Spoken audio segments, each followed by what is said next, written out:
The year is 87039, new nonlinear time. It's been 50,000 years since Stephen Zapata's final art stream, but we still live in a golden age defined by the gifts his stream bestowed upon mankind. Faster than light travel, eternal life, Stephen cloning, and the keys to a truly galactic human civilization. My name is Stave Satapaz, a reminder clone of Stephen Zapata, an exact reproduction of his personality as constructed by an AI compiling millions of hours of his original art streams. By all accounts, I'm exactly like the original Stephen's public persona, just more muscular, exactly as he would have wanted. I travel the stars on my light tracer, a dream of Stephen. My crew is, of course, all clones of Stephen. Some of my officers are reminders like me, but not all. Some are bioclones, and yet others are aspectoids, clones who, instead of trying to capture his full essence, amplify a particular portion of the original Stephen's personality. We've spent hundreds of years drawing, exploring, and philosophizing while snaking our way through the stars, spreading the good word of design. But we've had another, secret mission as we've cruised the cosmos. I, seek information on the legendary originals, Stephen Zapata's true drawings that he flung wide across the stars at the end of his life on Earth, never to be seen again. My crew thinks I'm looking for them for the same reason all the other madmen do, because they would be valuable beyond all reason. But they don't know what I know, that a critical mass of originals in the hands of a trained reminder can provide a psychic link to the original Stephen mind. Once I collect enough, I'll be able to fulfill my destiny and achieve psychological continuity with the original Stephen. And through me, he will live again to usher in golden ages of art forever. Drawing Ascendant, the eternal chronicles of Stephen Zapata. Lasting Legacy 1, Epic 1. Who's that, Stephen? It's Gamghoul, Stephen!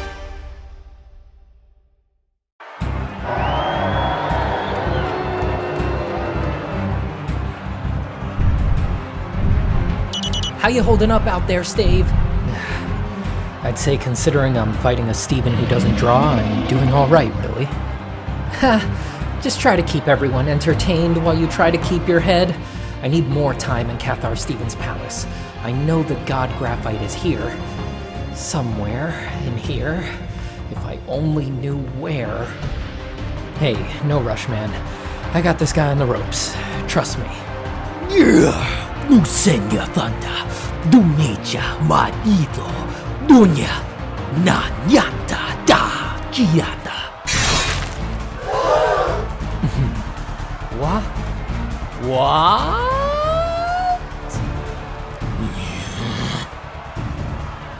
It's Incanthia, great sword of the Black Fountain. He really does have it. Yeah! Nitroya, Nitsuyo Tufu, Gimya Tanta, Ata. This is a dream of Stephen. Stave, are you there? Stephen, you got to the ship. How do you get past the blockades? Nothing the dream couldn't handle. But they're on me, and we're coming in hot. I'm gonna get you out of there. Do I have clearance to murder some citizen Stevens as I strafe the arena? Soon, but not yet. Sturvin needs more time in the palace to find the god graphite. If you attack now, all the guards watching my execution will rush back to the palace to secure Cathar Stephen. So give him the runaround until I get word from Sturvin. The god graphite! Finally! Oh, it's beautiful. Whoa, yes. Come to Sturvin. Hold on. No need to rush there, little Stephen. You and I both know Stave wouldn't want you to get sloppy and spill any of that, would he?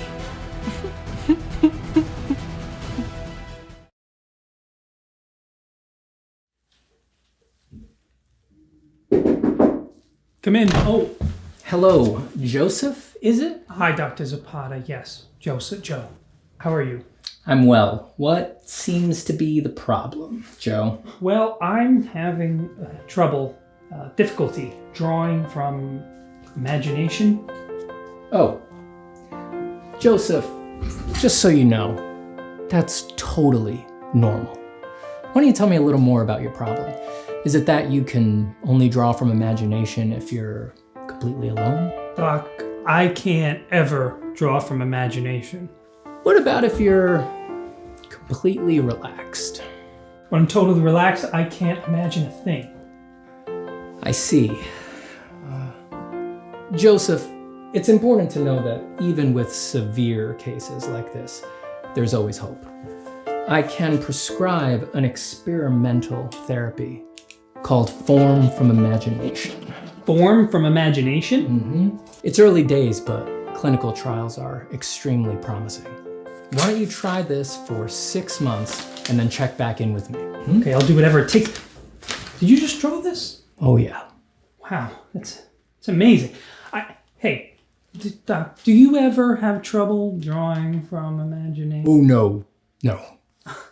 You wouldn't. I mean, you drew this. That's right. Wow. Form from Imagination is an experimental therapy and is not yet approved for use by the FDA. Do not use Form from Imagination if you are already taking any prescriptions for drawing from reference, working side size, or tracing photos you didn't even take. Stop taking Form from Imagination if you experience any of these side effects: loss of interest in your personal projects, megalomaniacal self-confidence, hallucinations, unless they're the kind you're hoping for, drawing better than Steven Zapata, or feelings that purchasing the course was enough and you don't really need to do the exercises. Call your doctor if you have stiff gestures, flat forms, or boring ideas to address a possible life-threatening condition.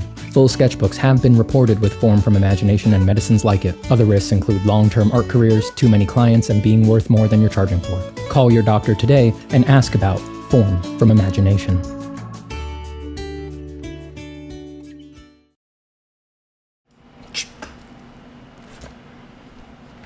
What's up? What's up? How we doing, people? Happy Friday! Happy Friday! Oh yes, it's that good Friday power. Just want you guys to know that when I'm playing that intro, most of the time I'm just sitting here. I'm just sitting here vibing. Sometimes I watch the sci-fi intro and I'm like, yeah, nice. Just totally just chilling on my own crap for a second. And drawing. Just drawing behind the scenes. I tried to put the fan further away from me today. We're going to see, it's not a big difference. It's literally 3 feet further than it usually is, which is enough to require it to be in a different outlet, but hopefully that will help with the fan noise. But I have to tell you, even though it's just 3 feet, already sweating at 10 a.m. This heat wave in New York is brutal, so I hope it's better. We'll see if I get used to it, but I have a bad feeling. I think I'm gonna have to bring it close again because it's bad hot in here. Actually, I'm gonna make sure a couple doors are closed. Give me a second.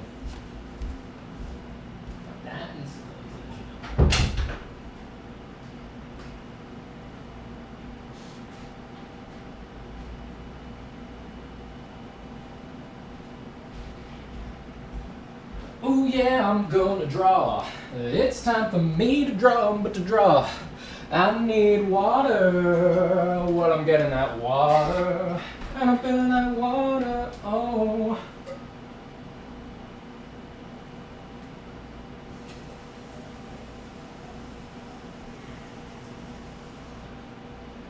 Water's so good. Staying hydrated, yeah, yeah.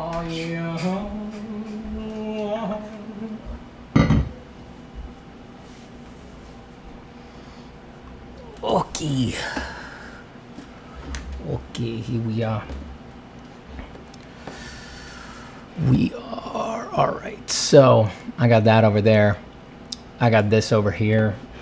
We're gonna sketch some stuff. Thinking doing digital today because I want to play with a little color maybe. Hello everyone. Hello Horizon. Hello Falls. Hello Renegade. Hello Dilly. Hello Luna.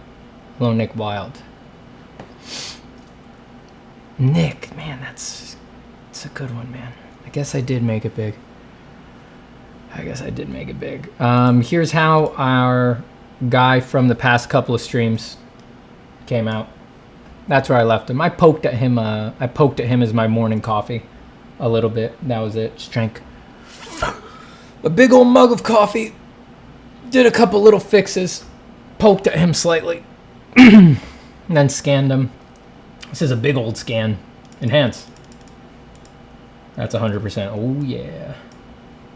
Nice little scan. Look at those details. You can see the little pock marks, the little freckles that he has on his skin. You should get those checked out. Go to a dermatologist. Nice little scan there. Nice little scan.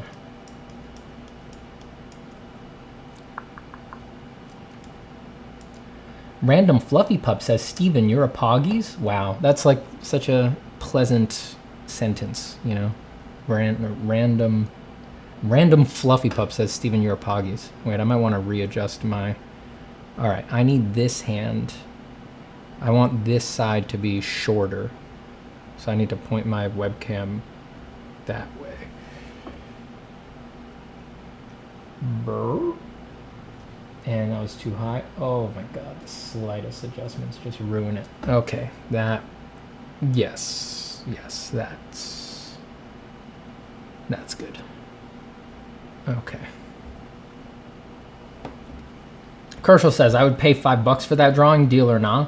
You could have said almost any number there, and I probably wouldn't give it away. I'll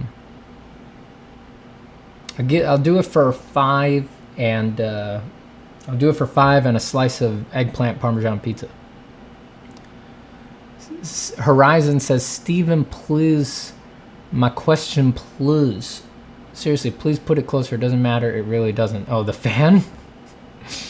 You people are seriously demented. You people are seriously demented. I mean, I'm scared of you guys. You guys are deranged, for real.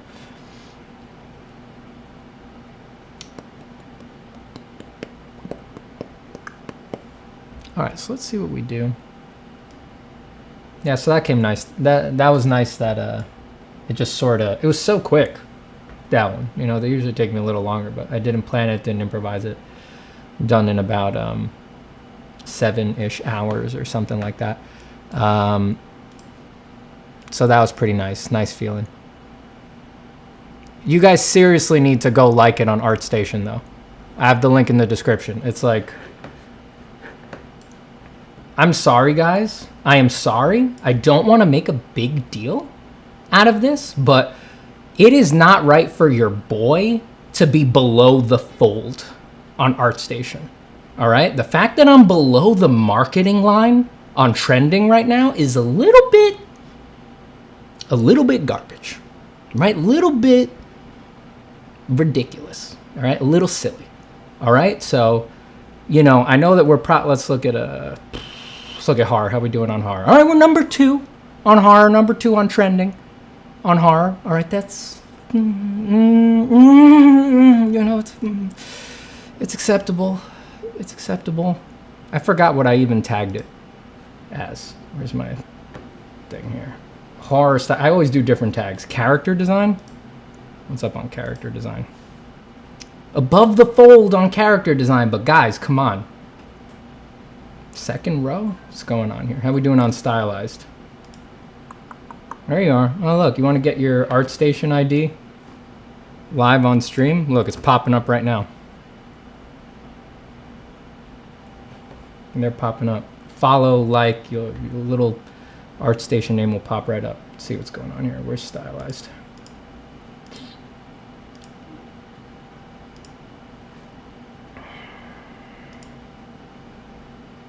Number 2 on stylized?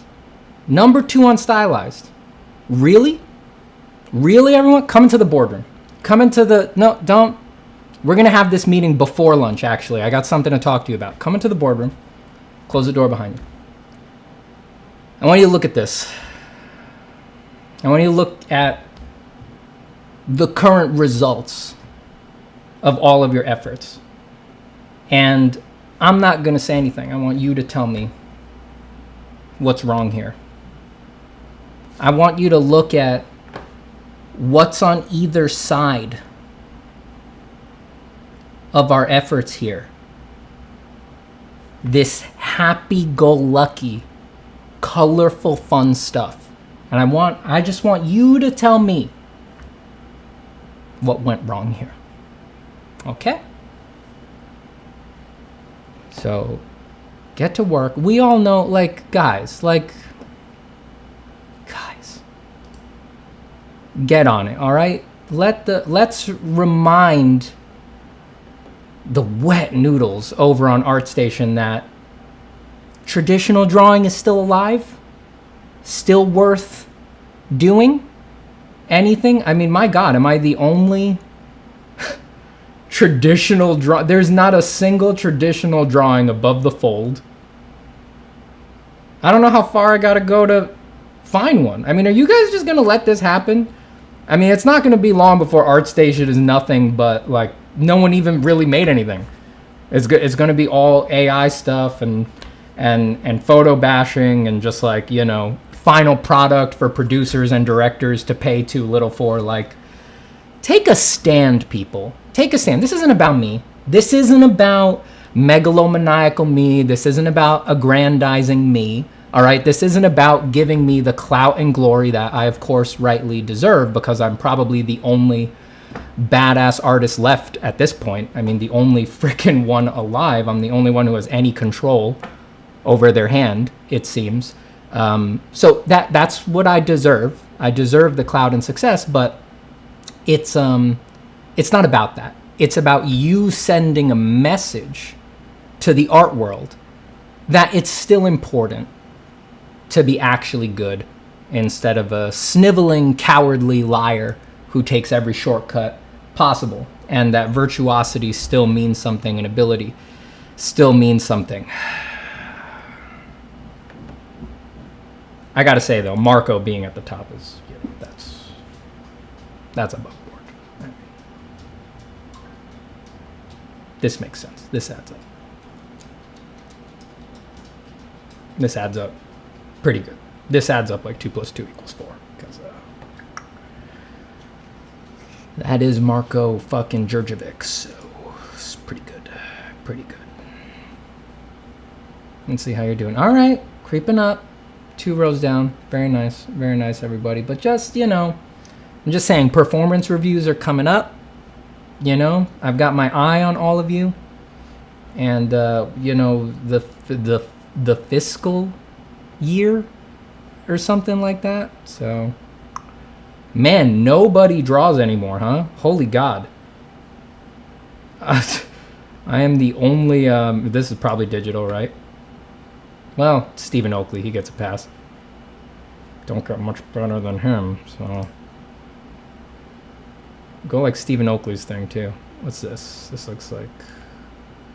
Nah, it's digital, too. Damn, nobody draws anymore, huh? I'm the only traditional drawing untrending. What is up? Good God.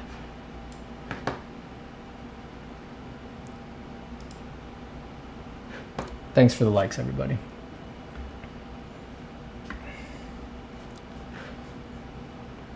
All right, so I did this little doodle at nighttime yesterday, just trying to spit the idea out as fast as possible. The idea that I had is that I wanted to do, it's a centaur just because that's on my head because of the last drawing or something like that. But I wanted to do a centaur-ish kind of a thing. It doesn't have to be a horse centaur kind of. It could just be some sort of beast where, there's another body coming out where the head might be. And I wanted to do it kind of cadavers, écorché style, sort of inspired by the one Reborn from Bloodborne, but I wanted to not do real anatomy. So this one already is failing my design goals because the anatomy looks too normal. It's transformed a little bit, the way that this kind of looks like a regular pec, but I wanted to do incorrect anatomy or reversed anatomy or just highly modified so that it felt like it wasn't a real thing, like a functional thing, but that it was sort of an amalgamation, something magical, something made. And that was inspired by, where's that Landseer diagram?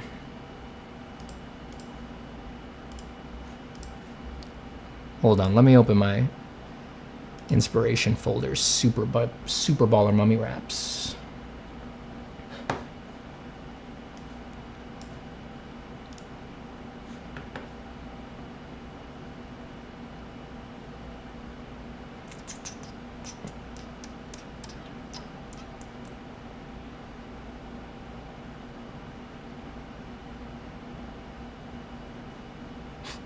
Sorry, boss, but you see, Frank for marketing and the numbers, and Patrice, she, oh, boss, please don't fire me. I have 16 and a half children.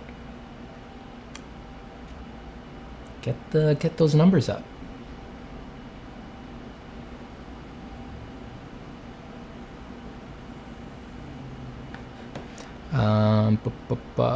Where? Let's go to date added.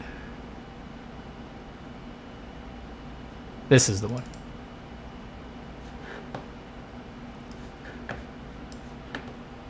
This was the reference that I really liked. It's this is real anatomy, but it's not anatomy we're familiar with. These are the deep muscles of the back. An actual anatomist might say those aren't deep muscles. There's muscles under those. Those are intermediary muscles or something like that. The latissimus is peeled off, so to me it's deep muscles, right? But I love the pattern.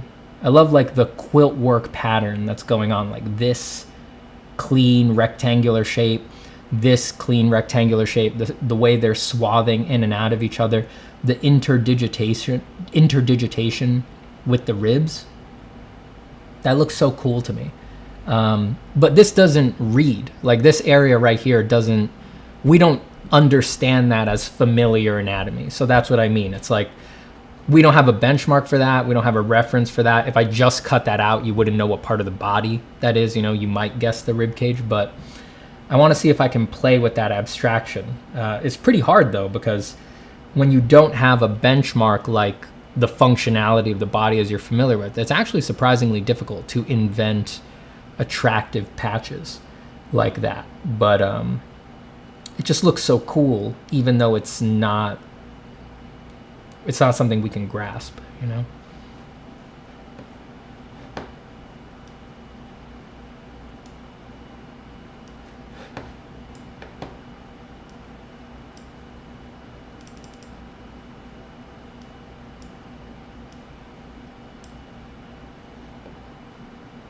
And that was, I believe his name is Alfred Landseer. Those are anatomical diagrams by Alfred Landseer.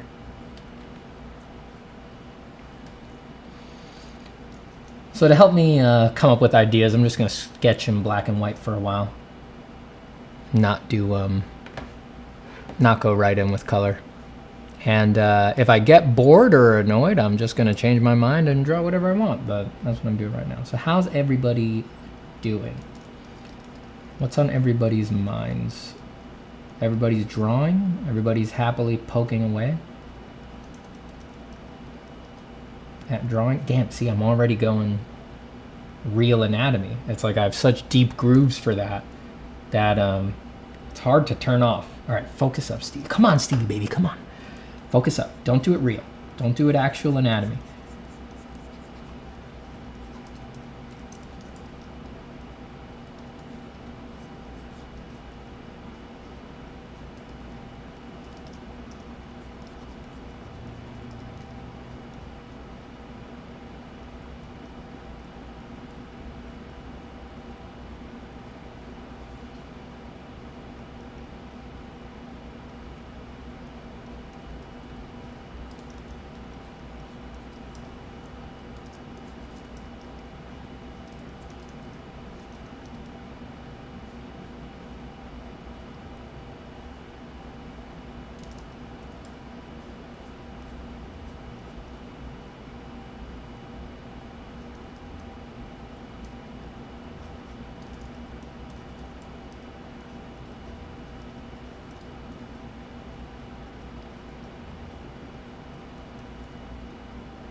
Felipe's eating, that's nice.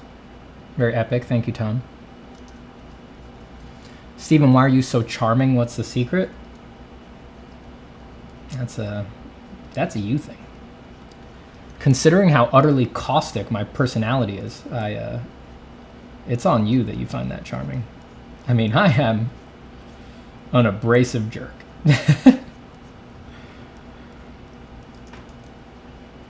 Let's be honest. You're just wowed by the drawings. That's it. The drawings are so good that you're like, I want him to be cool, but I'm not. But your brain's like, well, we're going to make him cool because we want to think the guy who makes the awesome drawings is cool. It's all the drawings. It's all the magic spell of the quality of the work.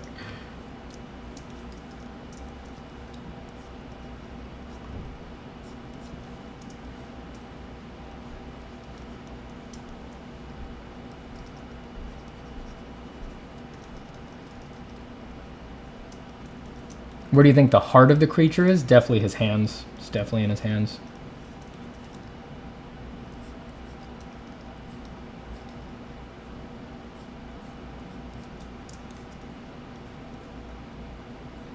He's like an octopus. He's got a heart in every hand. Or is it that... what does an octopus have? Does he have... An octopus has hearts in his tentacles or brains in each tentacle? I know they're arms. I know they're not tentacles. I know only squids have tentacles. Calm down. I said calm down. It's in the description. Calm down. I mean, it's in the title. The title of the stream. The title of the stream.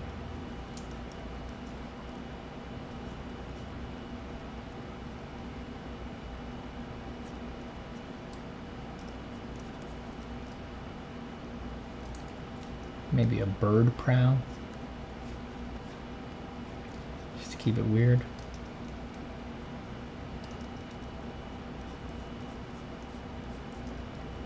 This is my second Huion Kamvas 4K. Still has light leak, you know, there's a bit of an orange glow in the bottom left, which I've been buying monitors long enough to know that it's just, that's just normal at a certain point. But it is better than the one I sent back, because the one I had sent back, it wasn't like a classic gradient of light leak. It was like, it had become a noticeable smudge, like that big. It had become like a noticeable thumbprint sized patch down there in the corner. Like it wasn't a clean gradient, it was like a shape, and that was annoying. So we'll see, hopefully this one doesn't get worse.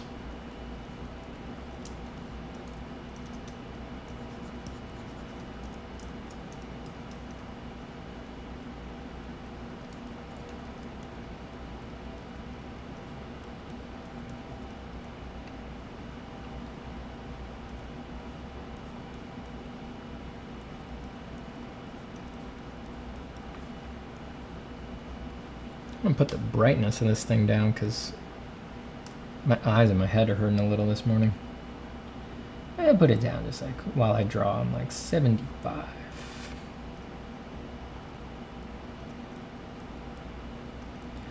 Since I'm only drawing.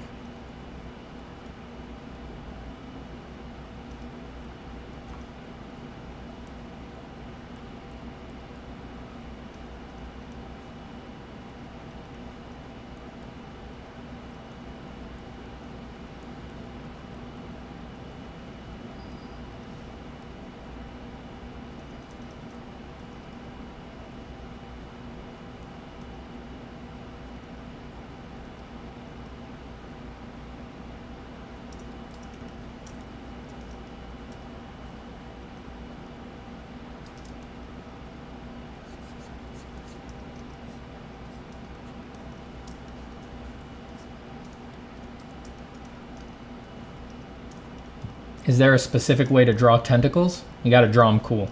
That's the specific way. Don't do this. Wow. I'm drawing a tentacle. Aren't I cool? Look at my tentacle. Do not do that. It's like, if you look at photos of a real tentacle, like the arms of an octopus or something like that, they never have, they never look like that. They never look like shapes. They're an acid trip. You would never, ever invent the ridiculous variety of shapes that occur on a real octopus's arm as it's bending around. So you just, you know, you want clean curves. It's going to have flat parts, hard hooks, another flat, something like this. It's like, that's a better basis for a arm. And because that is really what happens in the ecstatic bounty of God's good creation, this winds up looking more realistic than the humdrum, not thinking about it version that we tend to do. So, as always, design it. Much better. Cha-ching! Wow! He's so good! What the...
Summer 2019 feels like a pipe dream, rolling up in my 6-speed.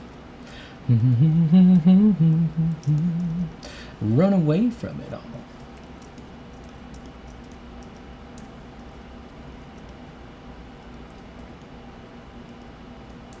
Save this in case it crashes.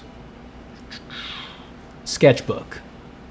Computer, pull up archive sketchbook. Displaying sketchbook files, Steven. Computer save file is July 22nd. Meat monster, centaur, weird anatomy. Confirm, Steven. Saving is July 22nd. Meat monster, centaur, weird anatomy.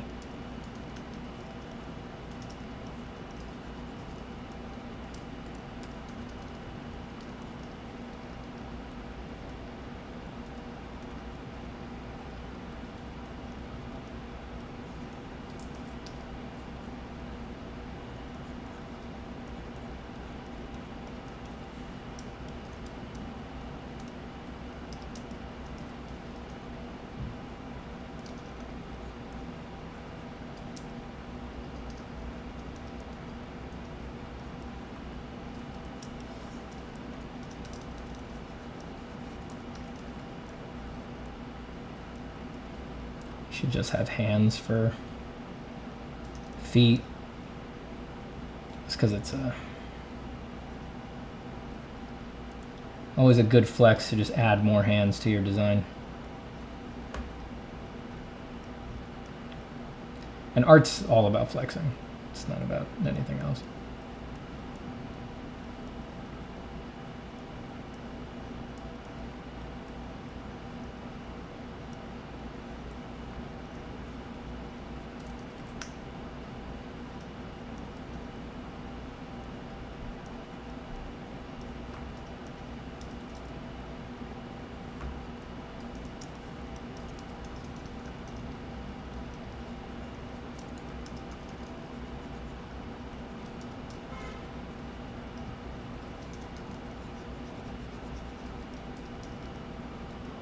Maybe like it has like a noticeable knee at this joint, but then above and below the knee it's arm anatomy. Let's see.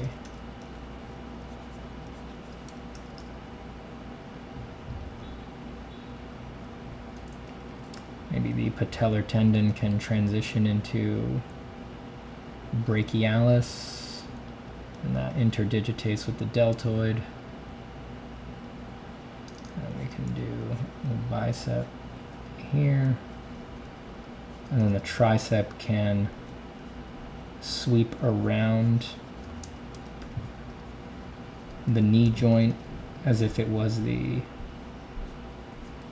tendinous insertion of the iliotibial tract, or biceps femoris way in the back. So it's like it's almost familiar, but something's off, you know? It's kind of cool. It makes for some interesting shapes.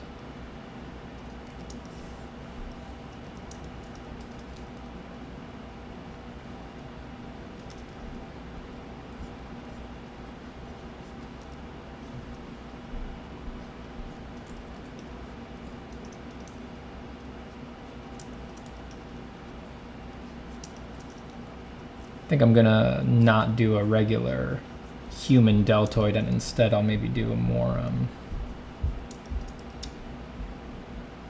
the long scapula of a horse or a dog.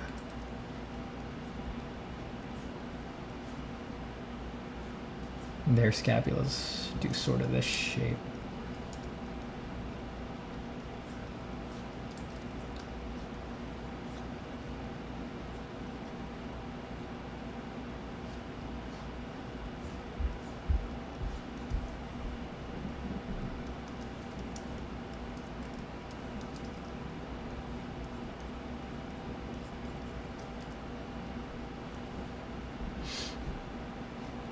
What tablet do you use? Yes, Huion Kamvas, as Josta said.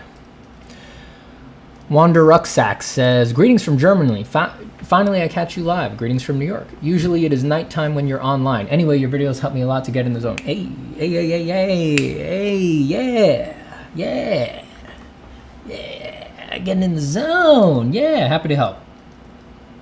Truly happy to help. And yeah, I'm varying up the times of the streams these days. Sometimes I'm streaming afternoon, sometimes I'm streaming morning. I'm gonna try a couple where I stream at night too. I haven't done that in a long time. I'm gonna try to make some time to do some streams that are pretty late at night here. Maybe like 9 or 10 p.m. or something like that. I'm just trying to say hi to everybody, catch all the different time zones.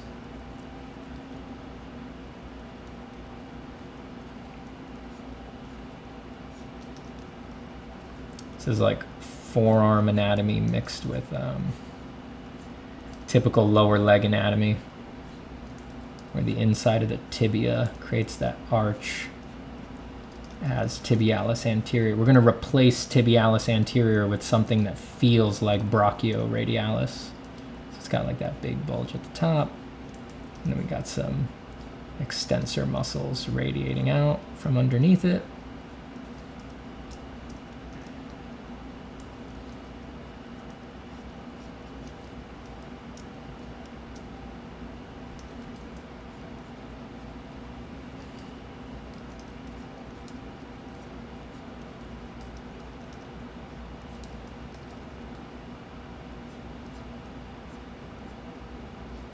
Pretty cool shapes, not a bad start. Kind of interesting. All right, let's not get too caught up on that because we want to look for the overall design. Just sometimes you need to burrow down and take a look at like, well, what do I think is actually going to freaking happen here? You know?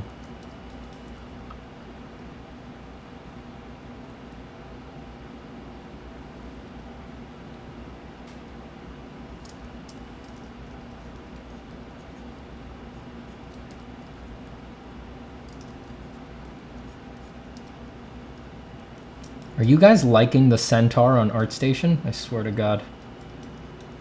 If I check in a couple hours and it's still below the fold.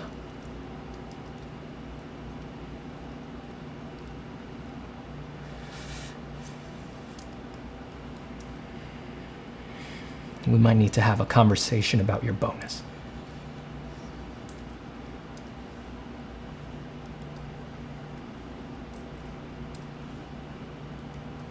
What is the app? This is Photoshop.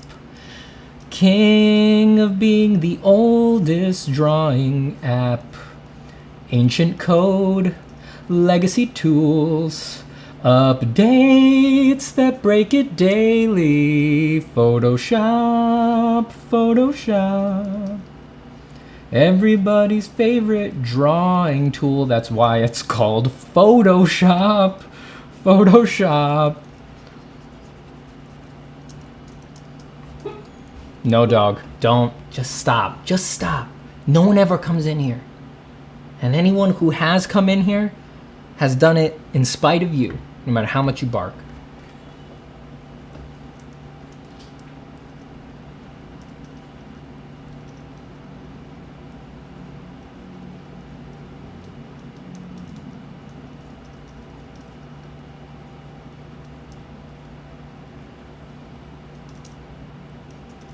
What kind of a weird little guy can we put on top of this?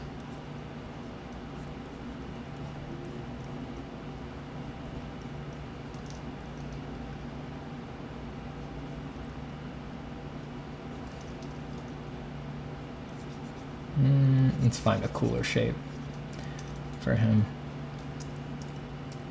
Maybe it should be a little bit more aggressivo.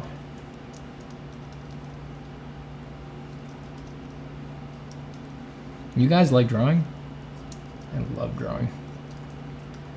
I mean, it is the best. It is so fun to do stuff like this. I mean, really, is there anything better than drawing?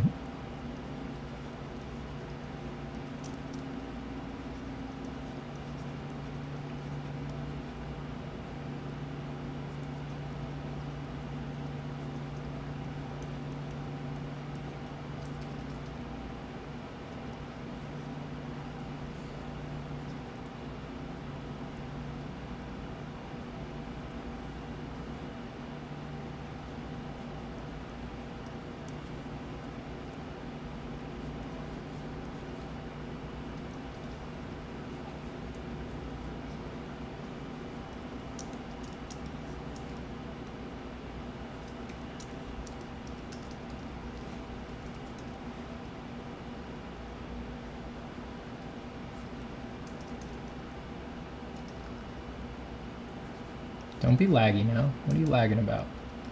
What's the problem, Photoshop?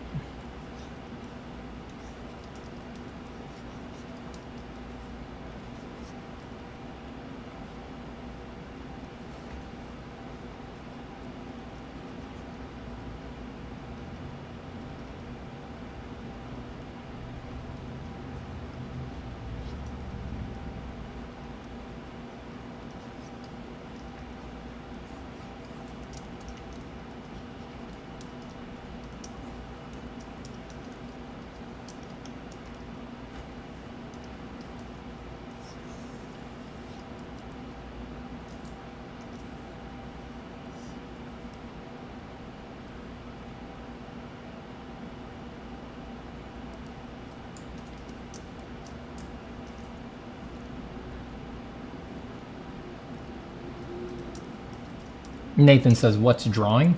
Yeah, well. Now, you wouldn't know, would you? Yeah, you probably like to do your sketching on Shutterstock.com. It's your favorite sketchbook. Nathan. If that even is your real name. If you didn't let an AI pick your name for you.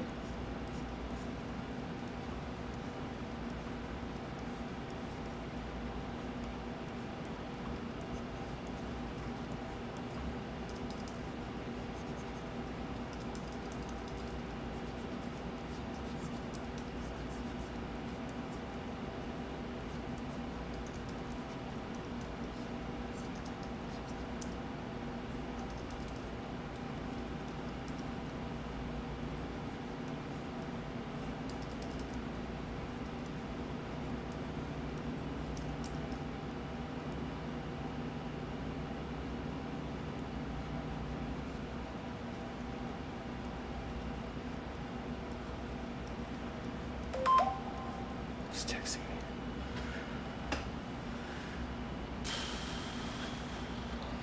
Do, texting on stream. Boo.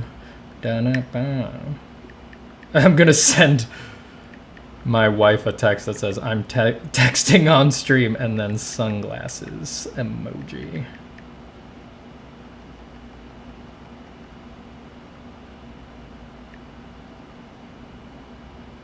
Yeah. That looks really cool.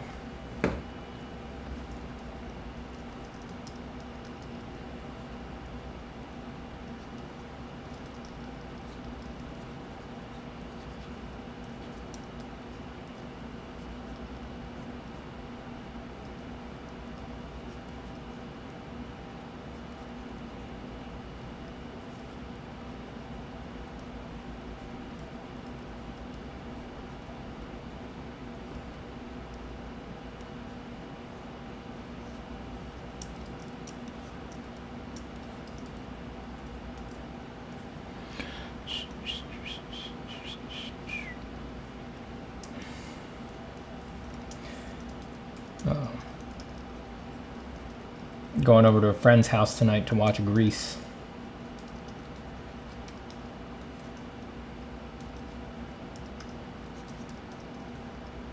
We go together like rama lama lama lama jinging the donkey dong, together forever like shoo-up be out about a dip dap doo, dang dang shimmy shape you bop. We'll always be like one.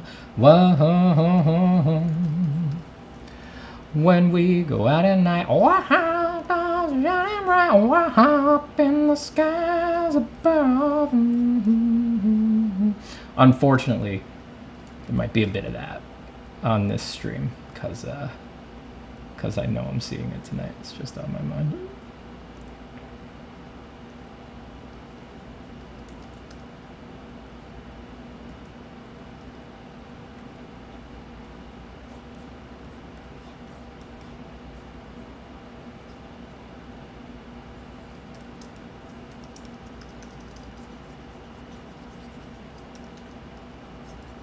Well, it's got overhead lifters and 4-barrel quads, oh yeah.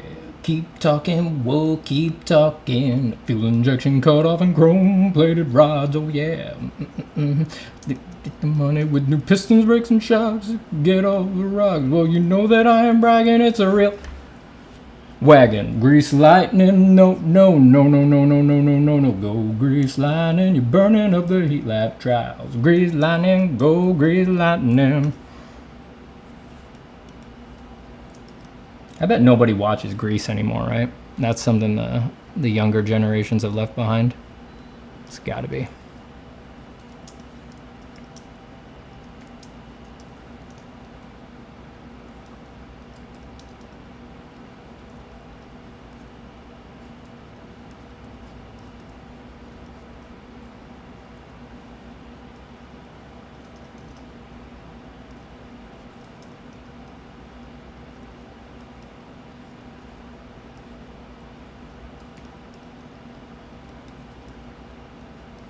Is there anything more idiosyncratic than singing songs from Greece while drawing a cadaver monster? A very... something just ain't right here. I need this to be more high res. I don't want to have... I'm going to have a complete panic attack. Podcast when? Good evening from Southeast Asia, Stephen. Good morning from New York. I had to look at my clock to be like, what time is it? Podcast when? I've been telling Ahmed to do a podcast with me for years, but he refuses. He's too independent, that one.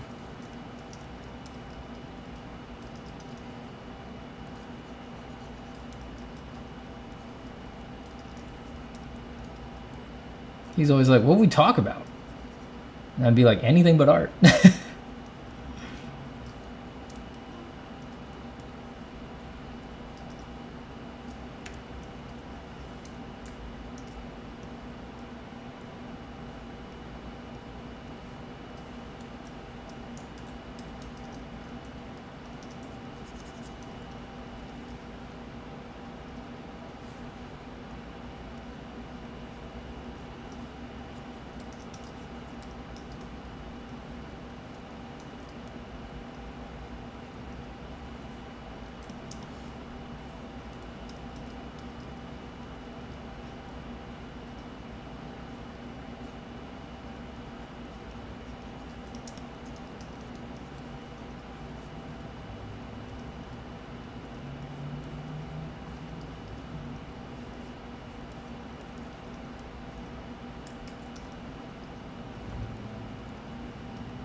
Well, the bebop stove was about to arrive. Mom gave birth to the hand jive.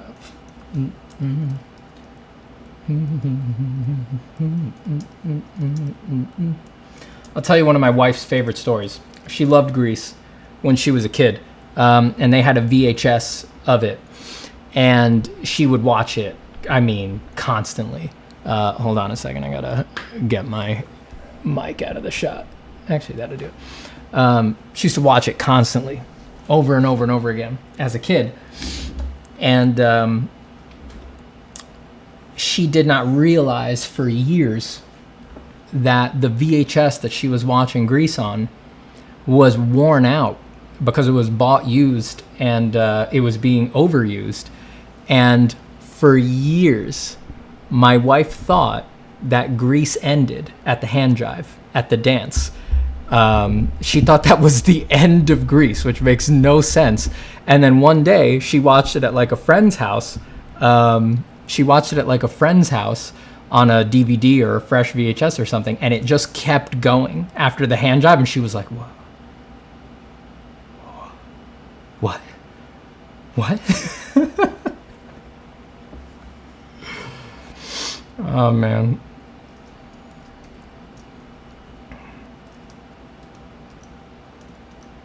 Is this for Pandemonium? I mean, it could be.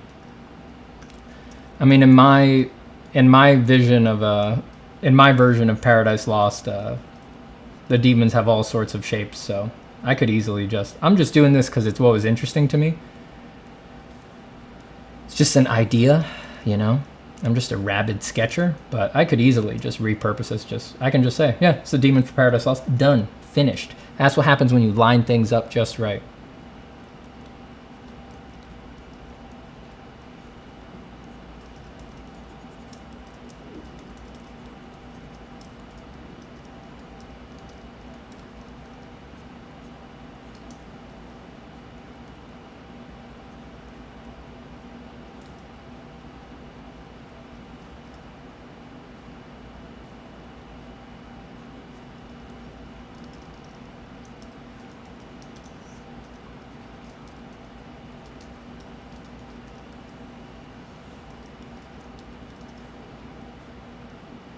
I know. It's funny, right?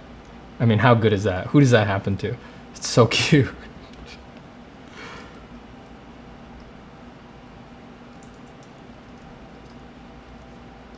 And she was like, I mean, the story goes on a little bit, but she finds that out. So that she tells her parents, like, what the hell? You knew I loved Grease. You must have known it didn't end at the hand jive. Why didn't you tell me? And they were like, well, you know, we didn't want to buy another VHS. So we just thought, you didn't know any better, so we just let you think that was the end of Grease. It's like, it keeps getting worse the more that you think about it. I love it. God, that's such a good story.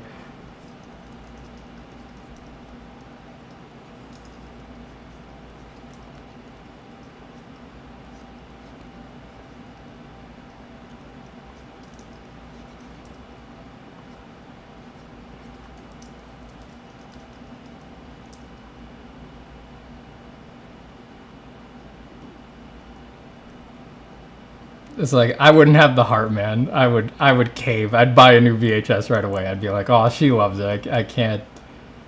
She's got to see the whole movie, you know? It's so cold-blooded. Because, like, she loved it. She loved it. She would watch it over and over again. It was her favorite movie.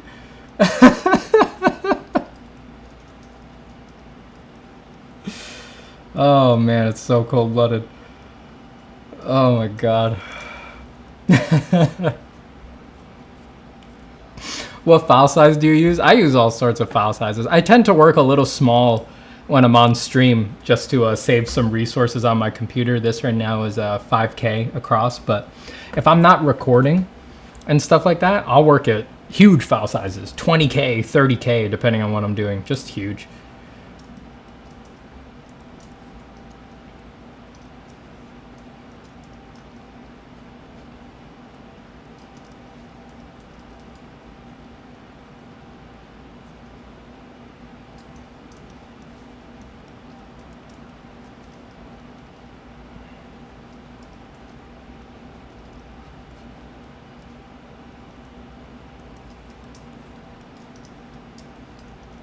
Hey, M Lord. Thank you, Equestrian Humor. Equestrian Humor, that's a good handle.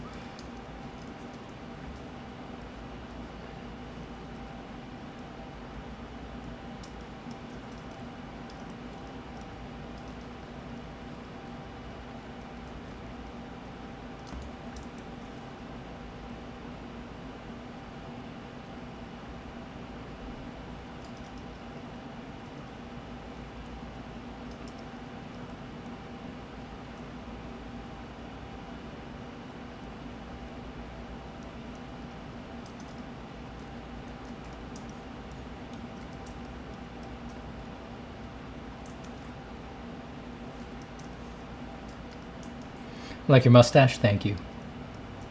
You guys mind? I don't know. I got lazy about shaving since I'm streaming so much.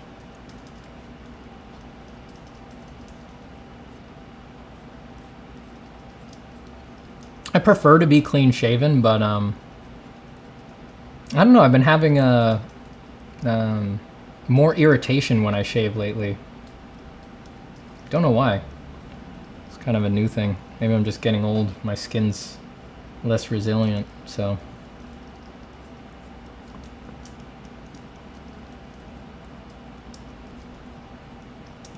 Maybe I need a better aftershave or something like that.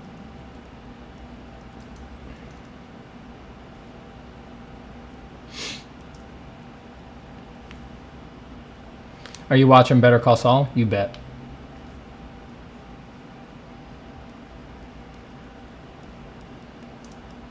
I'm all in.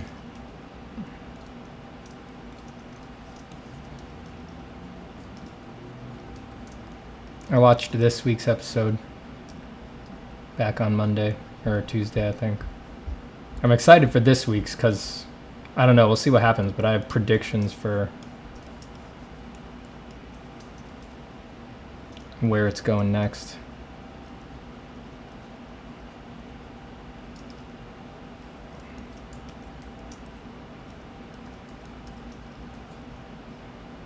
No spoilers, please, for people who haven't seen it.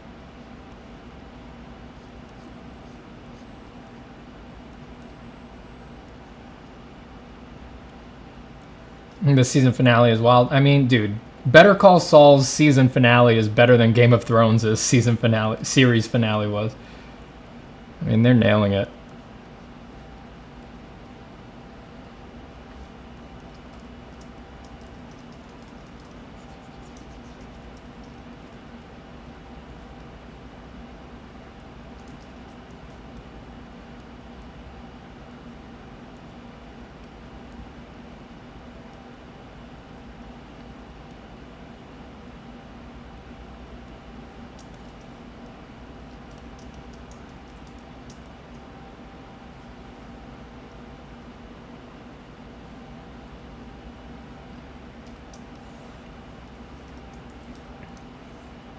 What helps you stay focused and locked into your projects? Any attention strategies or tips?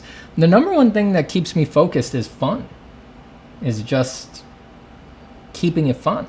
And if I'm designing my project, for myself, if it's not fun, who is there to blame but me? Right? It's my fault if it's not fun for, drinking the Kool-Aid on what people think needs to be in my portfolio, or thinking about what people are going to like, or what I need to do to get job A, B, C, D. It's no one's fault but mine if it's boring. So fun is the number one priority, and if it doesn't feel fun, it's like, fix it, change it, do it for yourself. I think that that's invaluably true for personal projects, and if I'm on a job, it's the money. You got to charge right. As long as you're making an amount of money you feel fair, you're not gonna have to worry about being locked in. You're gonna want to do the job, and you're gonna feel pressure to do the job. Honestly, I find working for clients is easier than working for yourself, because there's no motivation issues for most people. You're just like, oh shit, this is real, and I'm getting paid. I need to frickin' do it, and it's easy to work on it all day. Working for yourself is way harder. And by harder, I mean it makes greater demands on how much fun you're having. To be clear, that's what I mean. You've got to make sure that what you're drawing excites you more than video games do. And if it's not doing that, you got to fix it. You know, why are you drawing stuff that you think is boring? Why are you boring yourself with your art?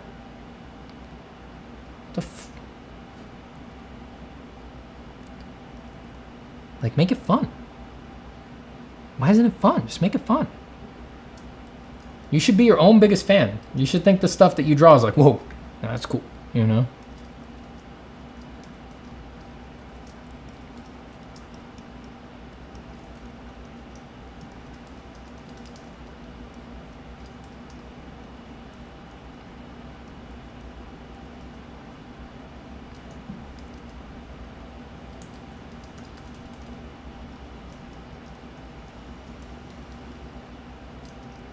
Haven't seen Nope.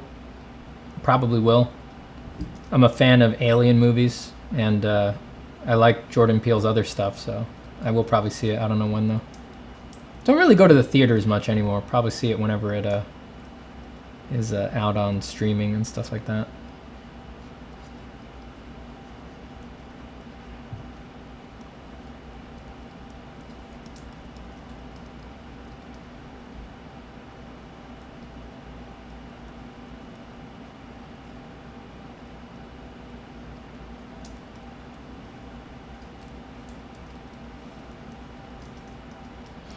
Yum, yum, yum. I'm cool with the line, cool with the round and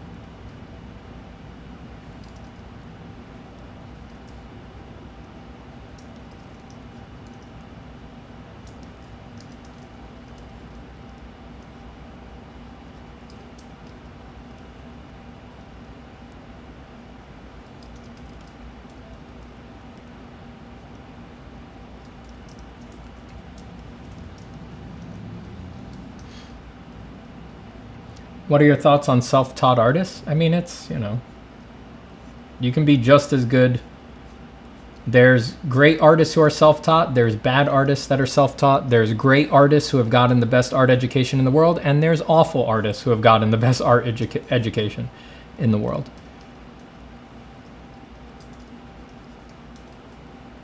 It depends on the individual. It's about your temperament.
Is art school a waste of money?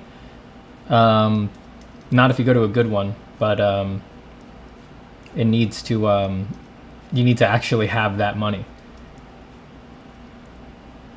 If you go to a really well-connected art school, and you know whatever the tuition comes out to, like $40,000 a year or something like that, So let's say a couple $100,000 if you're lucky. If you go to that and that number isn't a big deal for you or your family, it can totally be worth it. Because there's art schools that can basically guarantee a career just based on connections. So it depends on your priorities, what your life situation is. If you're rich already, that helps. You know, it's art, so.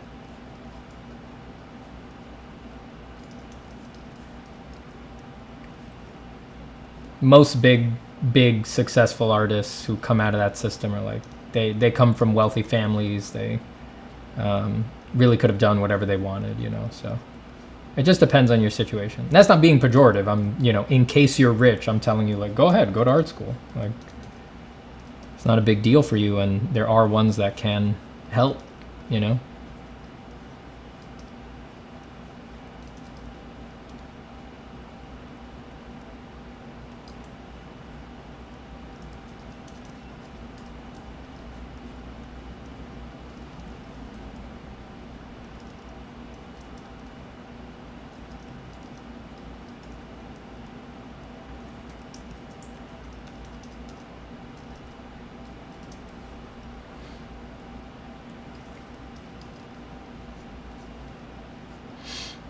Sadar with 1.79.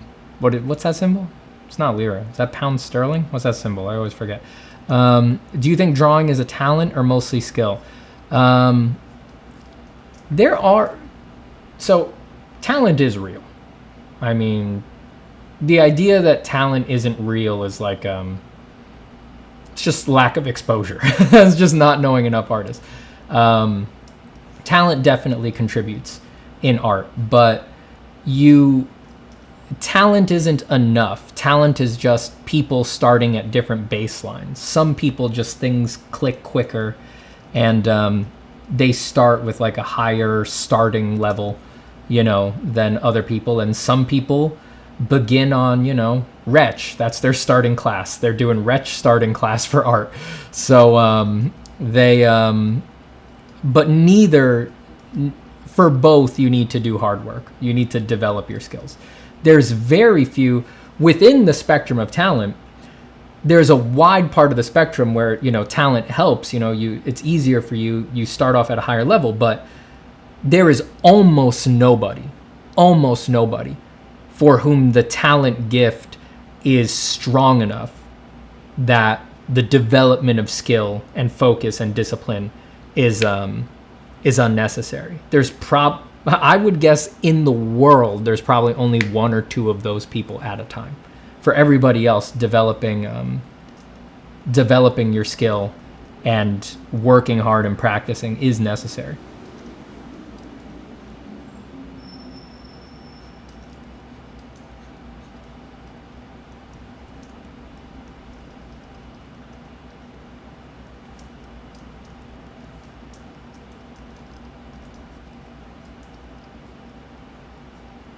And thank you for the donation, by the way. Which, again, what am I missing?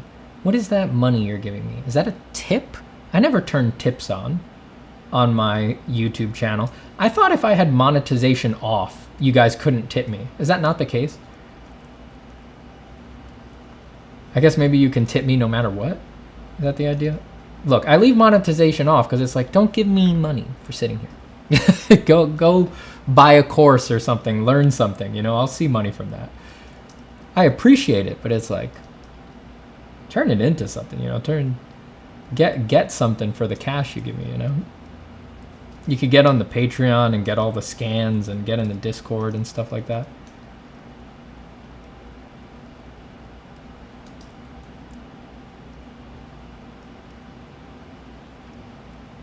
Or save it up and you buy the course. You get the course. You get the course. Oh, I need to specifically turn off super chats. All right, I gotta remember to do that. I thought that super chats were grouped under monetization settings. I didn't know monetization could be off, but super chats could be active.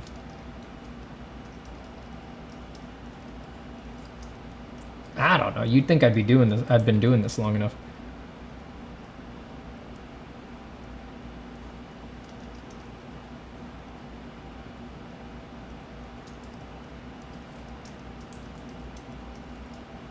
Do textures occur in the midtones or in the highlights? In the midtones. And I have deep explanations of that in the course. You get the course.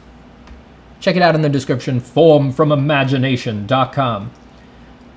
It's the same course that Abraham Lincoln used to do the longest free dive with no oxygen assistance. It was Form from Imagination that allowed Abraham Lincoln to set that record. It was also used by Billy Bob Thornton to set the single lap speed record at Le Mans after having only driven for a week or two. Form from Imagination is how they did that.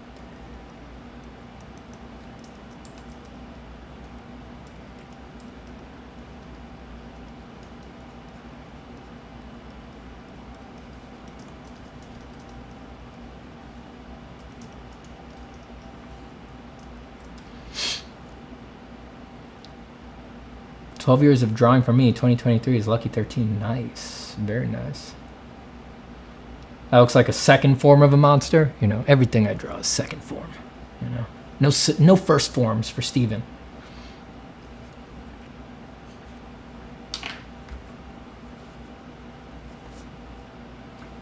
Steven, I was doing a cover commission for some guys, but communication fell off for months. No money has been exchanged, but I still feel guilty whenever I think of working on it. Thoughts? I mean, if they stop talking to you and they haven't paid you, put the pencil down. Don't feel guilty. It's their bad. Do they want their commission or not, you know? You gotta know you're getting paid, dude.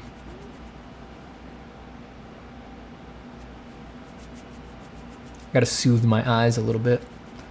Got a lot of lights on me. Been streaming a lot.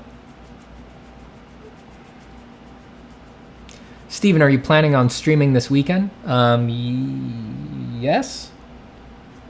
I don't know if it'll be tomorrow. I might go to my in-laws tomorrow and relax for a bit. Probably Sunday though. Probably Sunday.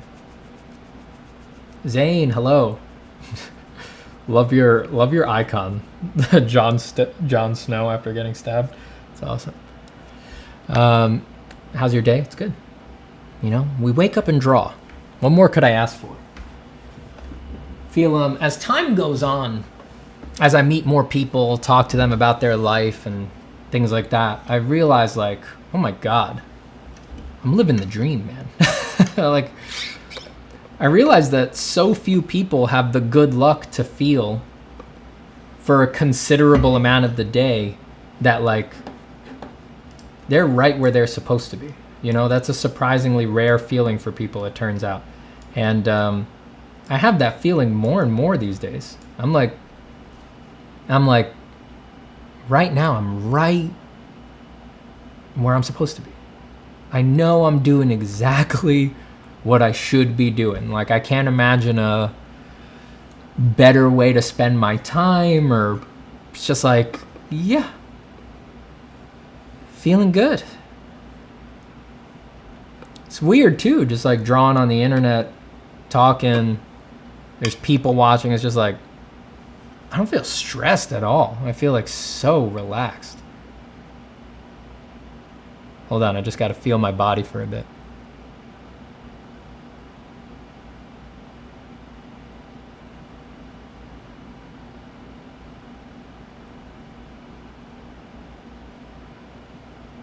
Yeah, man. I mean, there's nothing I'd rather be doing. Everything's great.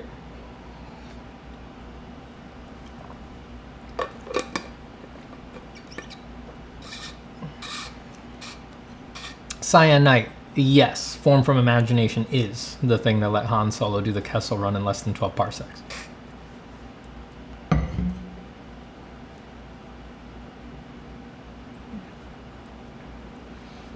And the interesting thing there is that the parsec is a unit of measurement, right? Of distance measurement, isn't it?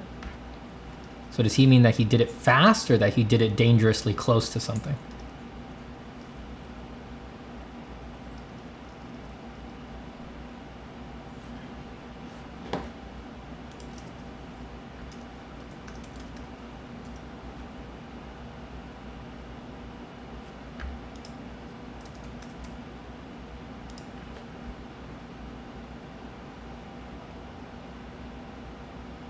Yeah, parsec is a unit of distance. One parsec corresponds to the distance at which the mean radius of the Earth's orbit subtends an angle of 1 second of arc. So Han flew very close to something.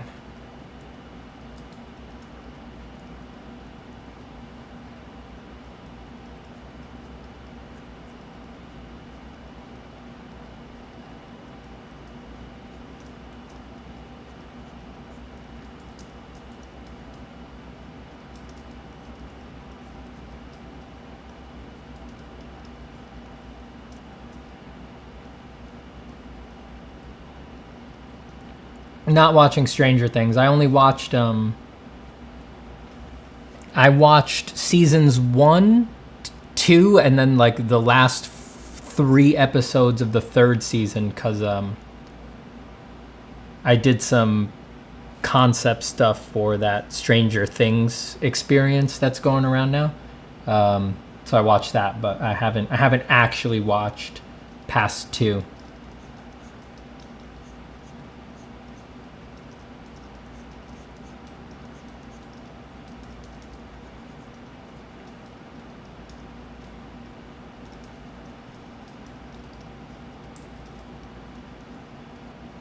That was one of those situations where I had done that job and then just let it boop because, you know, turnover's crazy.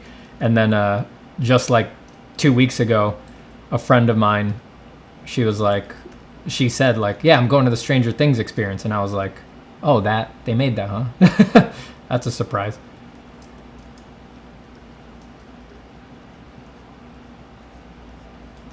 Had a lot of moments like that.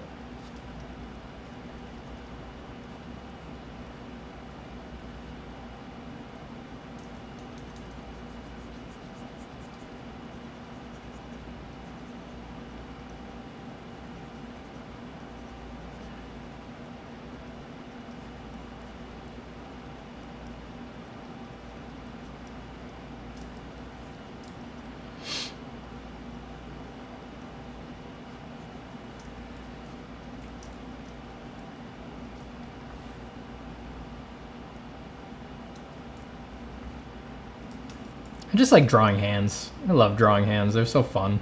They're so fun. Hands are the best. Once you get over the awkward period with them where you're like, oh, hands are so scary because everybody says they're scary. Once you get over that, they're so fun. They're so expressive, and you can just put as much detail on them as you like, you know? They're so fun.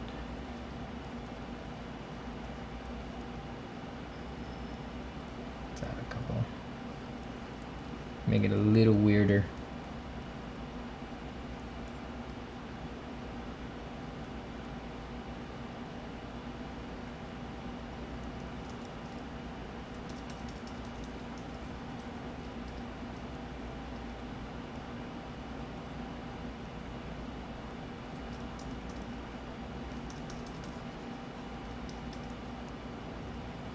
I don't like how putting something here is breaking the line though. Maybe we do a dew claw like a dog.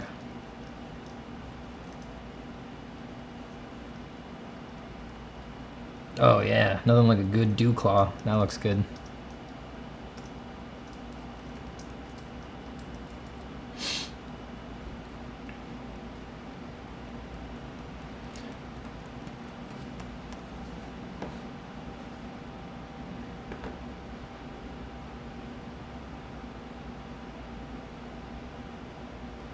Hey, how do I get that column of layer modifications you have in Photoshop? Same with your color picker, I just can't seem to find this. The layer tools are Layer Factory. A link to Layer Factory is in the description of the chat. I'm pretty sure it should be in there. It's in my default uploads, so it should be in there. It's by Sergey Kritsky. Yeah, check it out. I know he's having some trouble with. They're planning on making this stuff inaccessible in future versions of Photoshop because they're changing the code for add-ons. But I don't really use this much when I'm just sketching, but with work stuff where there's a lot of layers on things, I use Layer Factory constantly. It's for, you know, it's for if you need high-end Photoshop stuff, because there's stuff in here that he specifically made it to do things that Photoshop refuses to do. I use the bake to normals functions all the time. I use the multi-move function all the time because Photoshop just refuses to do that. So bless him for coming up with a way to do it.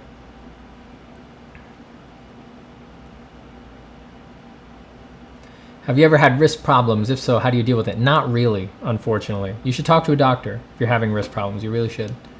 Sometimes my wrists hurt, but I just go easy on them and they recover.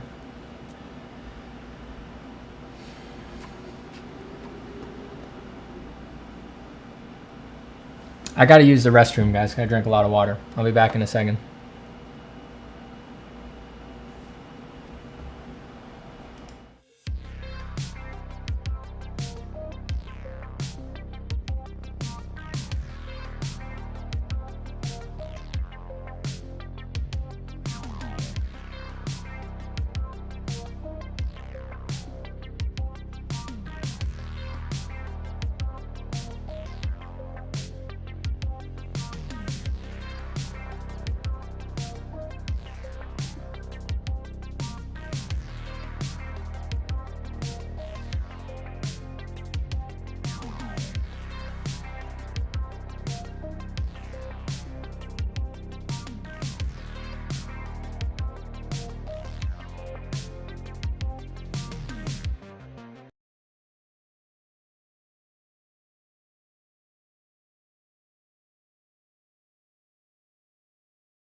I gotta put that one on loop so that I don't have to rush to try to finish going to the bathroom by the time the thing's done.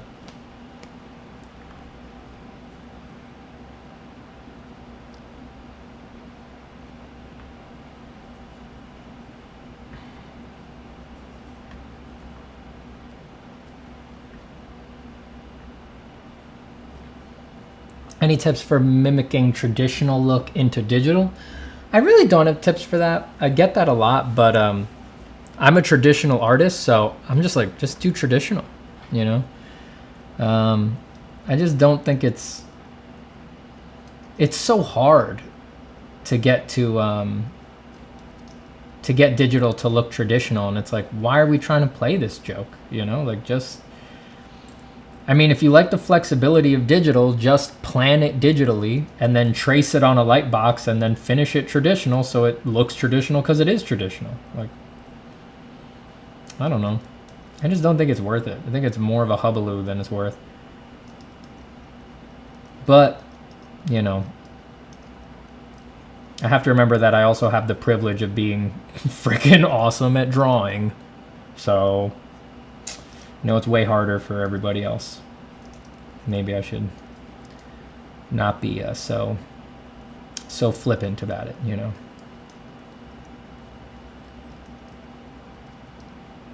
I gotta remember that it's easy being the best.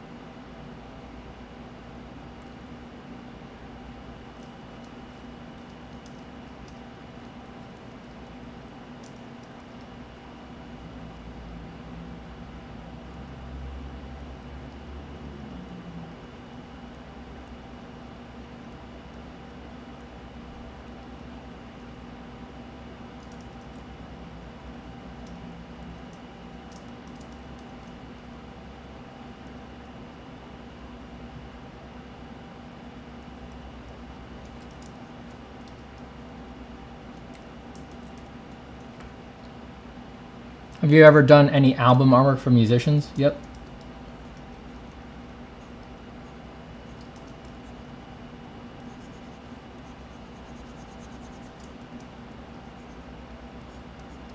I'd show it, but I don't know where I have those files.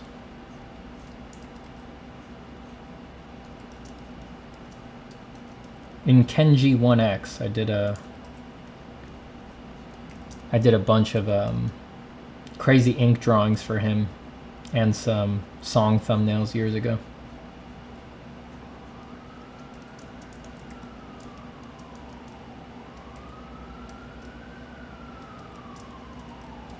Those were a lot of fun, the ink drawings. They were like the biggest ink drawings I'd ever done. They were like 36 inches wide or something like that. They were on my website for a while. Maybe some of you guys saw them. They were like the scenes from ancient civilizations, as if the ancient aliens theories were real. So it was like, I don't know, I thought they were cool. A cool like Quetzalcoatl style alien watching as indigenous Mayans bring treasures to a step pyramid, and there's a UFO over them sucking the treasures up. There was one for Egypt. There was one for Stonehenge. I based all of the alien designs on the cultures that they supposedly gave the tech to. Those were really fun drawings.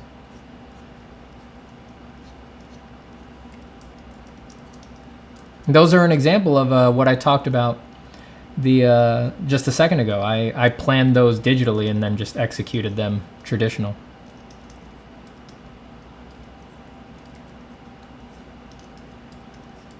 That was a long time ago. That was almost a decade now.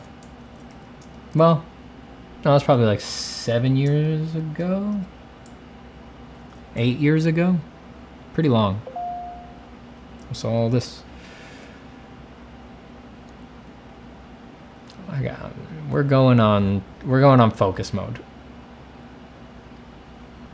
And get like 55 offers to buy my YouTube channel every day. It's like, leave me alone, middlemen. When are you gonna get it? I'm sick of your messages and your emails. Every email is like, Steven, what's up? It's me, David. I run an NFT platform, man, and I think that we could help you so much. Really, you can help me.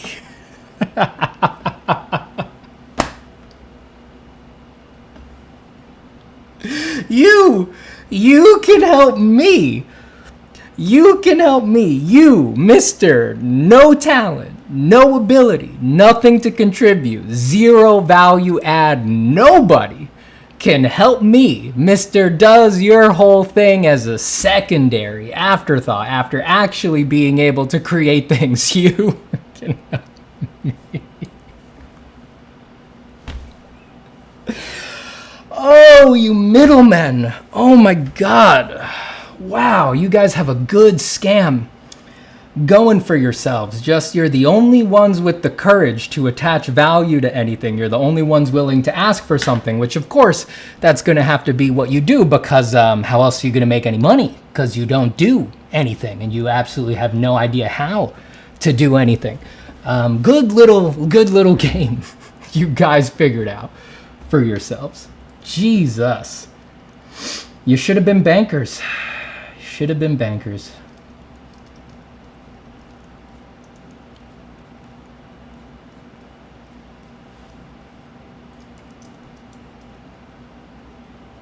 Feel bad for the people who get sucked into that, man.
How long have I been doing just this one design drawing? I don't know how long a design drawing, I think a design drawing, I mean, what? It's only an hour 43 intro on the stream is probably what, 20-ish minutes?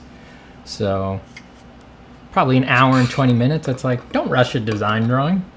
Don't rush. Just draw it. Just draw it. Just actually look at every part of it and try to make it cool. Don't rush it.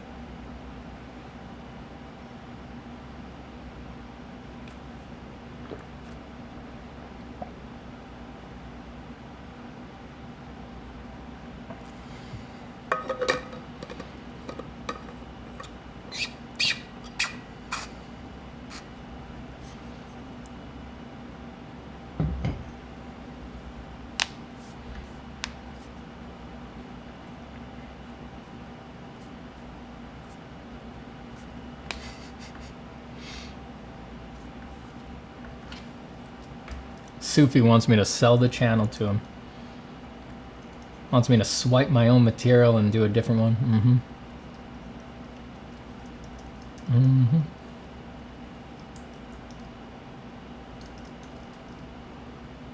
Don't worry, Sufi's kidding. Don't worry, Grim. Sufi's just joking. It's all artists in here. No middlemen on this stream. It's a toxic environment for them. Not a safe space for middlemen. The rest of the world is the safe space for them, not here.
First time here, really enjoying it so far. Super nice work. Thank you, beautiful onion, and welcome. Do you usually work without background music or something? It varies. So on some of these streams, people who've been around these streams for a while will let you know that on some of these streams I do have music. It's just, it depends on my mood. I just vary it. Some days, like today, I just don't want any music. Other days, I do want music.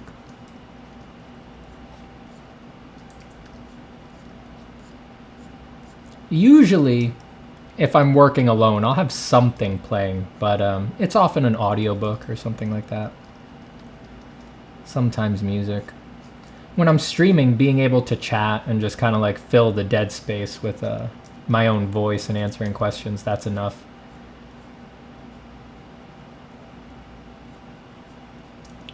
When I have a really difficult drawing problem to address, though, I'll usually try to do that in silence, just so it has my full energy.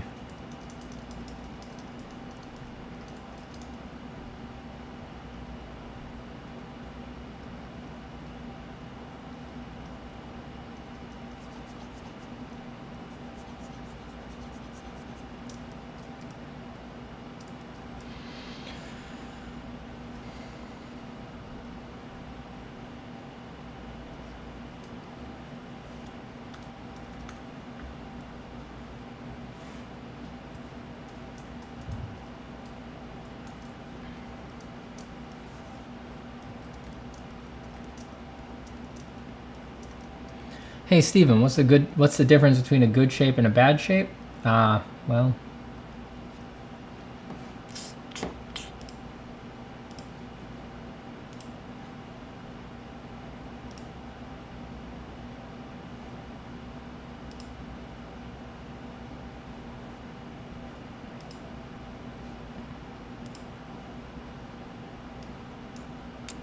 My long answer to that is in the course. It's in the course. You get the course. You get the course. Let's just slowly scroll down to where my answer to that might be. A lot of content to get through before I might find that answer. Jesus. Oh boy, that's a lot of instruction with no hemming and hawing, all on script, focused, nicely edited. Where could I ever learn? Bad shape, bad form. Maybe that would answer my question.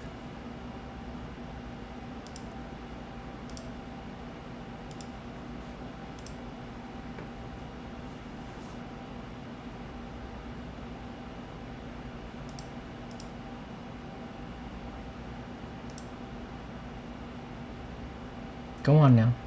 Play.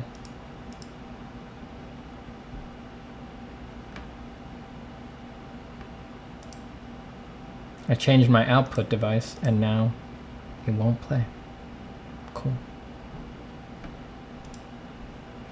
Well, if you had the course and you weren't messing with your audio inputs and having them crash your browser, this happens all the time.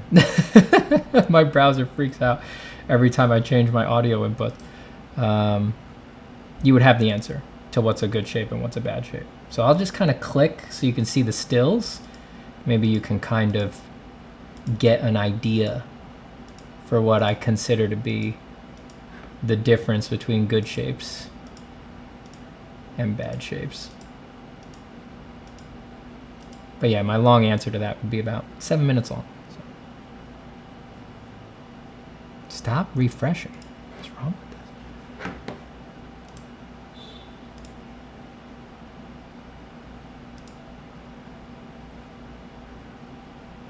Let's see if I get this to play.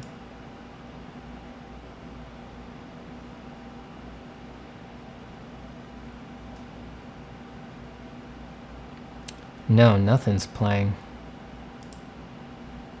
Music won't play. I'd have to restart my browser. But I don't want to dump out my stream. It won't dump out if I close it, right? No, but then I'll lose chat. All right. It's relevant later. For now, we'll just leave it like this.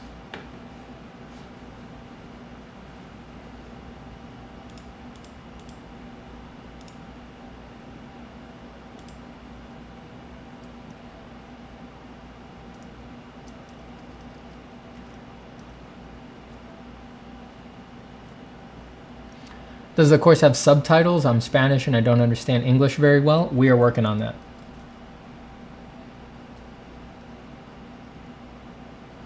It's a bit of me and the person who's helping me, or it's a bit of a technical challenge, but we're working on it. We're working on English and Spanish subtitles.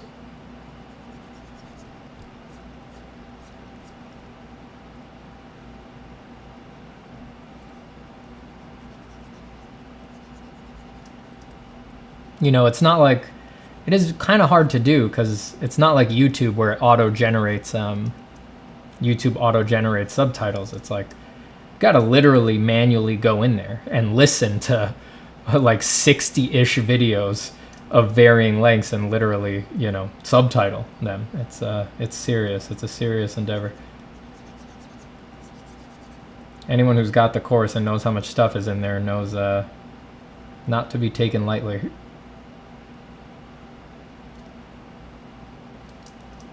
But we're figuring it out.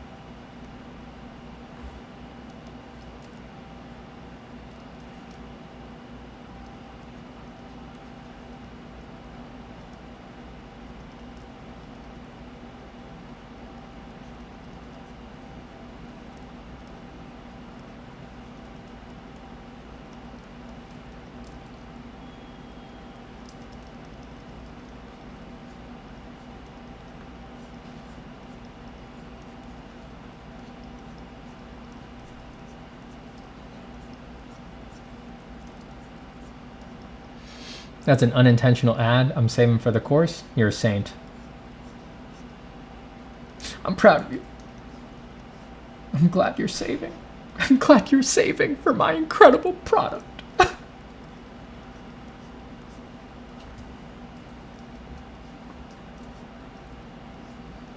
In my household, whenever my wife says the course, I'm always like, my incredible product. You mean? I insist it be called my incredible product.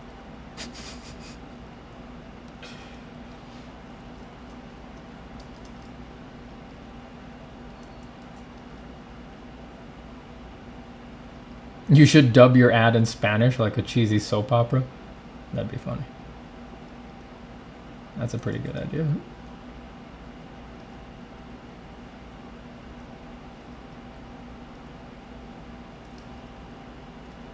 ¿Qué está pasando? Yo.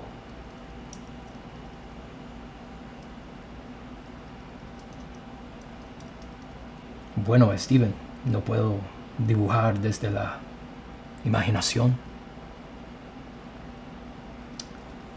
Sí.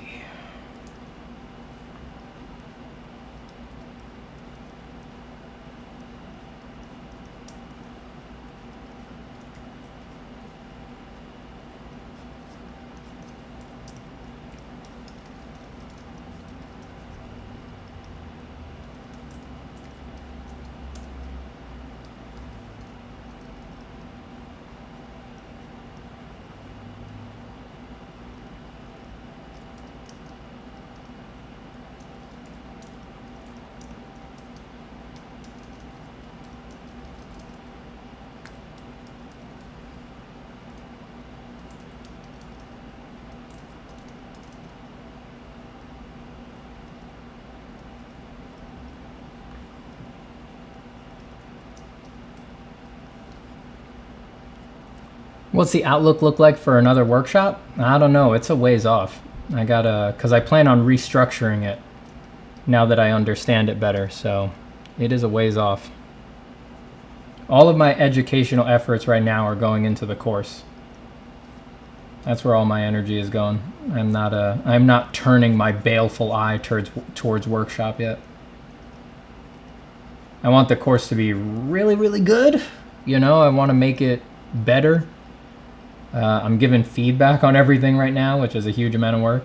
So that's where all of my energy is going.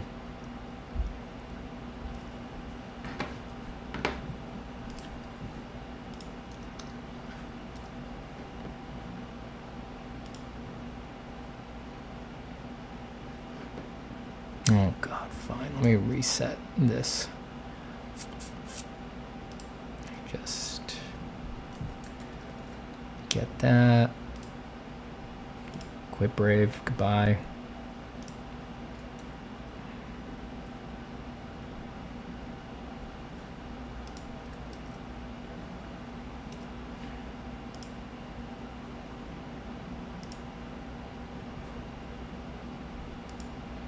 Okay, I'm still live, right? Yeah. So pop out chat again. Should be able to play audio now, right? Yep.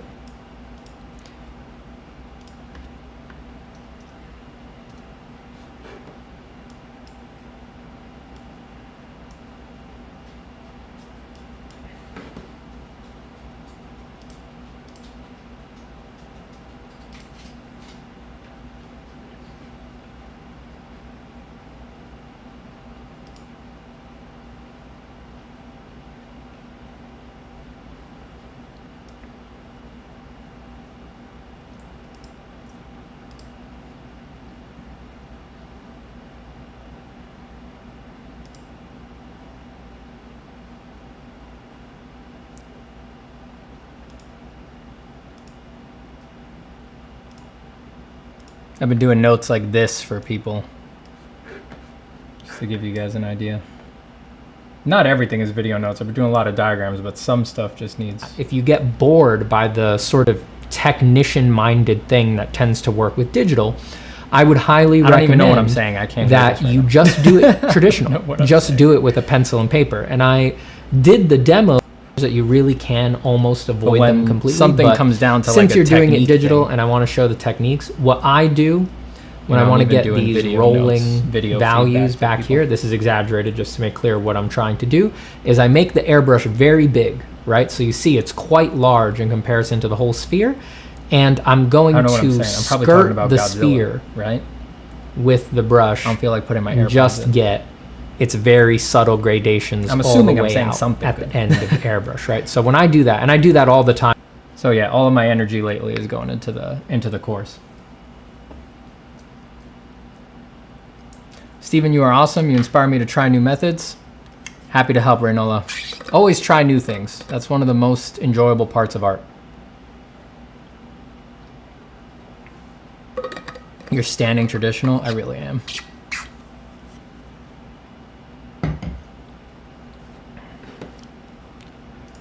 I'm like the only person doing it anymore. Nobody does traditional art anymore. It's only me. So I'm pretty cool. I was into traditional drawing before it was cool.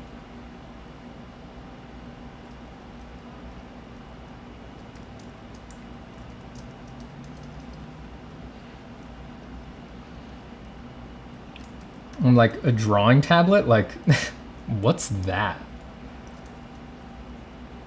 A Cintiq? No thanks. I'll stick to my number 2 pencil.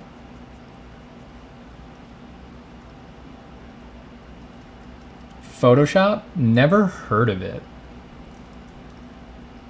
I don't know why I'd need to go into a Photoshop to do a drawing. I'm sorry, am I missing something?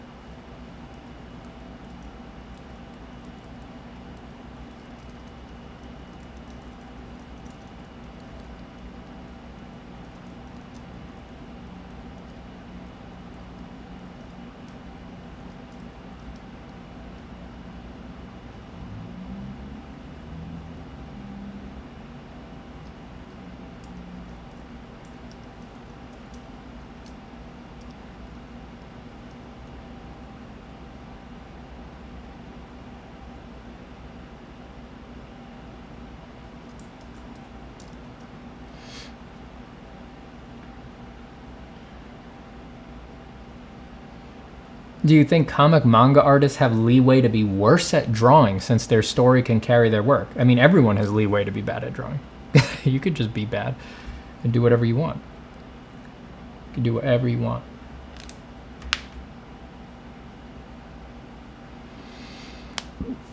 Hey, Steven, can someone build a portfolio with anatomy as their main interest? What sort of projects would that include if so?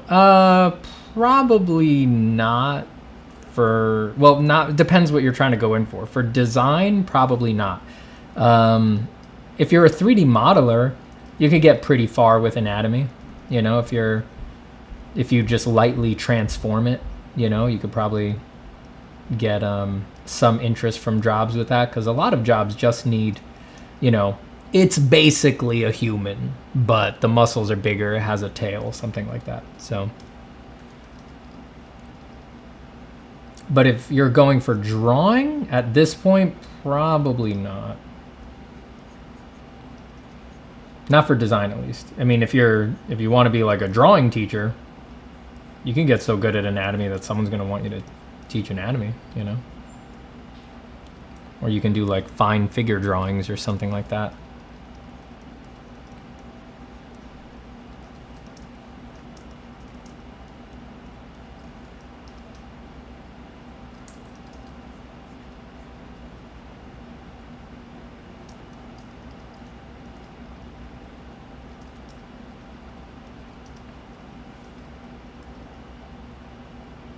Four days in a row, you're a machine? Not really. Drawing is just really fun. I mean, and I don't mind streaming. It's nice having company and all that. I don't know why my blur isn't working.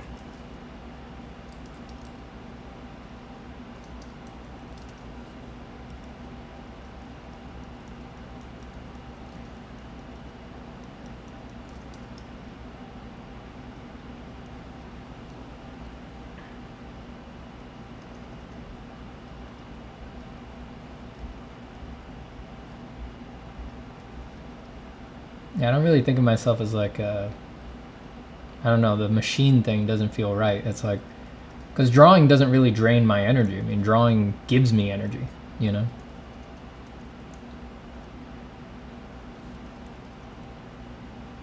I know you're just being nice. I'm just riffing.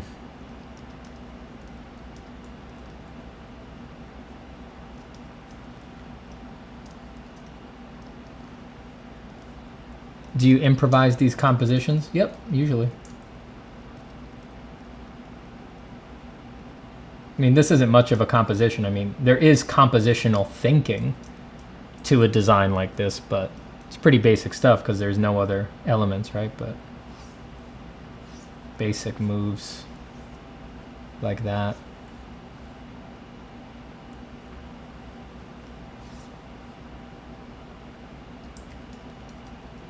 It's not super hard to improvise. That's just, you know, paying attention to the design.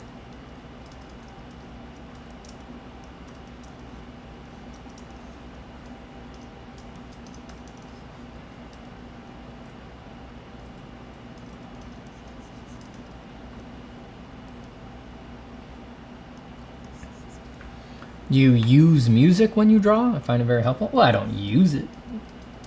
I don't know. I've never thought of it as like I'm using music, but I do listen to it. The music question seems to be really big with artists. I get that question a lot. It's surprising. It's like I'm surprised people even... Why does it register? And just like...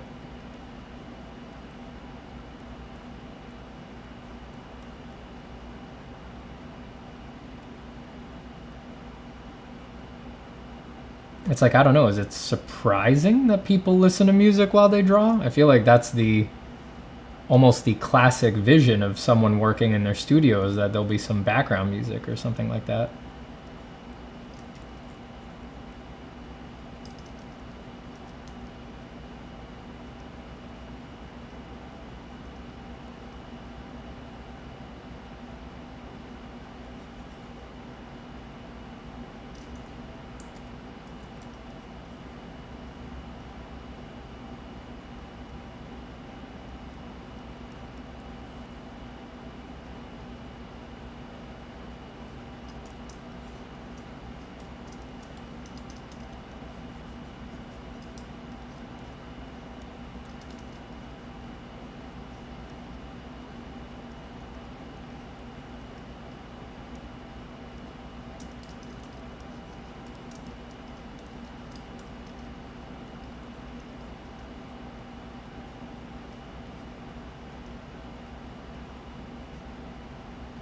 That's really gross. I hate the starfish shape. Oh, I hate it. It's disgusting. Looks like it's gonna have like a mouth underneath. Yuck. I like that. Thanks, I hate it.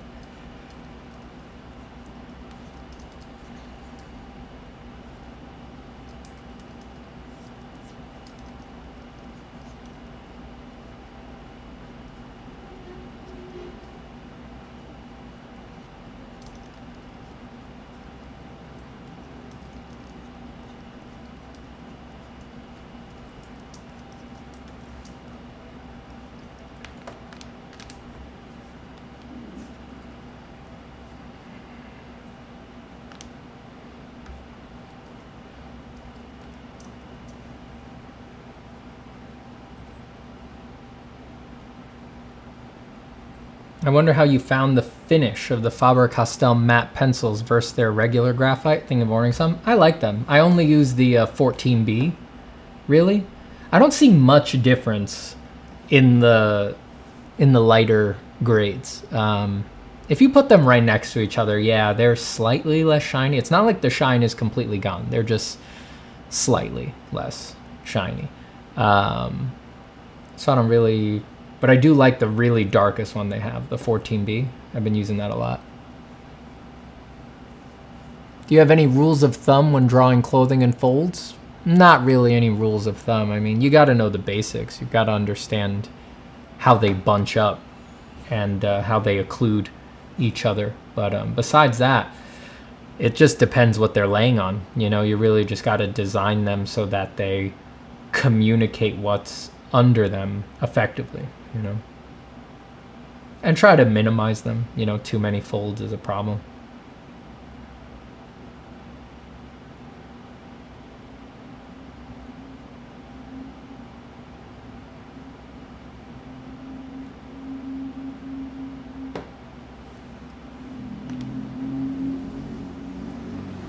Do you have any tips on volume? My figures always feel kind of flat, even on construction level, and I'm crying.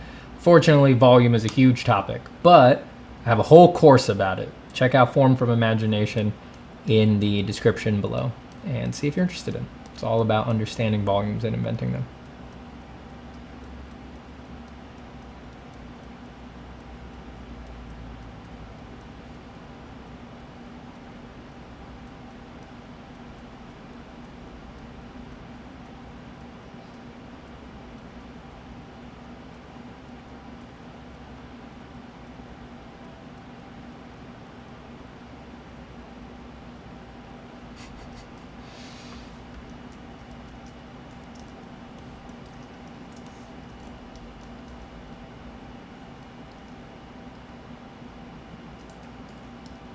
Don't worry, High Ocean. I think Thingy's trolling you, trying to get you to practice your shading by doing lino cuts.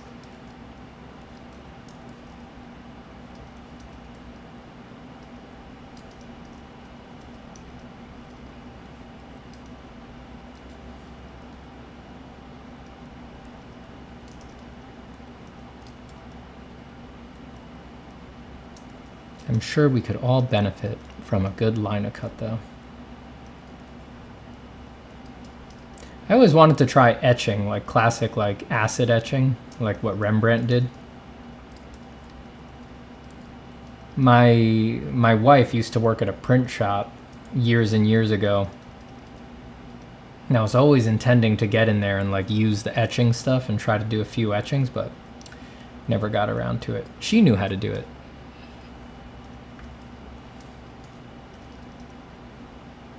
I always wanted to try it, like do the full acid wash and pull the prints off of the copper plate.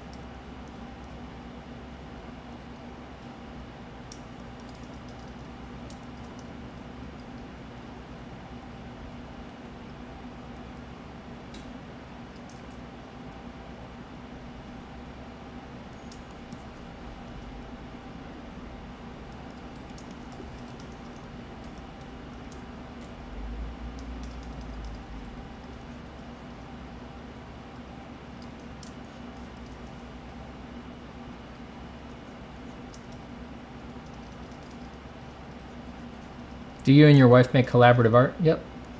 We've done a bunch of stuff.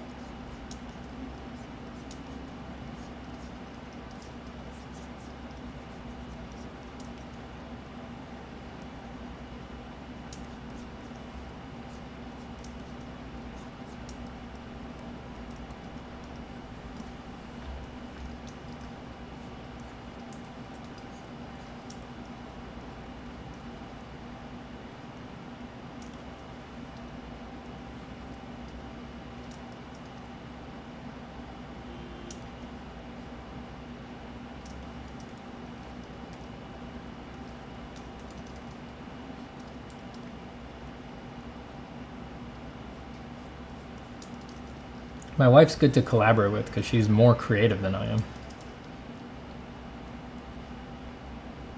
I seem extremely boring by comparison to her. She's one of those people who just has like the real rare talent for just like she knows how to think truly out of the box, like how to arrive at a very unusual answer for something. That's like, you can't fake that.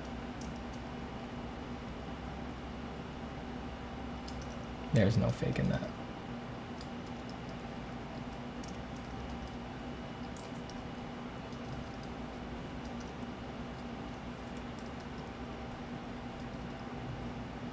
You either got it or you don't.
Don't like how tangent this wound up being with the arm in front of it, so maybe let's move this over.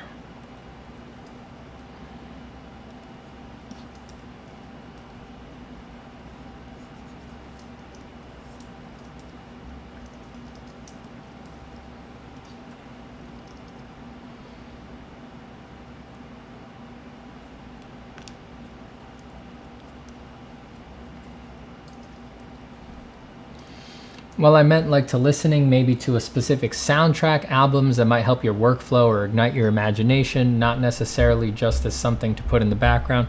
Yeah, see, that's what I thought was meant by using, because, yeah, I do think a lot of people mean it deeper than a lot of other people suspect or expect, because, you know, I've heard of like writers like Brandon Sanderson, who's like, he has a playlist for every character that he writes or every scene that he writes, or not everyone, but a lot of them. He like listens to that playlist while he does that scene or something. And some people really just like, you know, I need to be listening to metal to draw like an angry thing or something like that. So I get the using it phrasing in that context, but I don't do that. I do not. I just, you know, I can just, you know, maybe on occasion it's fun to listen to crazy metal music while I draw a monster, but the little burst of energy of like a particular song or something like that is not going to, it's not going to get me through the hours and hours and hours that it actually takes to draw something, you know?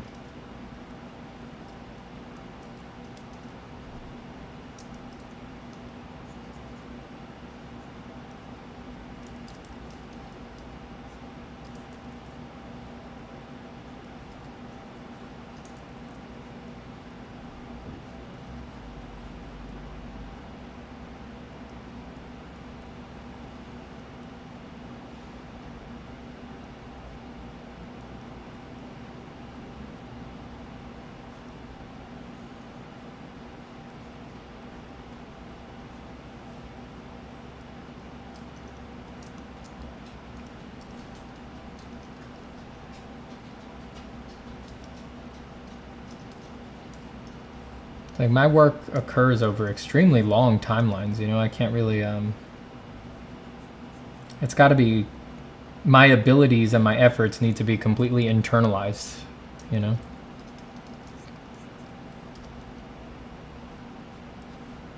It's just, I can't be relying on motivation or energy or little bursts of energy. It's just like, just got to do the work no matter what. And that's it.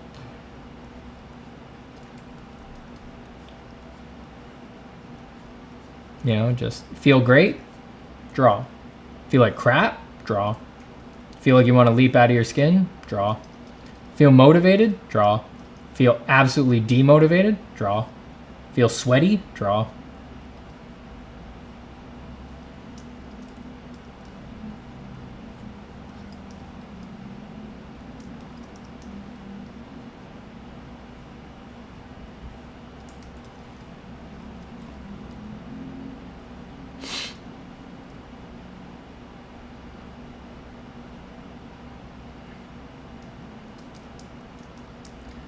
When will I become a billionaire off my art?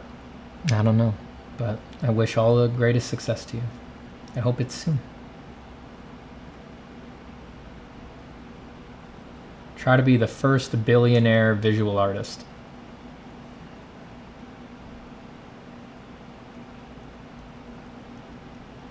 All the other arts have outpaced us. Because there's billionaire musicians, right? Like Jay-Z and stuff like that, but there's no billionaire visual artists, I don't think.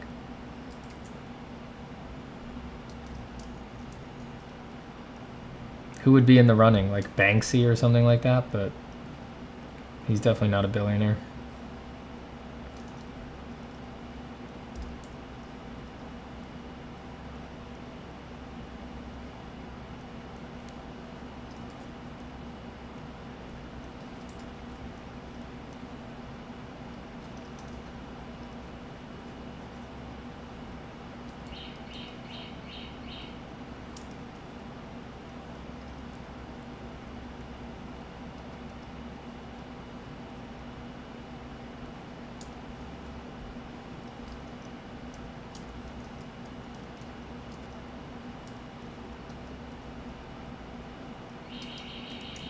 Oh, I like that.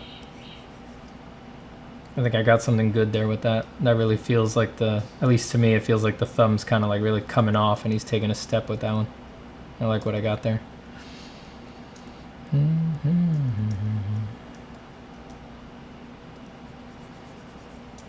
Yeah, Beeple might be in the running if he, but even that amount that he made, like 70 million, is like, that is so far off from, that's so far away from $1 billion. It's like he'd have to do that over and over and over again to be the first billionaire visual artist.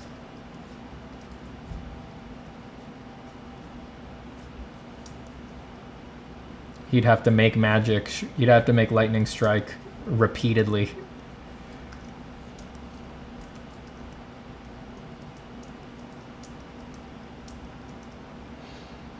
Melvin says, Steven, you've made me love rendering basic geoforms. I know I need to level with creative work, but I'm having fun. I'm glad, man. I mean, you're gonna see it's gonna pay dividends. If you're really loving rendering them, then like the deal is kind of done, you know. When you go back and draw your monsters and things like that, you're not going to be able to not interpret them in terms of the geoforms, and it's going to slowly start rewiring your whole artistic mind, and it's going to work. You're going to have the rare desired skill set that makes stuff stand out and look solid as hell.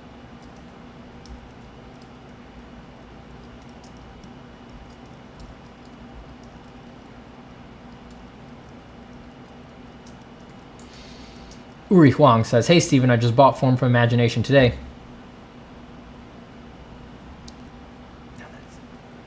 Ooh. That's nice. Oh yeah. Good choice. Excellent choice. I see you have discerning taste. Excellent. Excellent. Excellent. Been loving it so far. Very glad to hear that. Thank you for this course. So I'm interested in teaching too. Do you have any advice for teaching and inspiring beginners? Oh man. Advice for teaching, that's tough. You know, put the students first. You know, that's the big thing. You know, you got to believe in people. You know, artists especially, like, there's enough people not believing in them in their life and in the world. Like, you've got to really believe in them. And the thing is that you've got to believe in them when it's hard for you to believe in them. That it's like, it's easy to believe in someone when they're impressing you, right? When they're like doing things that amaze you and you're genuinely impressed. It's like, who cares about that? That's when it's easy to believe in someone. To be a really good art teacher, you need to catch yourself when you, the little you, the personal you, when you're interacting with the student or they're showing you something and you think it sucks or they're a bad artist. When that feeling boils up in you, which is going to happen, right? Because you're a person and you're an artist with taste. You know, you've been doing this for a long time or whatever. If you're at the point of teaching, it's inevitable that you're going to get stuff shown to you or interact with students who just, it's going to come up out of you compulsively. You're just going to be like, oh my God, they're so bad, right? And that's when it's hard to believe in them. And that is the only time that it's actually important to make sure that you do. You've got to realize and have the presence of mind to look at that and be like, I have no idea what the hell I'm talking about, right? Like, it's pure arrogance to think because of my experience and what I can do that I know they're bad, or they're not going to hack it, or they're not working hard enough, or something like that. Like, that's all just your prejudice. That's all just stuff your brain is, it's just offering it up the way that it offers up everything else. So the real hard part for a teacher is to be aware of that stuff as it comes up, notice it, and have the humility to tell yourself to shut the fuck up and just help them. Just help them. Believe in them and help them. And try your best to treat each one like they're the student with the most promise. Because once you've done it for a while, you get humbled. You come to learn that the students that you thought were the best, they wash out. You know, they really weren't. You know, stuff comes up, they change their mind, they want to do something else. They, you know, a bad word from their mother or their father, they just can't, they're not interested in it anymore. Or their energy level changes, they fall out of love with it. And the students that you thought were the worst, they just, in a week, just they have a good week and suddenly they're the best. And then they impress you, or you show their work to somebody else, you know, one of your peers as a teacher, and they're like, oh, they must be your best student. And you're like, what? You know, you're scratching your head over it. It's like, you have no idea. You have no idea. You know, that doesn't mean don't be honest with them, right? Like, I consider it very important as a teacher you have to balance that with, you need to be honest with them, right? So if a student tells you they're going to do something, you know, crazy, like they're going to take a very hard job that they're totally not ready for, or they're going to, you know, they're going to invest a bunch of money to launch something or advertise something or something like that, you have to be honest with them. You have to tell them for real, like, you know, a bird just crashed right into my window. Like flat, like right, it's right there, like 3 feet over there, just hit the window so hard. It's just directly in front of me. You have to be honest with them too. So if they're going to do something like that, you've got to be willing to be like, I want you to know you should live your life however you want to live it. But so I also know that honest feedback is hard to come by. I'm going to level with you and tell you I don't think it's a good idea. And I don't think you're ready, or your work is that good, or something like that. But I'm not the end all be all on these things, right? So all of this is to avoid. It's not just that most art teachers are bad. It's not just that they're ineffectual, which they are. The vast majority of art teachers are bad and ineffectual. They have no idea how to teach. They don't understand the content. They're ignorant about how art really works. And most of them are not good at making art. You know, they don't keep up a personal practice that advances to a level of advanced content. You know, they just get hung up on teaching. It's not even that. It's worse. It's that they are actively detrimental, and they hurt students. And they make them quit, and they traumatize them, even adult students, with their lack of belief in them. All of the things that I just mentioned, they think, oh, they do exactly what I said not to. They believe in students when it's easy. And then as soon as they don't like someone's work, they're like, oh, well, this isn't for you. You really shouldn't do this. Or they just let one stupid, ignorant sentence slip out, and that student, who had just as much potential as anybody else, won't stop thinking about that one sentence for years, for decades sometimes.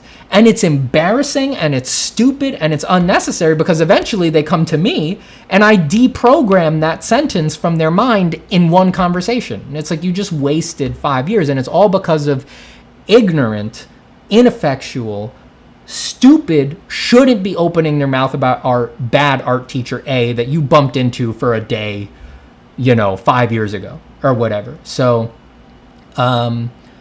That is my big advice for teachers. It has nothing to do with the skills or the pedagogy or anything like that. You can teach whatever pedagogy you want. You can teach whatever skill you want. But the real difference between a good teacher and a bad teacher is that when it's hard for you to believe in a student, you still believe in them. And you have the humility and the ability to efface yourself and realize that the fact that you don't think their art is good doesn't mean shit. Shut up. Shut up and help them. Everybody starts bad. Who cares that you think their work is bad? Are you their teacher or not?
Chat's probably going to become a takedown of everybody's bad teachers they've encountered.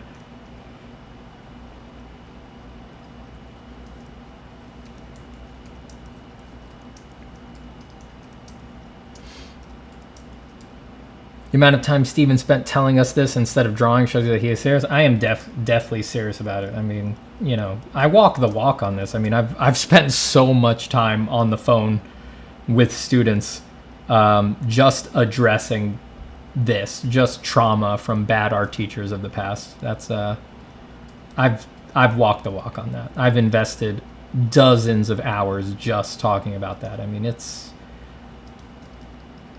infuriating, and it's infuriating because it's the easiest thing in the world to avoid. It's just that, you know, most people who teach art never took a minute to figure out how to be good at teaching it, you know.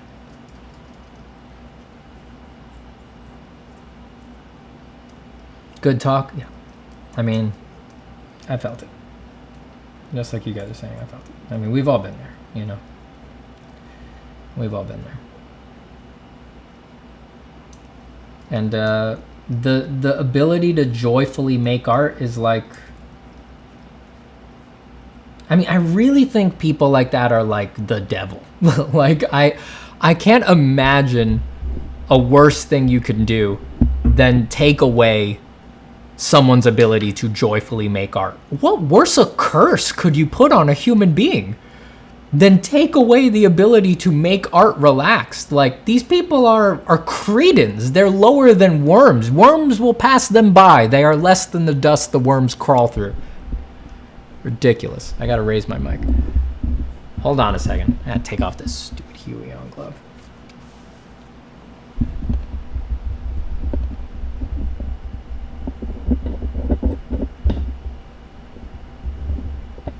Did you have that teacher? Well, I'm lucky that I don't care what people think, but there was plenty of people who tried to be that teacher for me, but I don't. I'm like a really arrogant guy, so it's like as soon as anyone hits me with stuff like that, I'm just like, yeah, it's weird. I have like a weird, like, as soon as something starts turning that way with art, like, you know, with life stuff, that's different. You know, I'll listen. You know, if someone's like, hey, Steven, you're an asshole, like, for reasons A, B, C, D, I take that pretty seriously. You know, I'll have a guilt complex over that. But weirdly enough, with art, if it goes that way, it's like, I know what art is. I know it's not a big deal. We're making drawings. They're just silly drawings. Like, it's not like that, right? And the stuff that makes art big is only beautiful, right? The spiritual aspects, the communion with reality, the joy that's experienced, all of the things that do give art an outsized character are only positive. There's no negatives to it. All of the negative things are imagined. So as soon as anyone tries to hit me with that, like the problems we just talked about, I immediately discount them. I'm just like, it's so clear to me immediately, like they have no idea what they're talking about. I lose all respect for them and I don't care. And there's been people who have done that to me, but in all of my memories of that, it didn't even ruin my day, much less get thought about for weeks after. It didn't even ruin my day when it happened.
Maybe I'll go out for lunch today.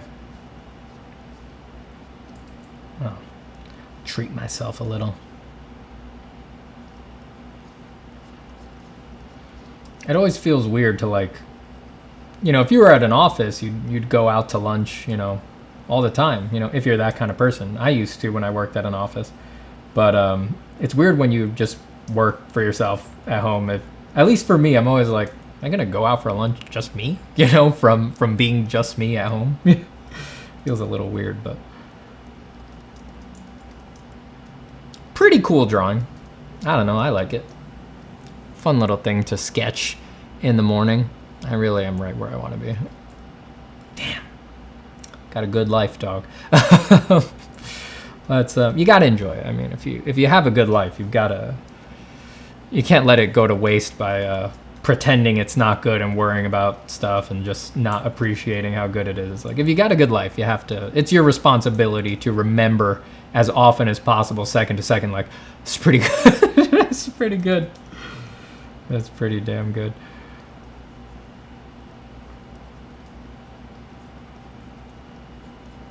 Don't go wasting it.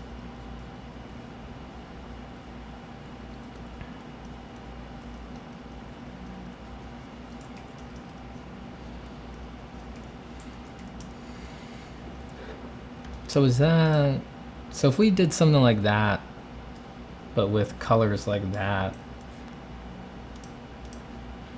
that could be pretty cool. It could be pretty cool. Let me just put that up there to have it on the thought board.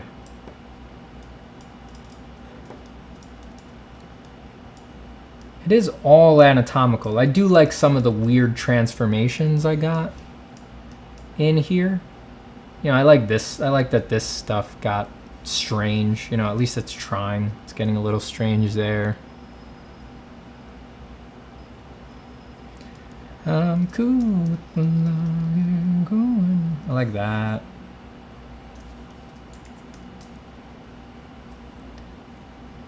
This got a little regular leg, but it's because I wasn't paying enough attention. That's regular leg, but at least it contrasts stuff. I like that. This I like. This the fact that it's like a blend of arm anatomy and leg anatomy. I like that.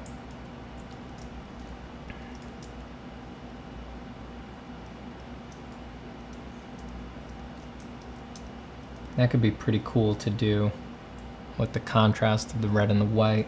With the contrast of the red and white, yeah, yeah. Never want to do with the contrast of the red and the white. With the red and the white, yeah. And then we do it like that, then we do it like that, and then we do it with the contrast of the red and the white, yeah. Would be nice to get some weirder psychedelic stuff going in too. I could loosen up a bit and get some of the stuff I like to get into my pencil drawings, the whorls and twists and dances and things like that. How much HP does he have? Like 55,000 or something. 55,000. Oh.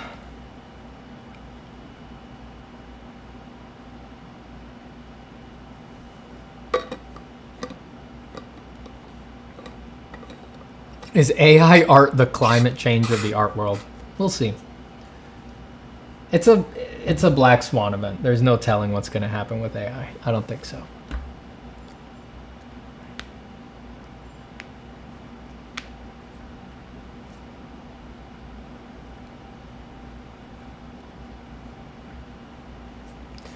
What's this?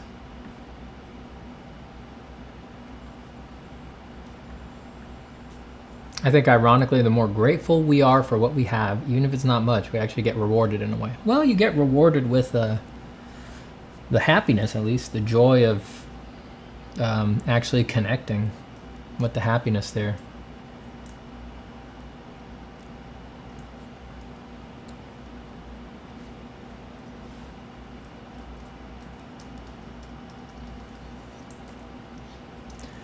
Maybe let's do something with a different kind of silhouette.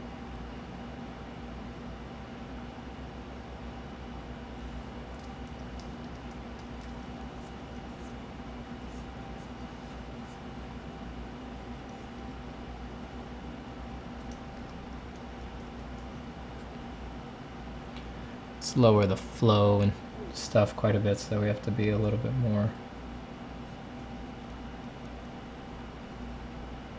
slow and methodical. This is going to be pretty gray here for a bit.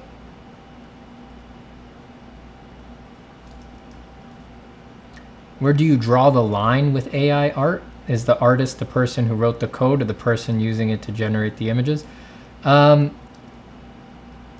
Just for the record, you know, the jokes I make about AI art, it's like, I just want to be clear, like,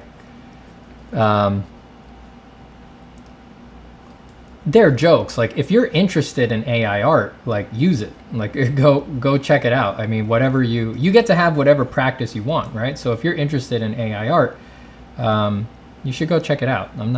My disparagements are mostly joking around and being utterly realistic. I know you need it, because you have no hope of drawing like this. I mean, if this is what's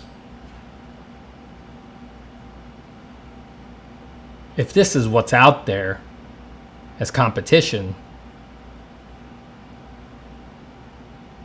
you need all the help you can get. So it's like, I want things to go well for you. I want what's best for you. You know, I want you to have a good career or whatever. So, you can try. I mean, you could use as many robots as you want. You're going to have a hard time catching up. And use 50 AIs. I mean, you're not going to, you know?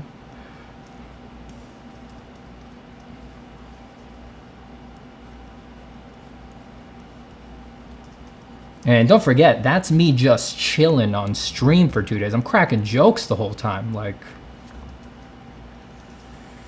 yikes.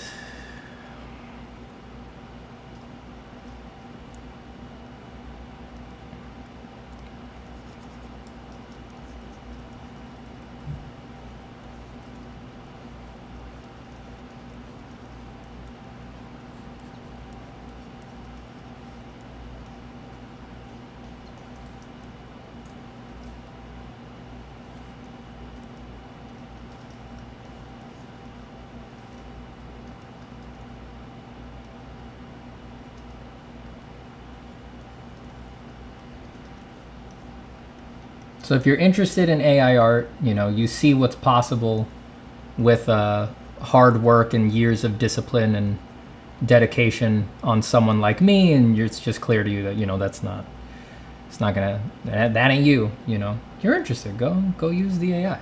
Go use the AI.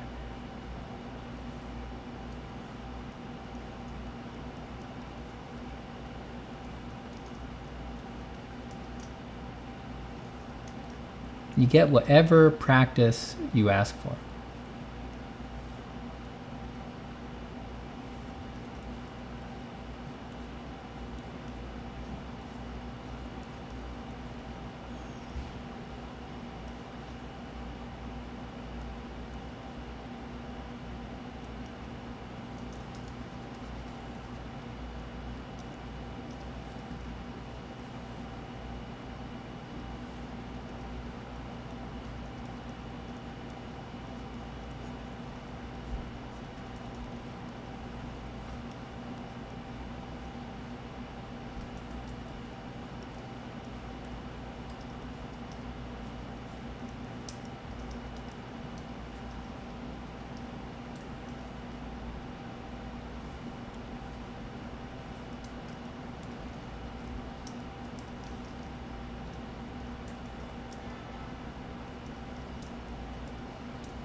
I just heard someone very, very aggressively hitting the elevator button outside in the hallway, and I'm like, just wonder, like, what's going on? Where's he gotta go?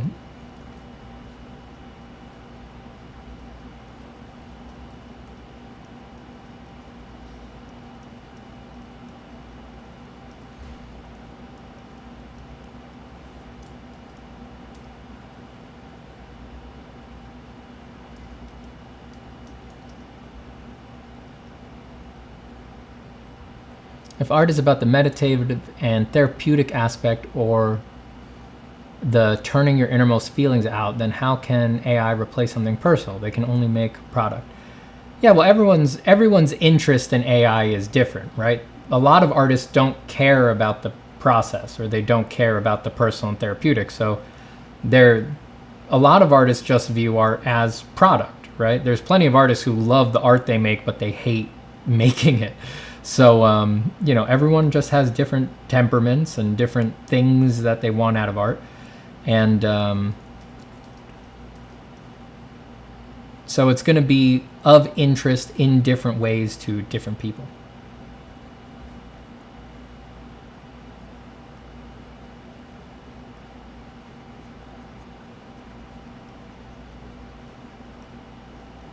I just love, I mean, even just that, like just making that shape, like I love drawing so much.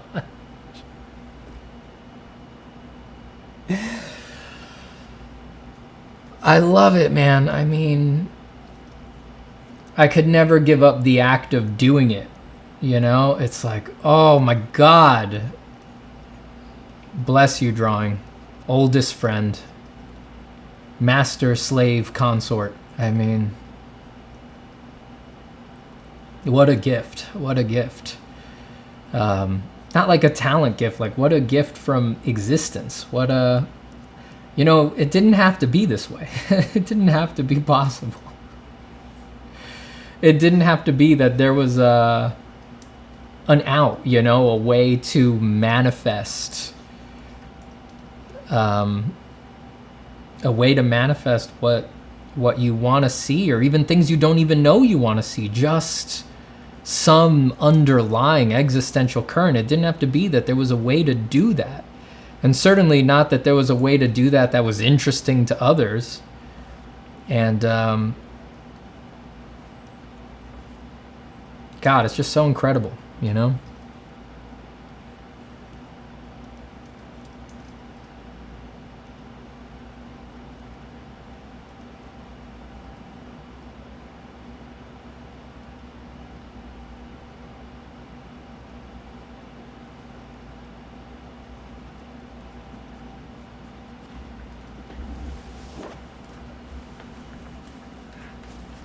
Oh, my leg fell asleep.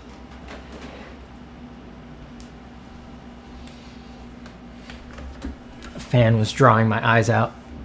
I just moved it real quick. Come back to me. Look at me, camera. Come. Movement. Face. Come on. Come. Come here. Give me that.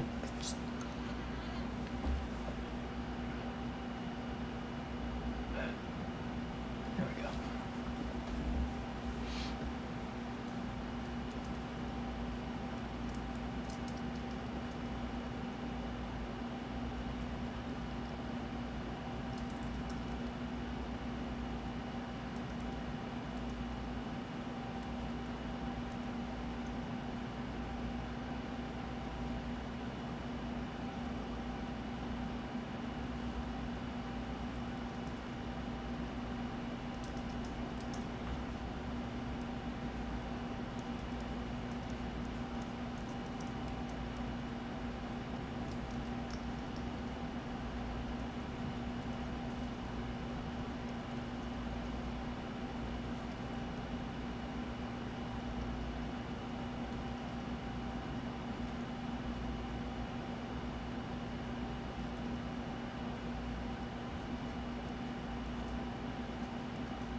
Putting the opacity really low on the brush is a good way to just force you to slow down, because it makes it impossible to put down a high contrast mark.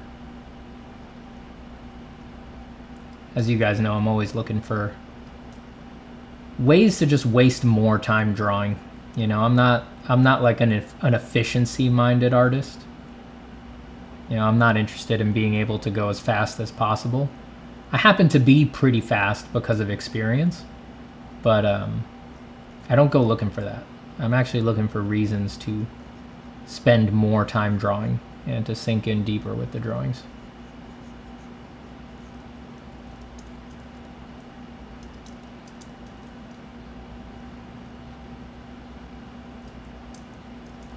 I just opened up the stream and showed you to my friends. I think they love you. I love you too, friends.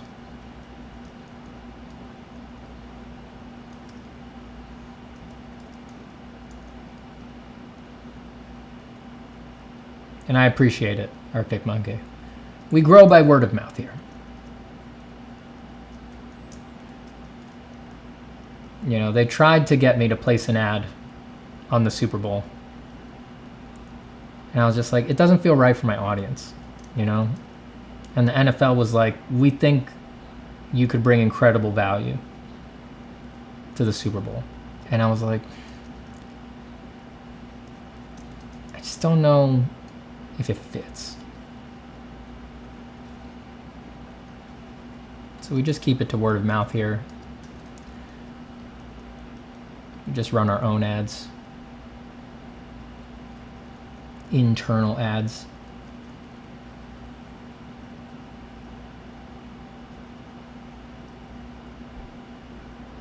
Was the intro done in Blender grease pencil? No. It was it's all Photoshop. Oh no, that's not true. I drew some of it in... I drew about half of the frames in Photoshop and the other half in Procreate, if I remember correctly.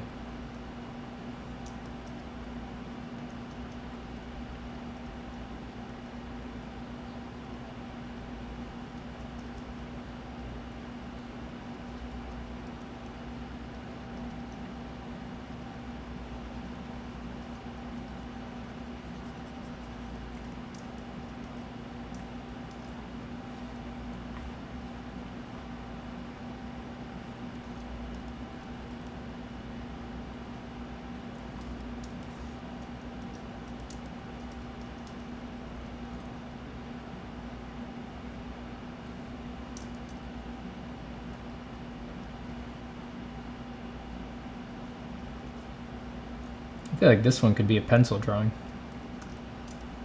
Could always turn it into one.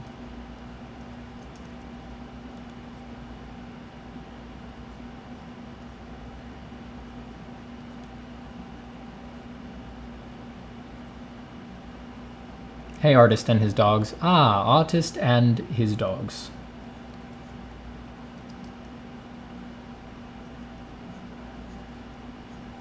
Here in the artist studio, we find the artist and his dogs.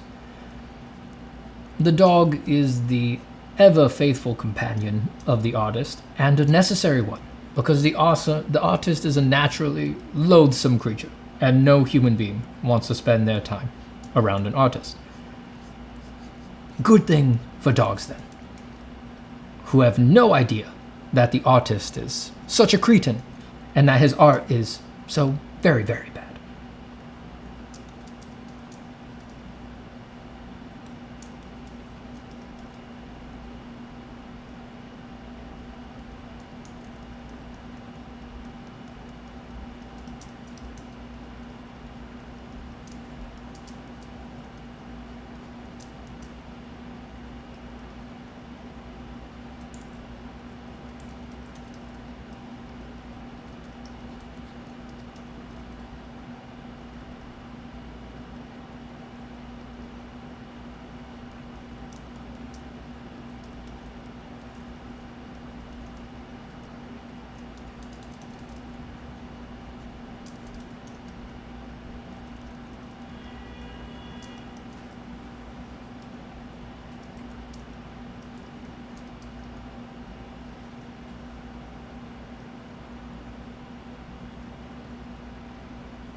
What the dog doing? My dog is chilling. Where is she? She's out cold in her bed. Over there at the corner underneath my desk.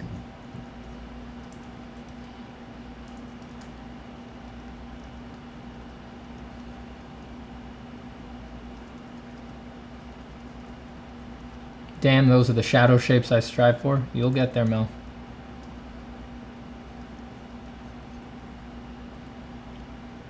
You keep going with your geoforms. Wrap your head around designing variety. You'll get there.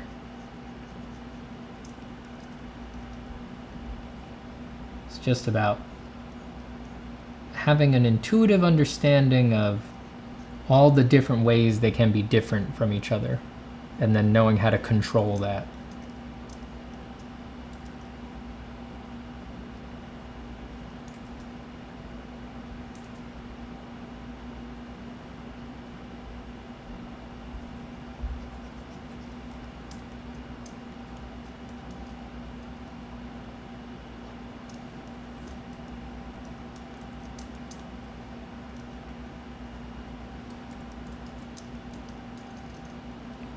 Do you meditate outside of drawing? Vipassana, Zen, Dzogchen?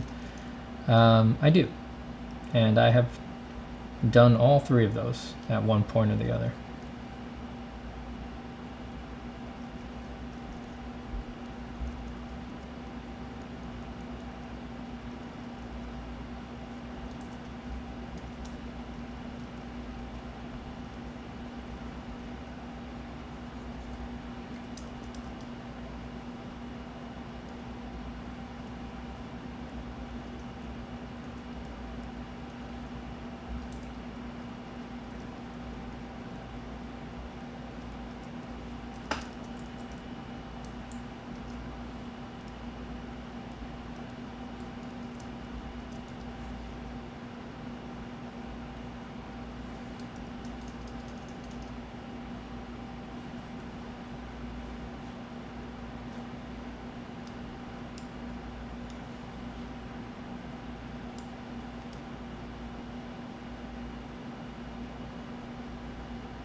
How much exercise do you do daily?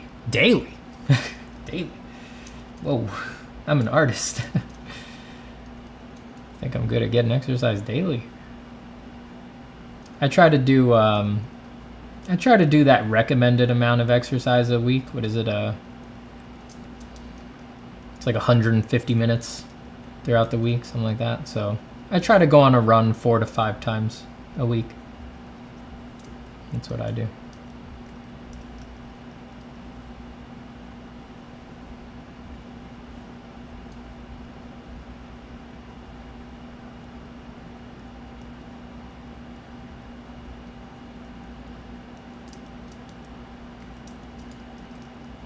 I wish I could turn down the lights in here a bit, but then my green screen wouldn't work. Everything's so bright. Does the course go into the next part of multiple Steven's storyline, by the way? There is no... Imagine a gated drawing ascendant behind the course. That'd be crazy. That'd be a wild move, dude. No, the course is about improving your skills.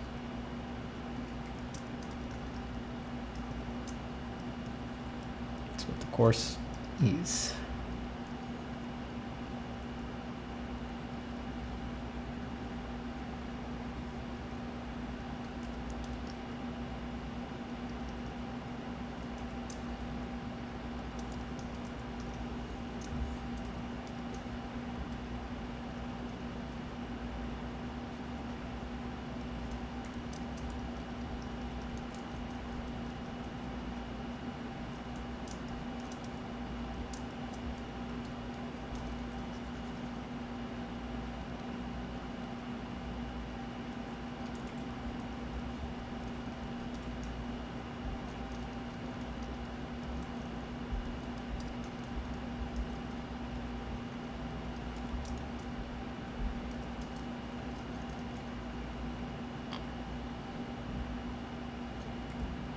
$150 minutes of exercise a week is like the yeah that's the number. Yeah, so I do like a 30-minute run 5 times a week, but if I do less, you know, I go over, and some days I just want to keep running, so somewhere around there. Sometimes a little more, sometimes a little less. I was bad this week because I launched the course this week and I just had so much to do and to onboard. It's been so hot in New York.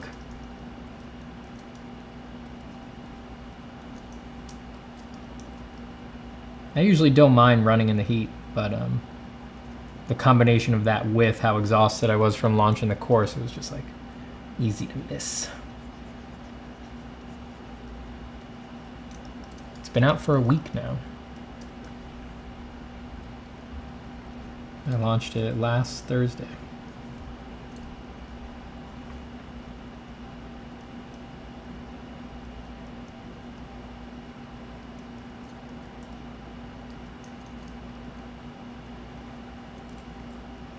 What do I want to do with this? What if it was a...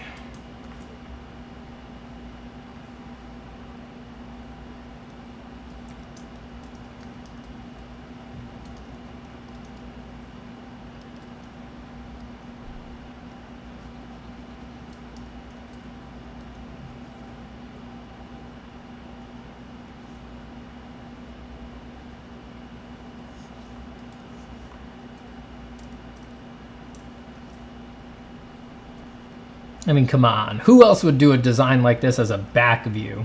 I mean, that's pretty chaotic.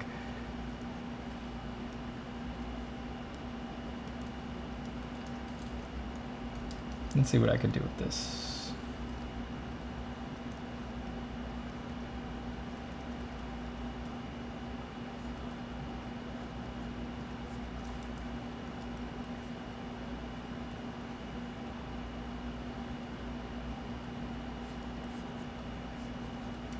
I need more room because this thing's getting big.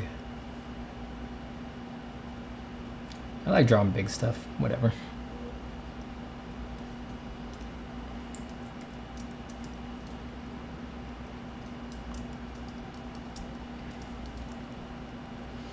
Running is so good, yeah. I mean, I don't, that's really the only exercise I do because it's the only thing I find fun, really. I've played around with lifting, but it never stuck. But I've been running since I was, you know, young teen.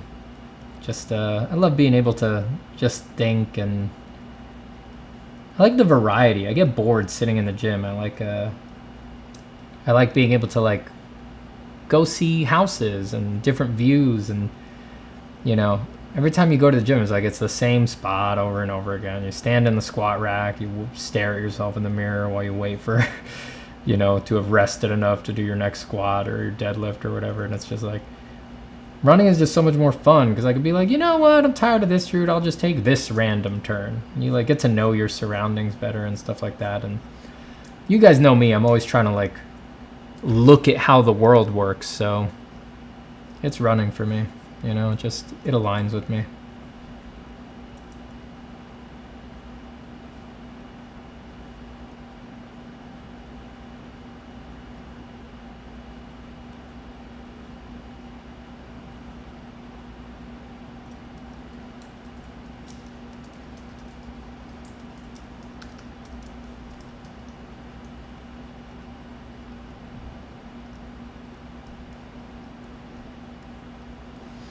How's the launch going in comparison to your expectations on your way to overtaking Proco? I think it's doing very well. I mean, I don't know what I was expecting. It's a pretty weird thing to do. There's not a lot of comparables, you know?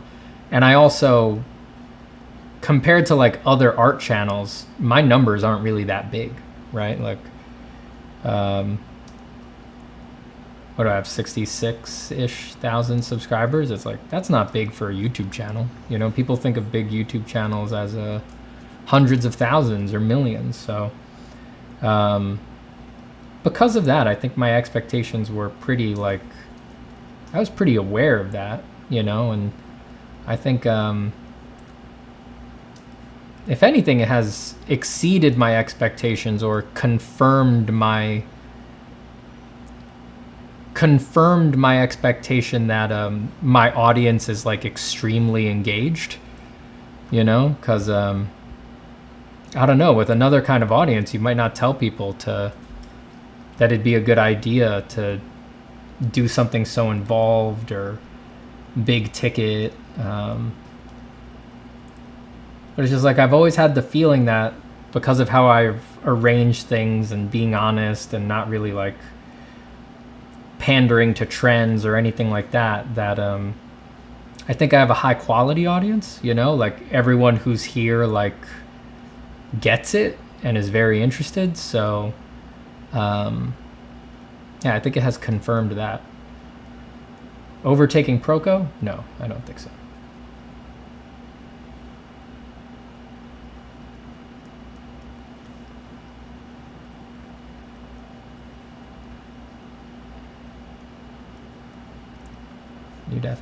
You'd have to do a lot to overtake Proco. But it's a different kind of a thing, you know. Proco's like a really more of like a big, but like a company, you know, and I'm just like, this is more, I'm a guy, you know, and I'm like, learn with me, you know. It's really a different kind of thing.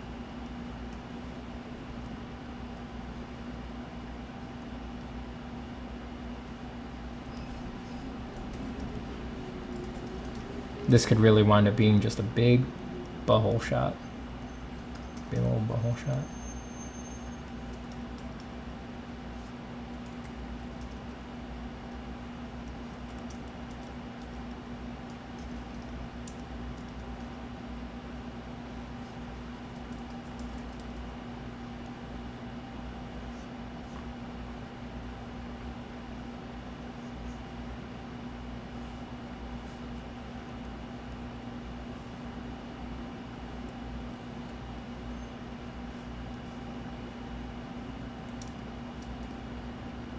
That's pretty weird, and that's interesting.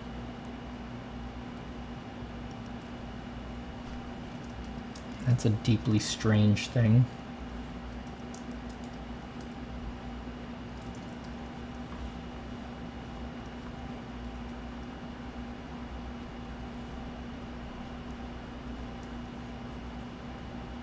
Let's investigate.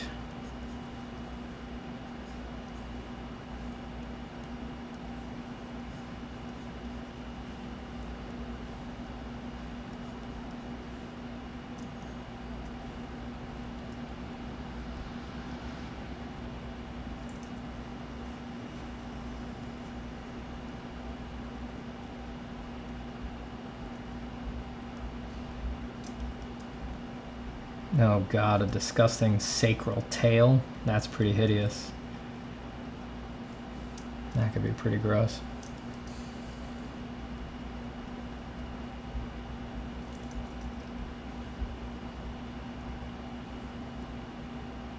Maybe a bovine pelvis.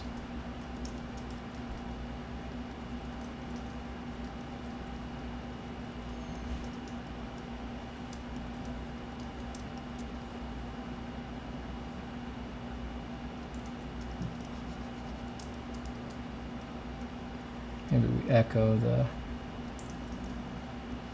anatomical forms up top here.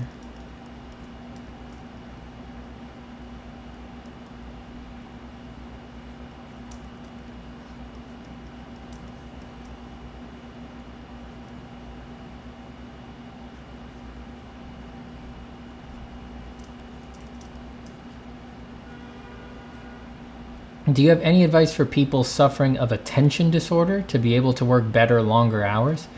You know, I really think that that's probably the realm of a therapist or something like that. Because I don't know the severity of your disorder. I don't know the type. So I don't really want to say anything flippant and have you sort of go off the wrong way. I think that's the kind of thing that you need someone who really knows you to help you with that. If I had to say something, you know, just like as your artist buddy, I would wonder, like, so if you have this attention problem, do you still do stuff that is fun? Like, do you have the attention problem with a fun video game or a thing that you like watching, like YouTube or something like that? Do you have the attention for that? And if you do, that might just be begging you, like, you've got to get creative. You've got to find a way to make your drawing as fun as that stuff, you know? So maybe you need to pick a subject matter that's more exciting for you. Maybe you need to de-weight your stressors so that you can just draw in a more exciting way. Maybe you need to sling more paint or something like that. But I don't know. Yeah, I think that's a more involved question than some guy on the internet can help you with.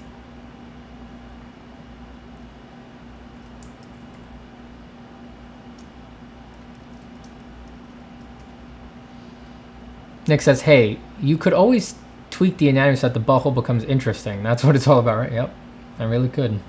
We'll see what YouTube thinks about that. See what they think about my artistic butthole depictions.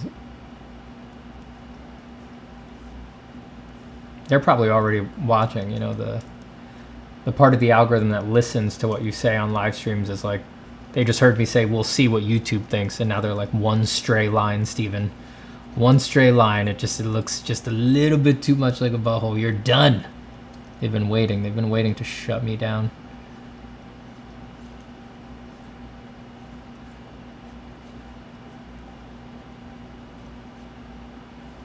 You know who thinks my monsters are way too sexy is TikTok. They've taken down so many of my videos because you know, this writhing monstrosity has a sensually covered crotch, and they give me a violation, and the reasoning is like, these are just clearly salacious images designed to titillate. You know, there's some pervert sitting in the customer service department who's watching these things, and he's like, that monster's way too cute, you know.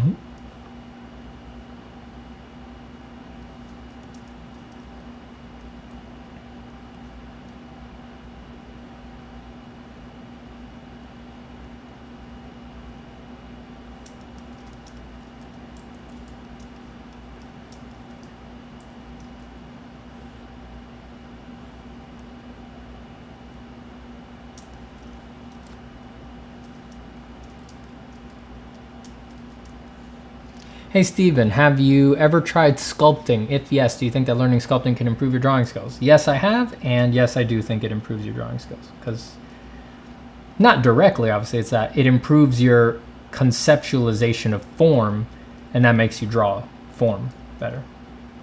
And form is like the best, so. Form is like the ultimate drawing skill.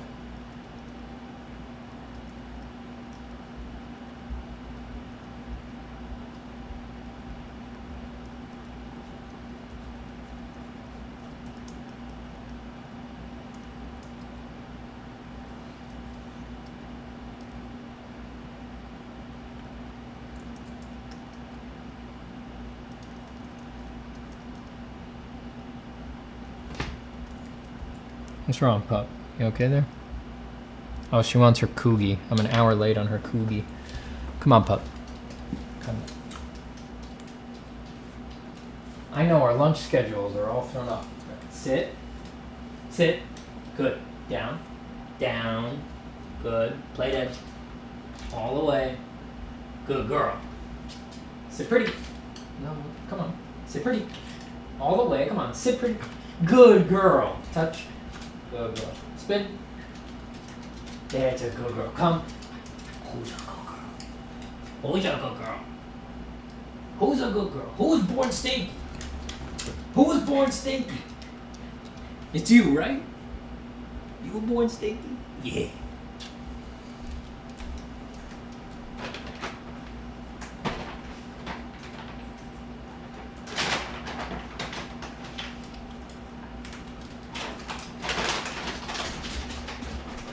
Eat your cootie and get out of here.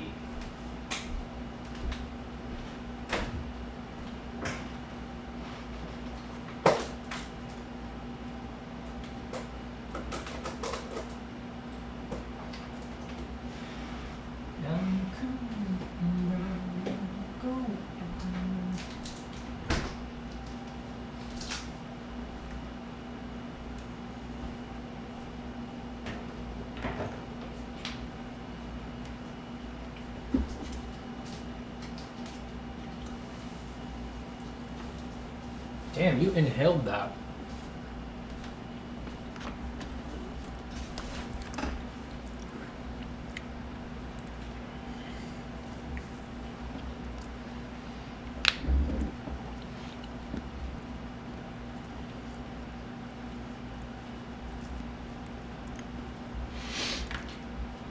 She gets her cookie. I get my peanut butter cup.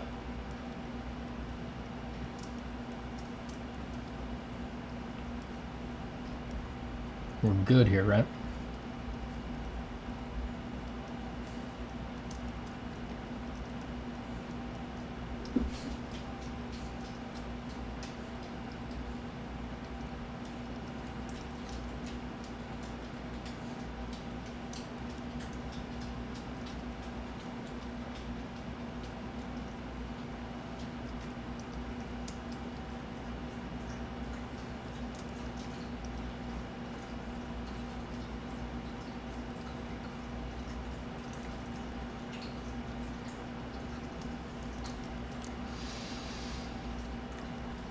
Hey Steve, how does it feel to be the greatest artist out there?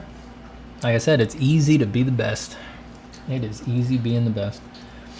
Steven, don't you feel uncomfortable with this form of censoring that many sites do with art? I mean, this is art. It's not something terribly wrong. There are so many things wrong they don't even care. Yeah, it's absurd. I mean, if you actually pull back and you look at what they build their business model on, you know, and the way they treat art, it's like it's all self-contradictory. It's just absurd. Yeah, it's silly, but you know, you don't become an artist to get treated fairly, that's for sure.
Hey, there's some good loose lines and cool forms. Thanks, Leaf Veiled Boy. Thanks, Leaf Veiled Boy.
Couple quick elliptical cross contour lines to let myself know how the heck I actually think that leg sits in space.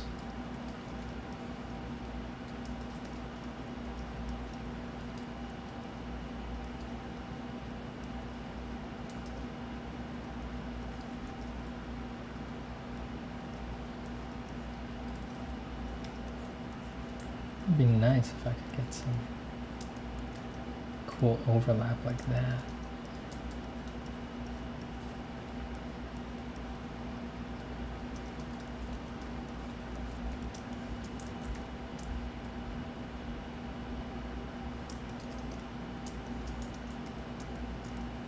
Dog puked on my Lord of the Rings book behind my back while drawing. Classic. Classic dog.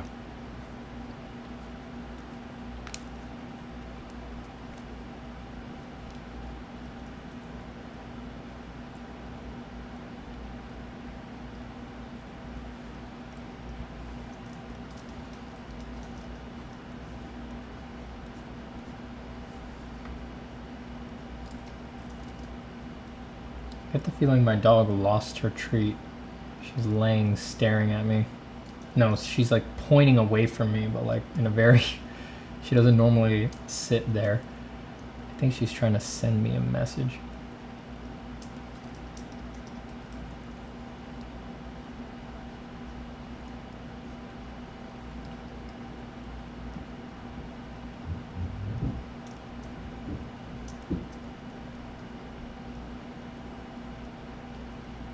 Maybe she dropped it off the couch and then it rolled under the couch?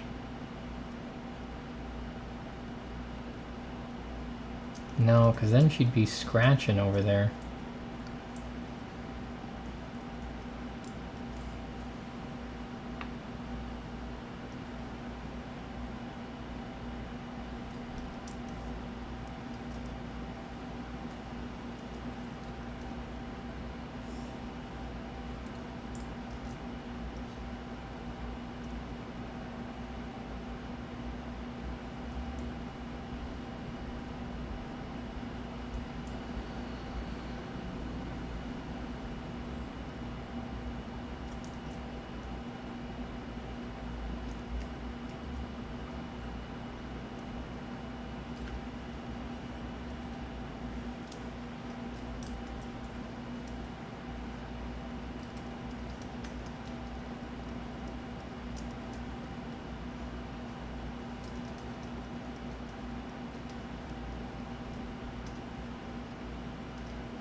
Pretty weird. Pretty weird, disgusting thing.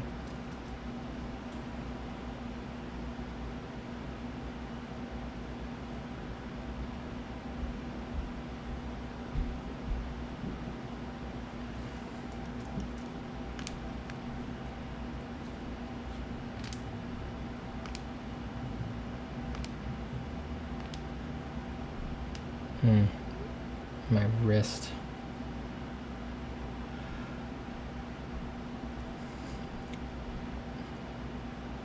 Ask him. Wander says, Malik, good question. Do you look at other artists and go like, damn, I wish I could draw like that, or damn, my art is trash compared to theirs? No, I don't think I look at my art is trash compared to theirs thing. I don't think I feel that way anymore. No. I try not to take other people's art personally.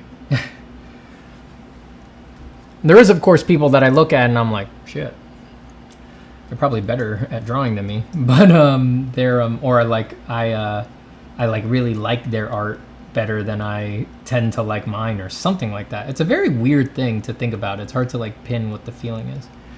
But I don't feel like my art is trash compared to others. I just don't think that. I don't think those comparisons make sense, right? Because everybody's art is different.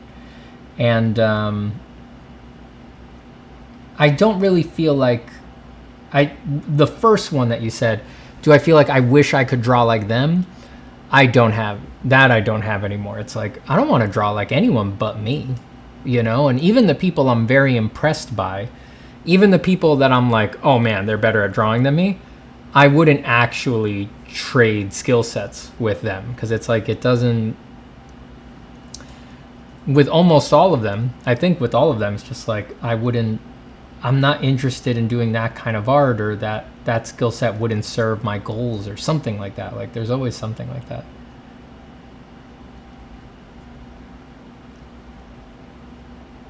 I can just appreciate their skill intensely, but I think I'm past the point of envy, you know, which is definitely there early on in the journey. But yeah, I just don't worry about that anymore.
Learning to appreciate and not desire is also a skill to be trained. Yep.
So I was going to ask, would you say that we should try to implement what we've learned from the course into personal work? Or is the course meant to bleed automatically into personal work? Thoughts? Automatically. It's supposed to happen automatically. Like, you don't need to put cubes in your personal work if you're uninterested in doing cubes. Follow your heart on that stuff.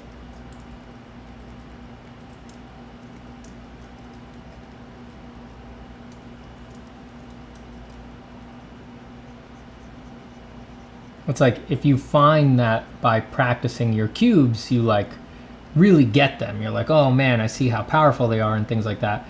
And then you want to start like beginning your character designs with cubes, like, you know, doing this to get a pelvis and a rib cage or something like that, then sure, go for it, you know, like, because it arose naturally. You know, you found the tool powerful, you want to implement it directly in the work, but you do not, it's not a requirement to do that. If you really connect with the forms as you're rendering them, if you really like unlock the magic of the basic shapes and how, and the ability to be the form, to be on the form and to feel like you're sculpting the form, you will naturally begin to conceive the things that you draw on your own as having those things as their underpinnings, because they do, because that's just the nature of reality and structure.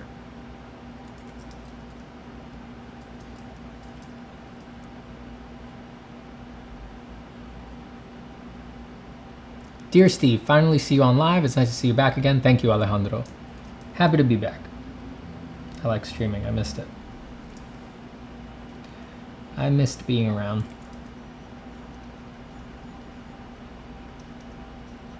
It was a isolated few months there while I made my course, I'll tell you what. It's kind of a lot.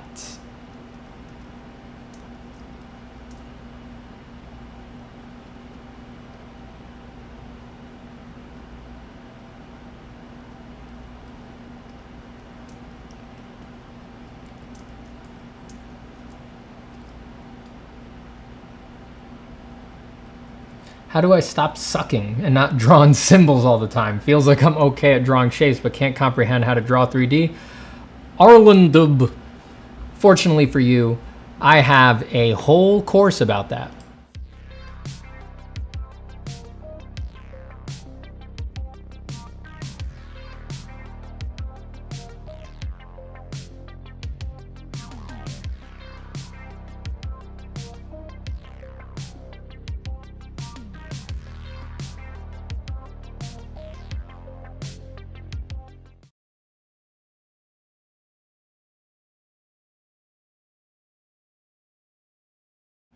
You get the course.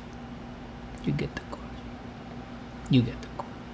Unfortunately, the question that you asked, you know, how do I get good at drawing things in 3D if I'm symbol drawing? It's like, it's a huge answer. You know, it's a ridiculously long answer. My answer sounds like a ridiculous amount of hours of content. It's like 20 hours of content across like 60-ish explanatory video lessons. And, you know, I'm just precision answers the whole time. It's like, it's a very involved process. But you need to, whether you get the course or not, the long answer to your short question is you must investigate the nature of form. And that goes hand in hand with investigating the nature of light, because light reveals form. So may that be the rabbit hole you now go through. Or go into, that you dive into. Now you'll become a rabbit. Wait, the hole is a metaphorical hole, but it's like, but it's a real, it's a metaphorical hole, but you have to actually go into the hole. But you don't have to be a rabbit, but you can be, but you're acting like a rabbit. The rabbit is, all right, look, you become a rabbit, right? So do whatever you got to do to become the rabbit. You got to get the witch's nails to the alchemist or whatever. He's like, you've done well, young one. Not many would have been brave enough to bring me these. How can I honor the effort that you put in? Turn me into a rabbit. Turn me into a rabbit, Mr. Alchemist. You become a rabbit, gray one, right? You know, maybe a little wiry. Maybe you could be a hare, I guess, you know, but a wiry one, you know. There's not that much food on the ground. There's all sorts of stuff to do, you know. You're running lean, right? You go into the hole, the metaphorical hole, as the real rabbit. You explore. You go down in the hole. What's down in the hole? Light and form, obviously. The nature of light and the nature of form are down in the hole. What's the UI mod you're using? That's Layer Factory by Sergey Kritsky. There is a link to that in the description of this video.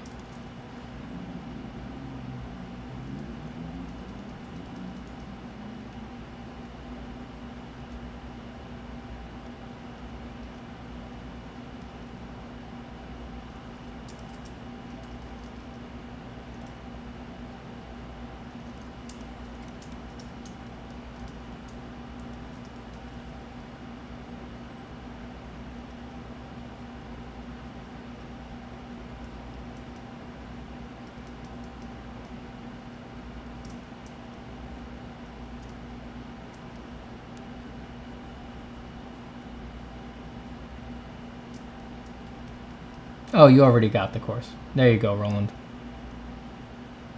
Trust the process. You'll get there.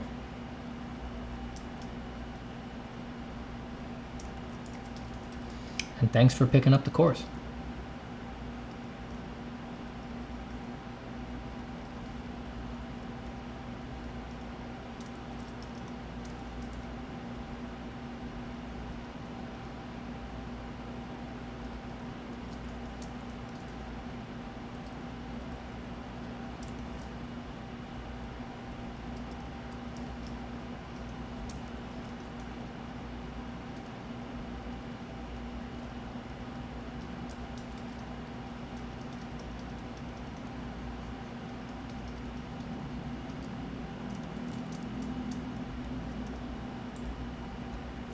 Your tangents bring me much joy, fellow line maker. Yeah, well, we gotta keep the joy in the studio, for sure. You gotta keep energy high in the studio.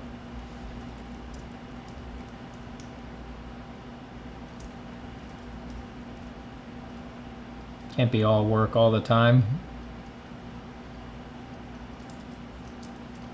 That was my favorite thing about working at an office as an artist.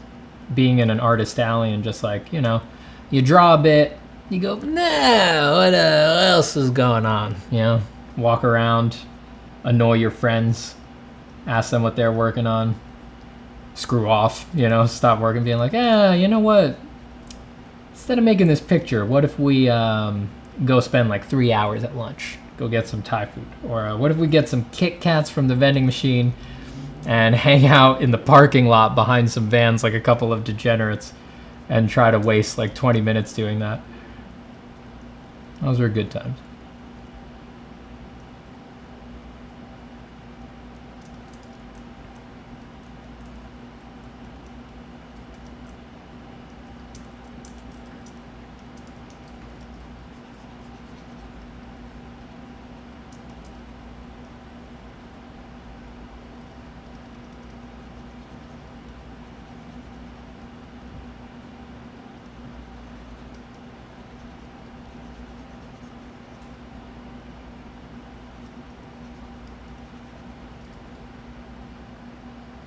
Those were good times. Oh, now I'm reminiscing. Remember my good bud Fernando coming over to my desk every day at a prescribed time. We would just nod at each other like, just give each other a nod. We'd both, you know, walk off all business-like. Go to the vending machine, get a Snickers, get a Kit Kat, and just go complain in the parking lot. Stupid. Opening the candy wrapper, like, stupid drawings, dumb. You can believe the notes they gave me? Like, who cares? Who cares if it's purple? Good times.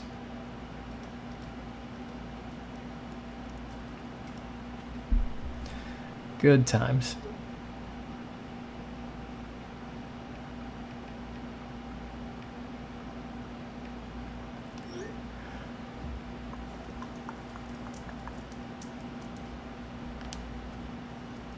Are you using a mouse? No, I'm drawing on the screen right now. I'm using a Huion Kamvas. I've got it listed in the description. That says the model I'm using.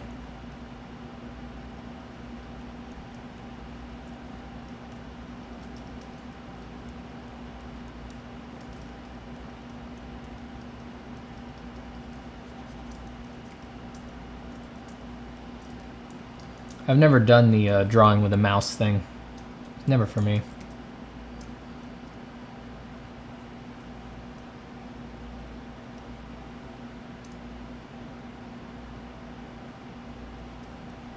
I think I only ever did that with pixel art when I was a little kid. Back in glorious MS Paint.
I'm getting hungry, man, but I'm having too much fun drawing.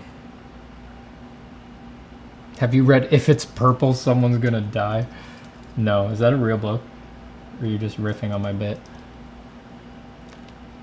Just curious, do you designate drawing time for the studio only, or do you also bring your sketchbook everywhere you go, including TV time and all? I'm trying to grasp a pro artist's time spent arting. I used to. I think it's a good idea. For most of my artistic career, I always kept a pocket sketchbook in my pocket. I drew everywhere. I was rude, you know. I drew at dinners, at parties. I mean, I was a freak. I took it as far as you would go. I mean, not cool, you know. I was one of those people who, like, you know, my girlfriend had to be like, babe, I know you think you're very serious, but you gotta fucking make eye contact with my friends while we're having a party. And I'm like drawing as she's telling me.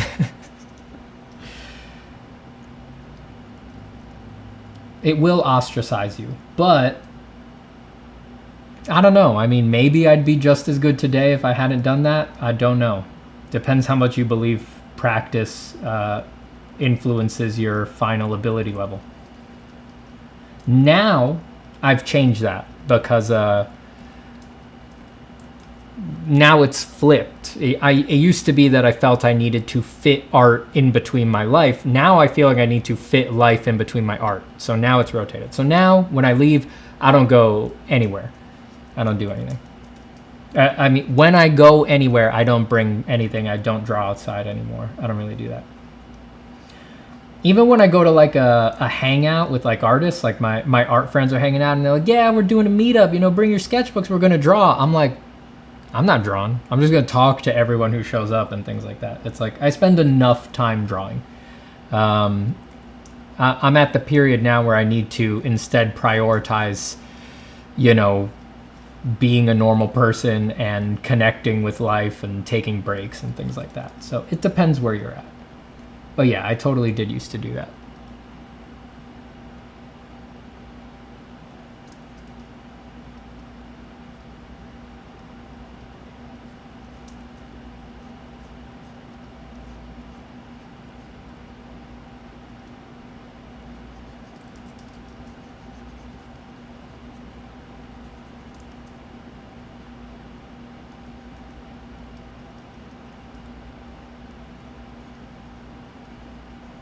I sacrificed a lot for art, man. No joke. all joking aside, I can speak with, I feel like I can speak with authority on like the discipline, time management, like what counts, what doesn't kind of a thing, because I sacrificed a lot for art,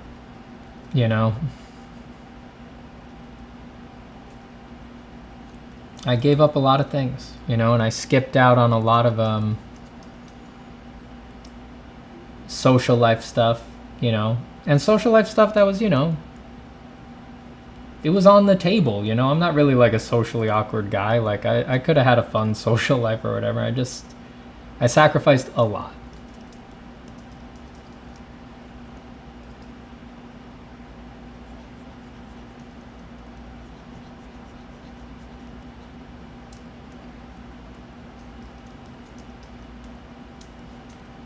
All so that I could draw that.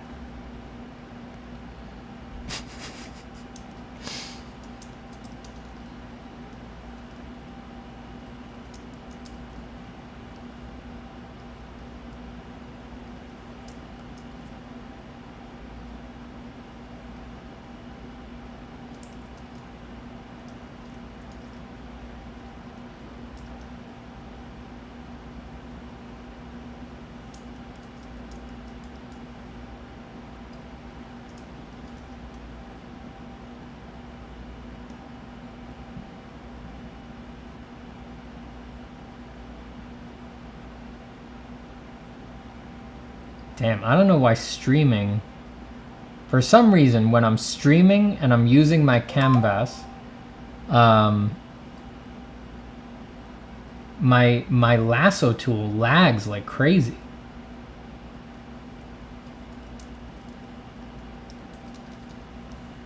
Never used to do that when I streamed, when I just used a regular tablet. It must be like just the Kamvas and streaming is like just resource intensive enough that it's like something the lasso tool is doing. My computer's like, oh God, no.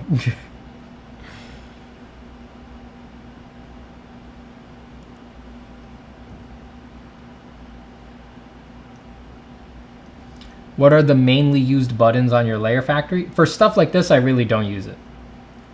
Honestly, with the amount of people who ask about it, it's like maybe I should take it off for streaming, because I really don't use it for drawing like this. It doesn't do anything.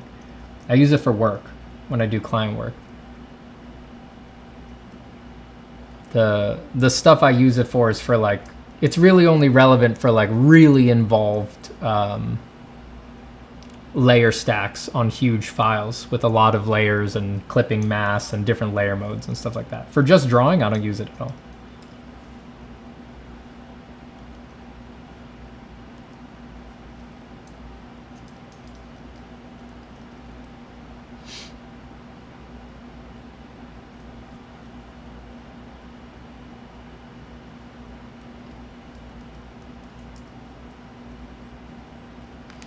Why draw every day? Want to 5 times a week? Why not every other day? Genuine curiosity on your reasoning behind it? No, you can draw however much you want. That was just back then. I don't believe in that stuff now. Like I just said, these days, when someone's talking to me, I just try to listen, and I don't bring my sketchbook anywhere. I do take photos, Every time I see something even vaguely interesting, I snap a photo of it on my cell phone. And if I'm really like feeling lost or disconnected, I'll just open up my photo reel and I'll just look at the random things I took photos of, a fire hydrant, a vine, some weird tree. And that'll usually help me reconnect with like, oh, that's right, that's what I like, If it was a decade ago, I'd be stopping and drawing those things to try to get them into my bones, but not anymore. Life has seasons,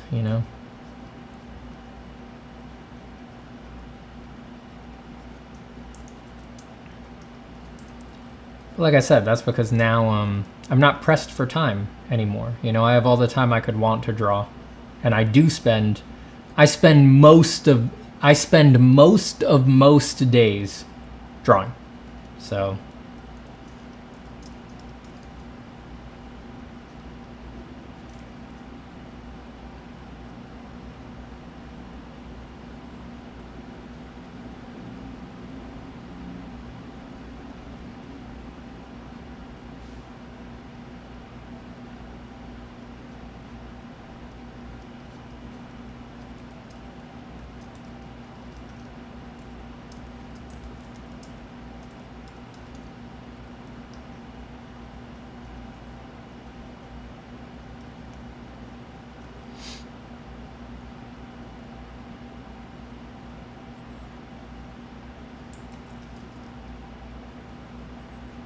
You launched a space shuttle, Joe? That's great.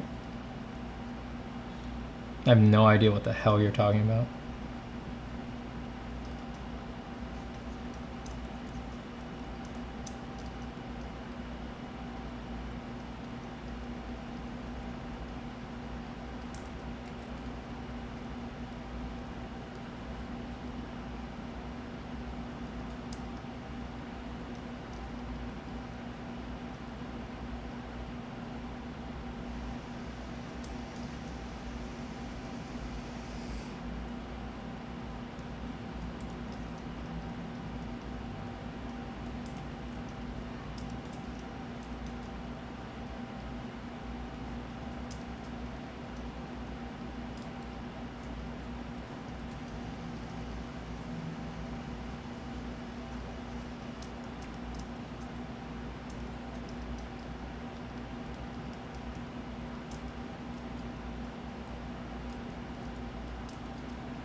Steve doesn't use Control-Z, he uses the eraser. Steve is a real artist, be like Steve. I do use Control-Z, for the record.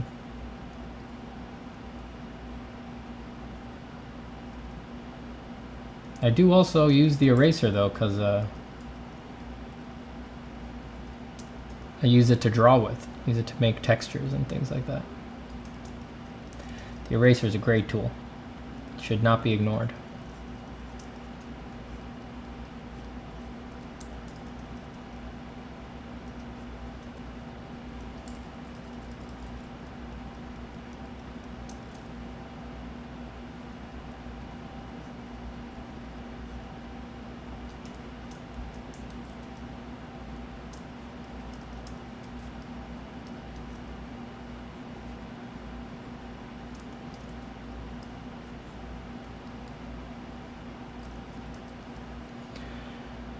Do do do do do do do do do do do.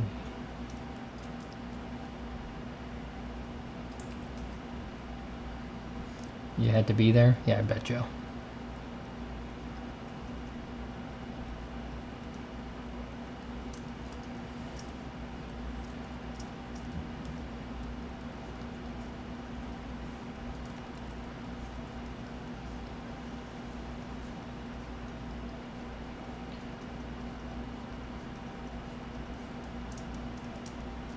No second chances on rendering something like this. One shot or bust, or else you're gonna make divots. One go and you're out, and boom. I mean, that's it, babe. That's it. That's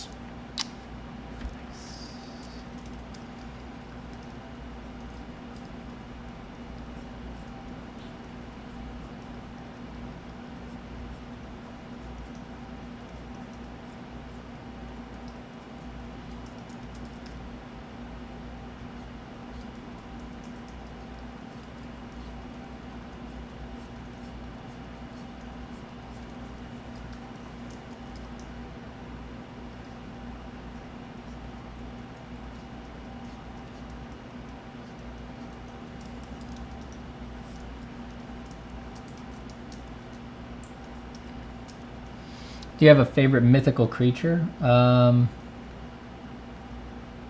Does Satan count?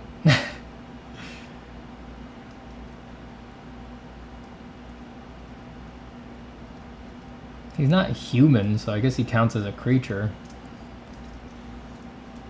You know, as presented in Catholic mythology, he's the angels are of a different creation than humans.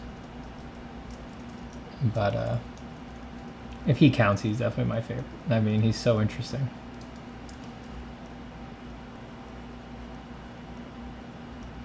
You know, he's got cool powers. He's awesome looking, probably. Very philosophically interesting. Like, why would you God? Does that mean God is a being? Is there something in his like to God? Does that mean God is a being? Is there something in his like to be God? Is there something in his like to be Satan? If God is simultaneous throughout everything in the universe, and there's something it is like to be Satan, isn't there a part of God that feels like it is Satan? Yeah, doesn't get much better than that.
Is this all with the round brush? You bet, baby.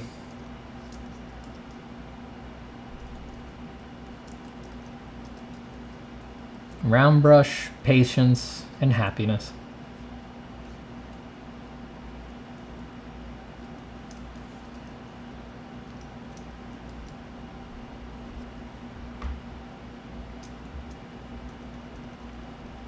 I swear to God, the light leak on this one, this new canvas that I replaced the old one with and just got yesterday, I swear to God, it's getting worse. Keep looking down there. It's like, it can't be. You know, what are the odds that I get? It's just, is it something I'm doing? Is there something in the air in here? It's not getting worse. It's just, I'm crazy, right? I'm crazy. I'm out of my fucking mind. I'm just gonna leave it. If it doesn't become a defined shape like it did on the last one, I don't care. What do I care? I mean, it's down in the menus anyway. Nick, been on this sphere's background for 20 minutes. Let's go. It's real, man. When you do them in pencil, that is real. I know I talk about it a lot in the videos in the course, but they usually take me a full half hour on their own, which is funny because sometimes that's as long as you spent rendering the sphere, and you just spend that time rendering the background. But it is important because the sphere's contrast with the background changes the way it reads. It makes the edges of the sphere on the light part, where they hit the background, it makes those parts try to flare forward because the contrast is so sharp. So it is very important to put a background so that you can practice managing that and rolling that off so that it sits back correctly.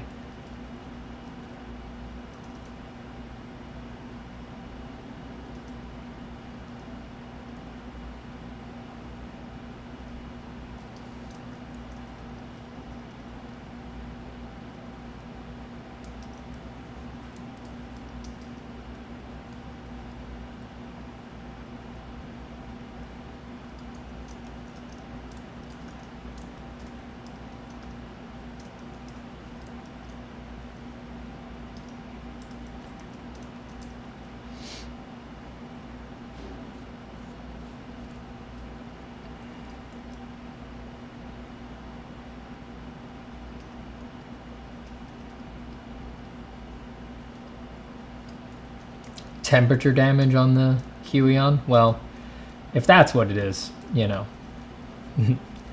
I'd have to accept that too, because New York ain't getting any colder. New York City's gonna keep being hot, so if that would be what is causing the light leakage. But light leakage is normal, that's the thing. I mean, monitors have light leak. There's no way around it. It's just I don't know why. What weirded me out about the one that I sent back was that it didn't have that when I got it, and then over the course of a few days it formed, it became like a smudge, which is like, from what I understand of light leak on monitors, that's weird.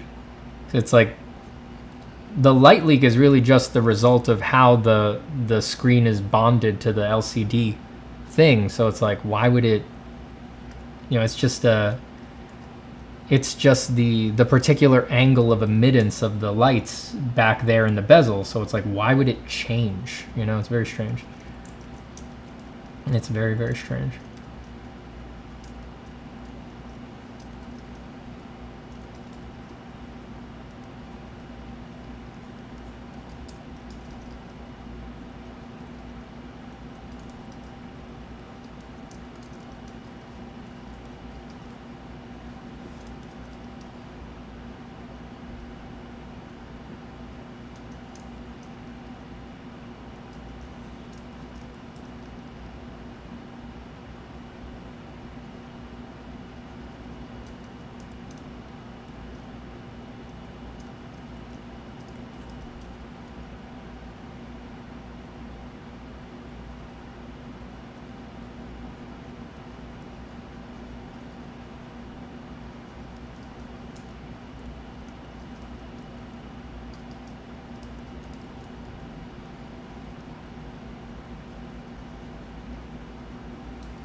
It's not even the time sink on the sphere's background that I mind. I like being absent-minded, but holy hell, that stuff eats away your pencils. Yeah.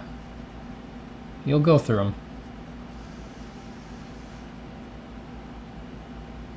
You will go through them.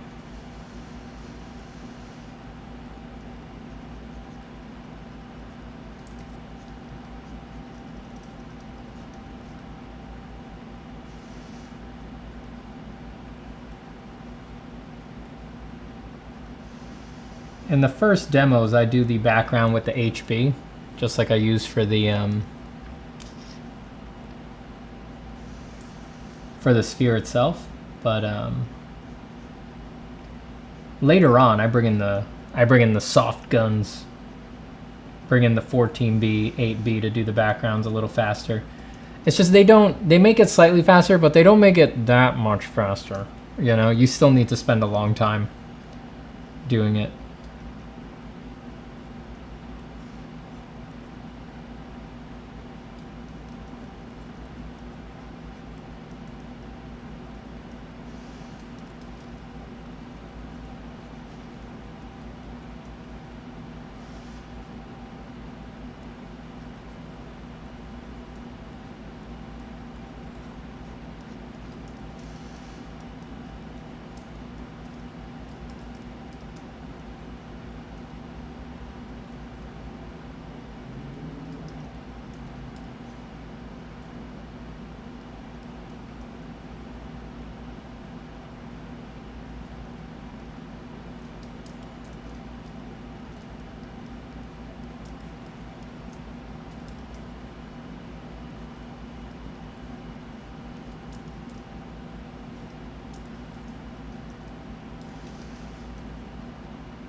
God, I'm so hungry, but I just want to keep drawing.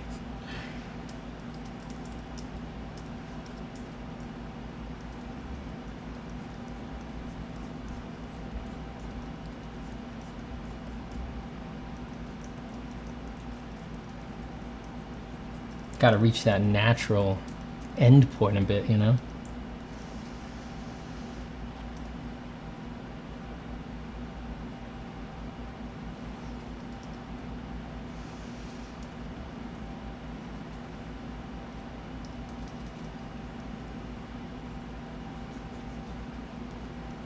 Just draw something to eat. Ah, that's the ticket. Morco says, Steven, you speak Spanish? Un poquito.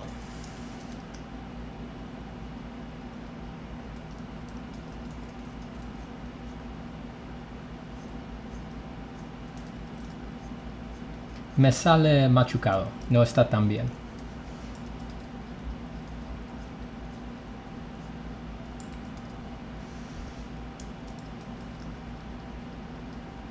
No tengo práctica. Tengo que practicar más.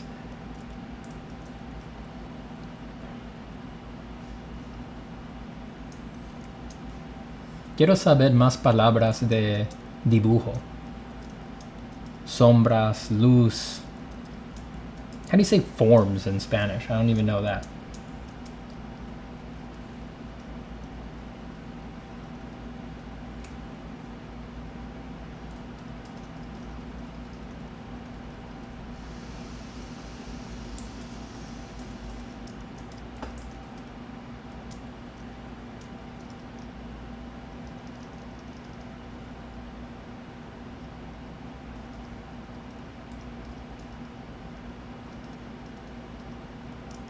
Formas.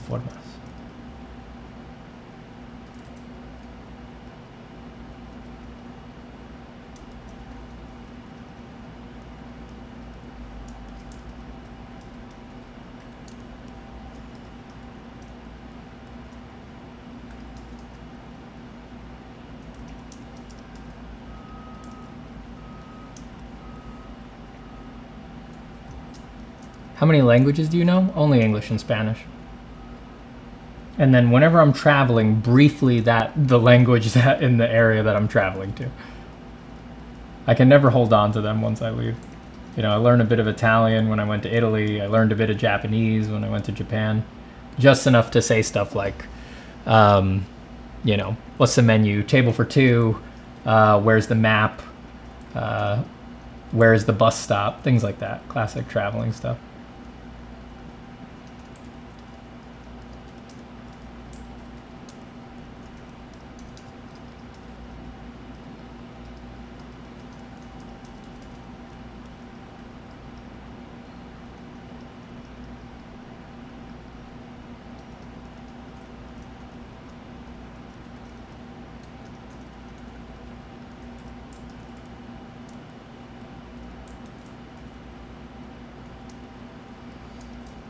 I like that deltoid. One of my favorite things to render. Nice deltoid. The little soft bounce light going on in the bottom. Came out looking pretty sweet. It came out alright. Fun to draw. God, I love drawing. Drawing is the best.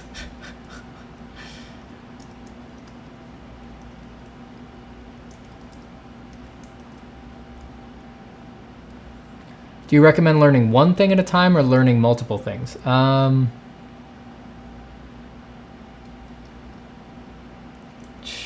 Well, it's kind of both, unfortunately. I think you should study one thing at a time, right? Like learn one thing at a time, but you should never only do that. You should always be splitting your time and studying the one thing, and then also just, this is what people don't do or they forget they're supposed to do. You're supposed to always be practicing the picture of your dreams. You're supposed to always, for your whole career, you're always supposed to be attempting the pictures that you dream of making. You're not supposed to bail on those ever while you do exercises and things like that. So it's kind of both. While you're practicing, you practice one thing at a time. but you are always balancing it. You're always attempting your dream picture.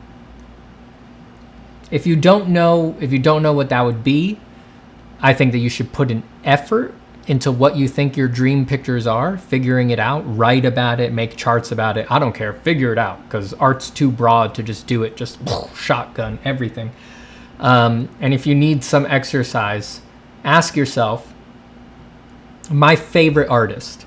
So when I was getting into pencil drawing when I was very young, I'll use one of my favorite artists as an example, Wes Burt, right? Wes Burt's sketchbook drawings made me really infatuated with pencil and made me feel like I shouldn't quit on it, even as I go into digital and stuff like that. So ask yourself, what like email, what book, what notification would Wes Burt need to post, or for you to get? What email would you need to get from Wes Burt for you to know you're gonna buy it without looking at the product, right? So for me, it's like if Wes Burt sent an email that was like, here's a 500-page book of my free associative sketchbook demons and people in contemporary clothing done up like fantasy characters,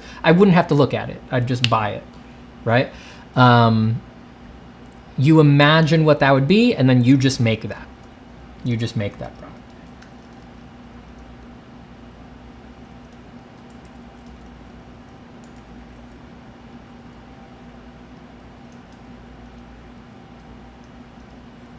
Do you know Japanese English? No.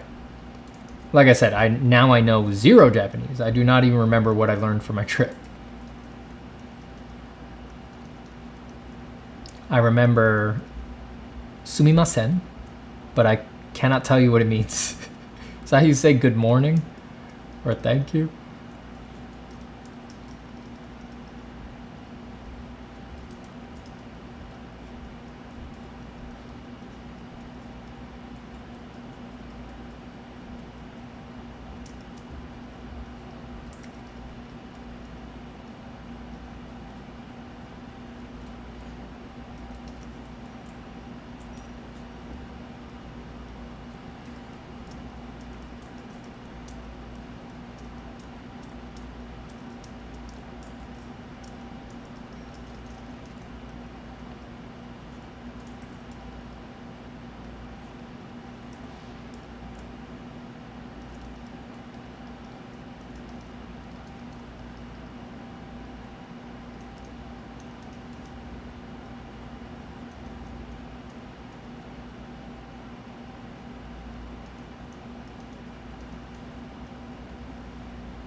Are you subscribed to Marko Djurdjevic's YouTube channel? I believe so.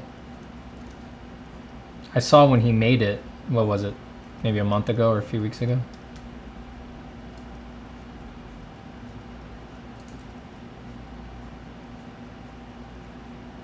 If I didn't hit subscribe, it would just be an oversight.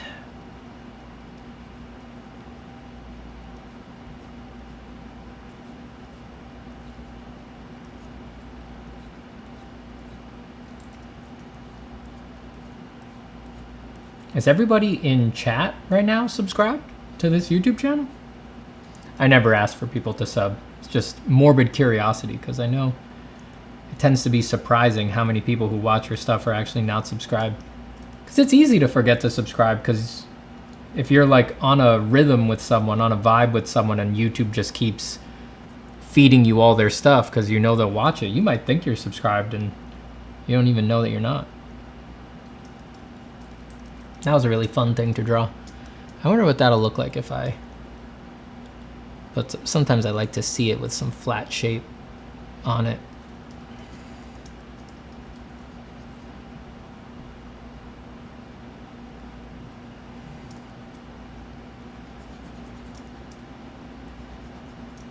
Lot of subs, lot of subs.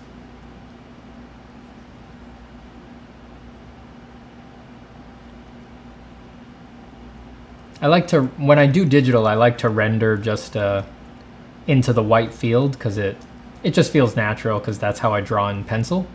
But it is always fun after you've rendered a bit to put the flat shape under it and play with it. I'm going to be wrapping up here because I'm getting super hungry. It's 2 p.m. now. I usually eat lunch at noon. And we've been going for, 4.5 hours. I don't even feel that stuff go by anymore. I'll just do this to wrap up here. I almost always do this when I render something. I'll put a flat shape under it. I'll play with the colors on it. I'll play with the blend modes of the lines and just have fun watching it transform and wiggle and stuff like that.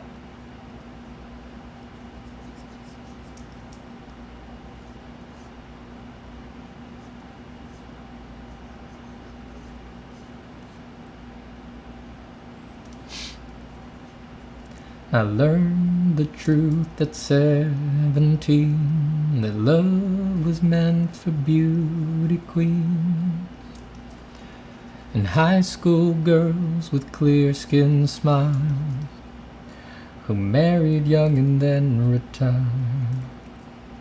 And those of us who win the game will lose the love that they'd sought to gain in debentures of quality and dubious integrity. The small town eyes will laugh at you in dull surprise when payment due exceeds accounts received at 17.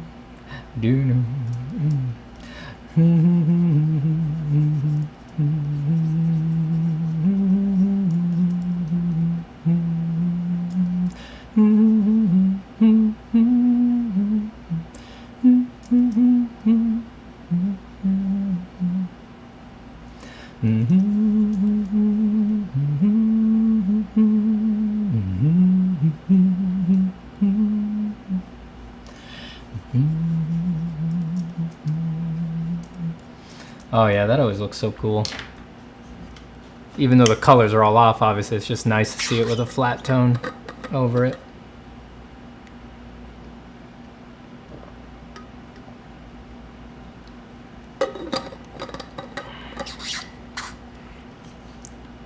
If your setup had an IV drip at your desk, how many hours would you draw? You know, I try to purposefully draw the line once I hit 7 or 8, because you guys hear me on here talk all the time about how I don't think you should empty the tank completely. I purposely try to, even if I still feel like I could keep going at like 7-ish hours, I try to cut it off because I'd rather wake up with energy. I'd rather wake up with energy the next day. And it's always nice to know what you would start on first thing in the morning the next day. And those of us who win the game lose the love that they sought to gain in debentures of quality and dubious integrity.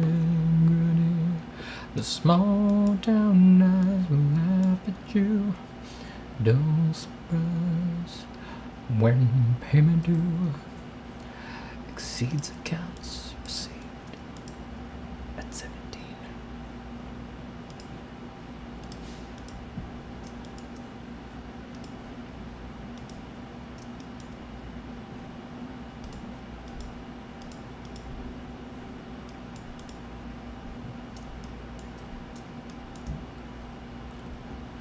besides art, what are your other passions? People ask us a lot. I don't have a lot of other hobbies. I'm really just like, I feel like I'm maxed out on art. Like when it comes to like leisure time spent being creative, like I very rarely want to be doing something else. You know, I really like dumping my time into art. So I really do just do art. I don't, you know, make music or anything like that. I like to dance, but only not like as a hobby, just whenever it's appropriate. Yeah, I don't know. What are my other passions? I don't know. I think besides drawing, which is kind of a gateway to this, my main passion, my main interest is like, it's like, what the hell are we doing here? You know, like I'm really into just philosophy and existentialism and just the nature of experience. I don't know how you would categorize that as a passion or a hobby, but if I'm not thinking about art, I'm usually thinking about that stuff. You know, I'm like staring at trees and marveling, or you know, during meditation, you can wind up thinking about those things a lot.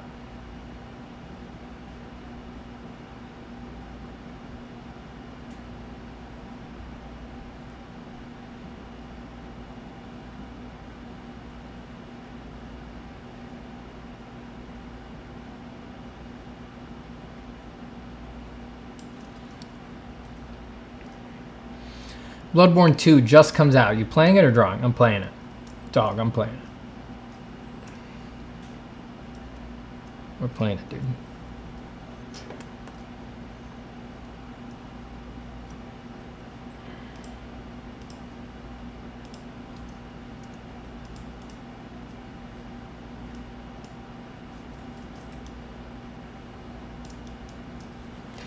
Exceeds accounts received. Let's see what darken looks like. Nope, wrong thing. Darken. Ugly. Multiply, we know what that looks like. Whoa!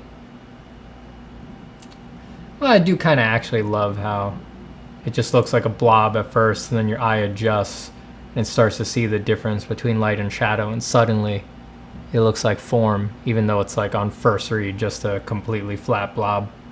It's kind of fun.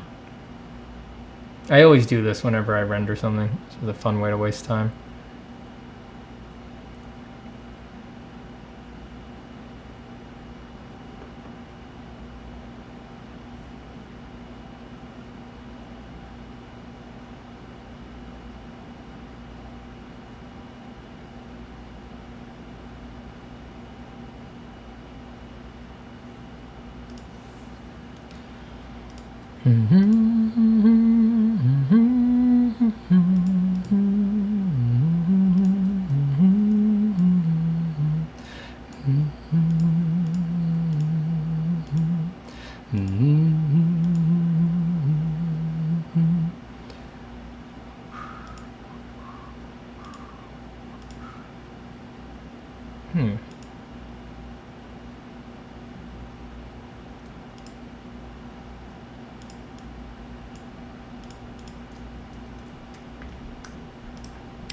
Flat.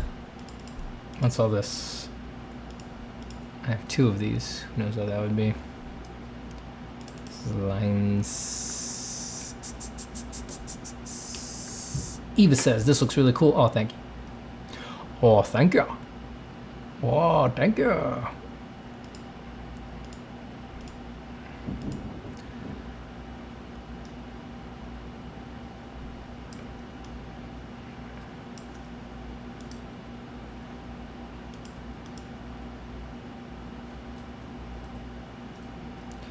I don't wanna die.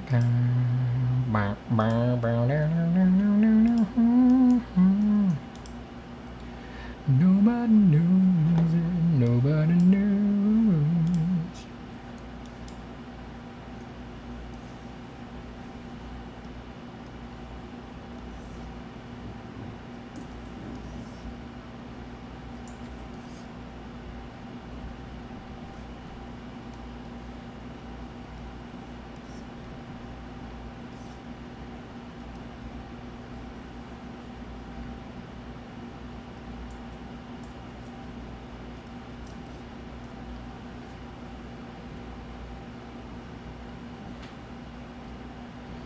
Chewed up bubblegum, yeah.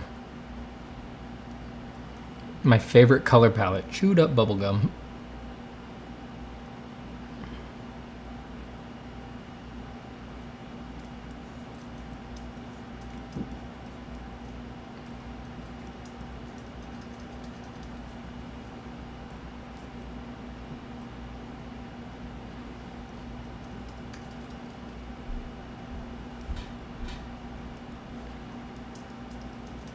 Don't make fun of me, Mel. Art is food.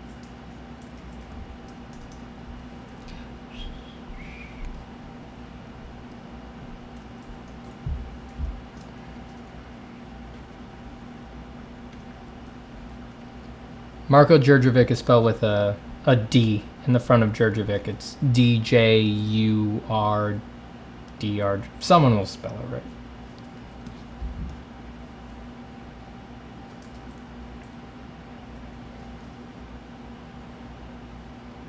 Oh, that's right. I have the lines on that. So I would need to duplicate this. Oh, God. It's all too complicated. And then if I make a black layer. Oh, come on.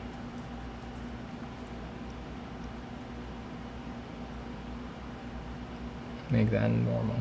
So that's white. Can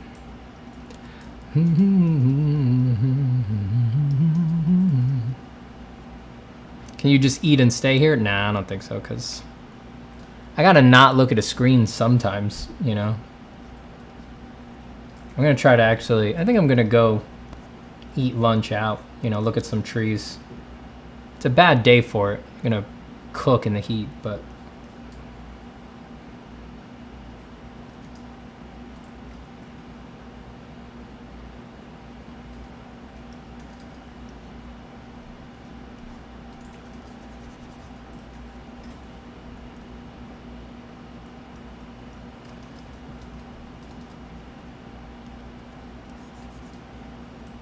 I am very confused by my layer stack right now. I don't know what the hell I did.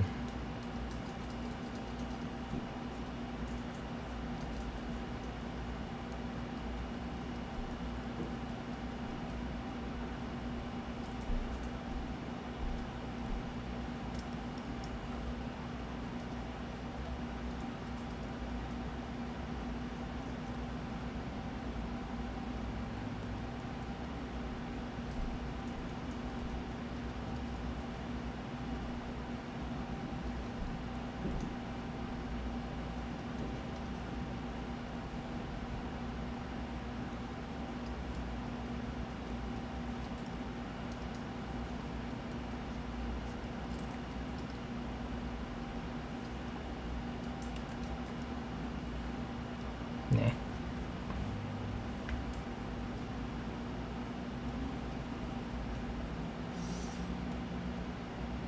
Go.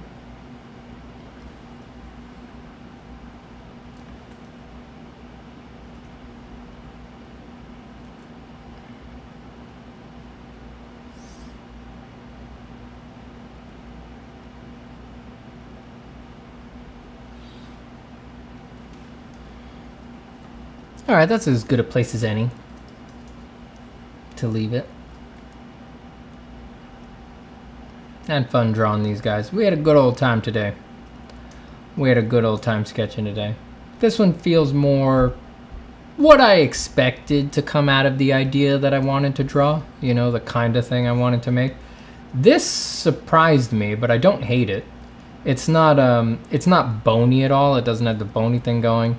The lower figure anatomy is very regular, but I had a lot of fun drawing that thing. So I don't know. I'll let it percolate. I'll think about it all. See what I want to do with it.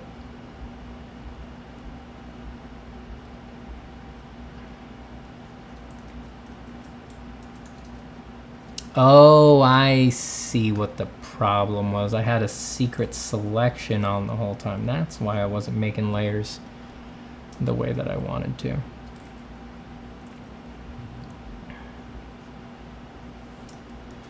I gotcha. I'm sure I'm gonna stop any second now. I'm just gonna put the pencil down. Just gonna put the pencil down. Let me make this a more reasonable size.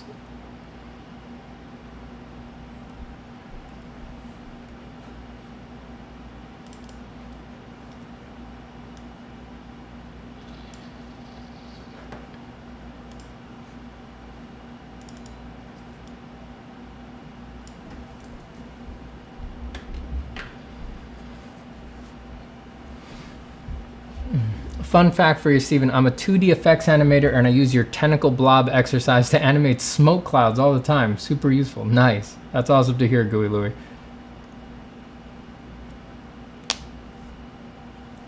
I'm gonna go. I mean, that's a good first sitting. You know, I sat here for 4.5 hours. That's good for a drawing session. It's a nice little sitting there. Thanks, Gal Hafton.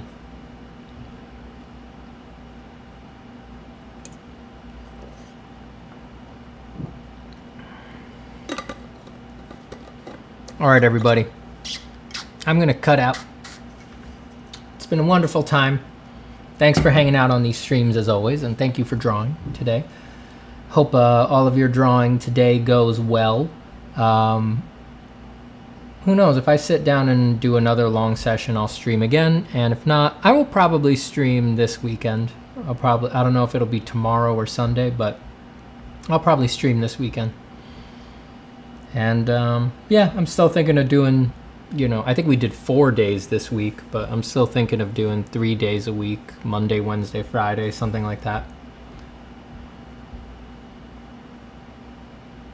Bye everyone, bye Nick, bye Desired by Design, bye Lachos, bye Jeffrey, bye William, bye Sergeant Art 98. What do you think about pixel art, says Vadim? I think it's great. I don't do it myself. I used to do it when I was a kid, back in MS Paint.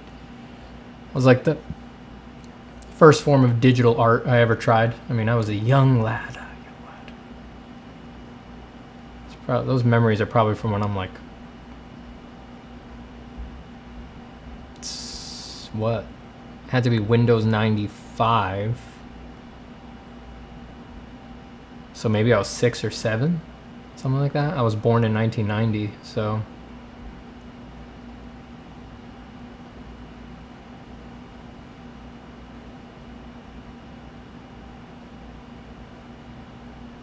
Back to the course he goes. You get the course. You get the course. I'm not going to run the ad because I did it a couple times on stream, and I don't want to sit around waiting for it to be done before I can end the stream and go grab lunch, so I'm just going to cut out. MS Paint peaked with Windows Vista? I betcha. I betcha. I remember I also used the one that...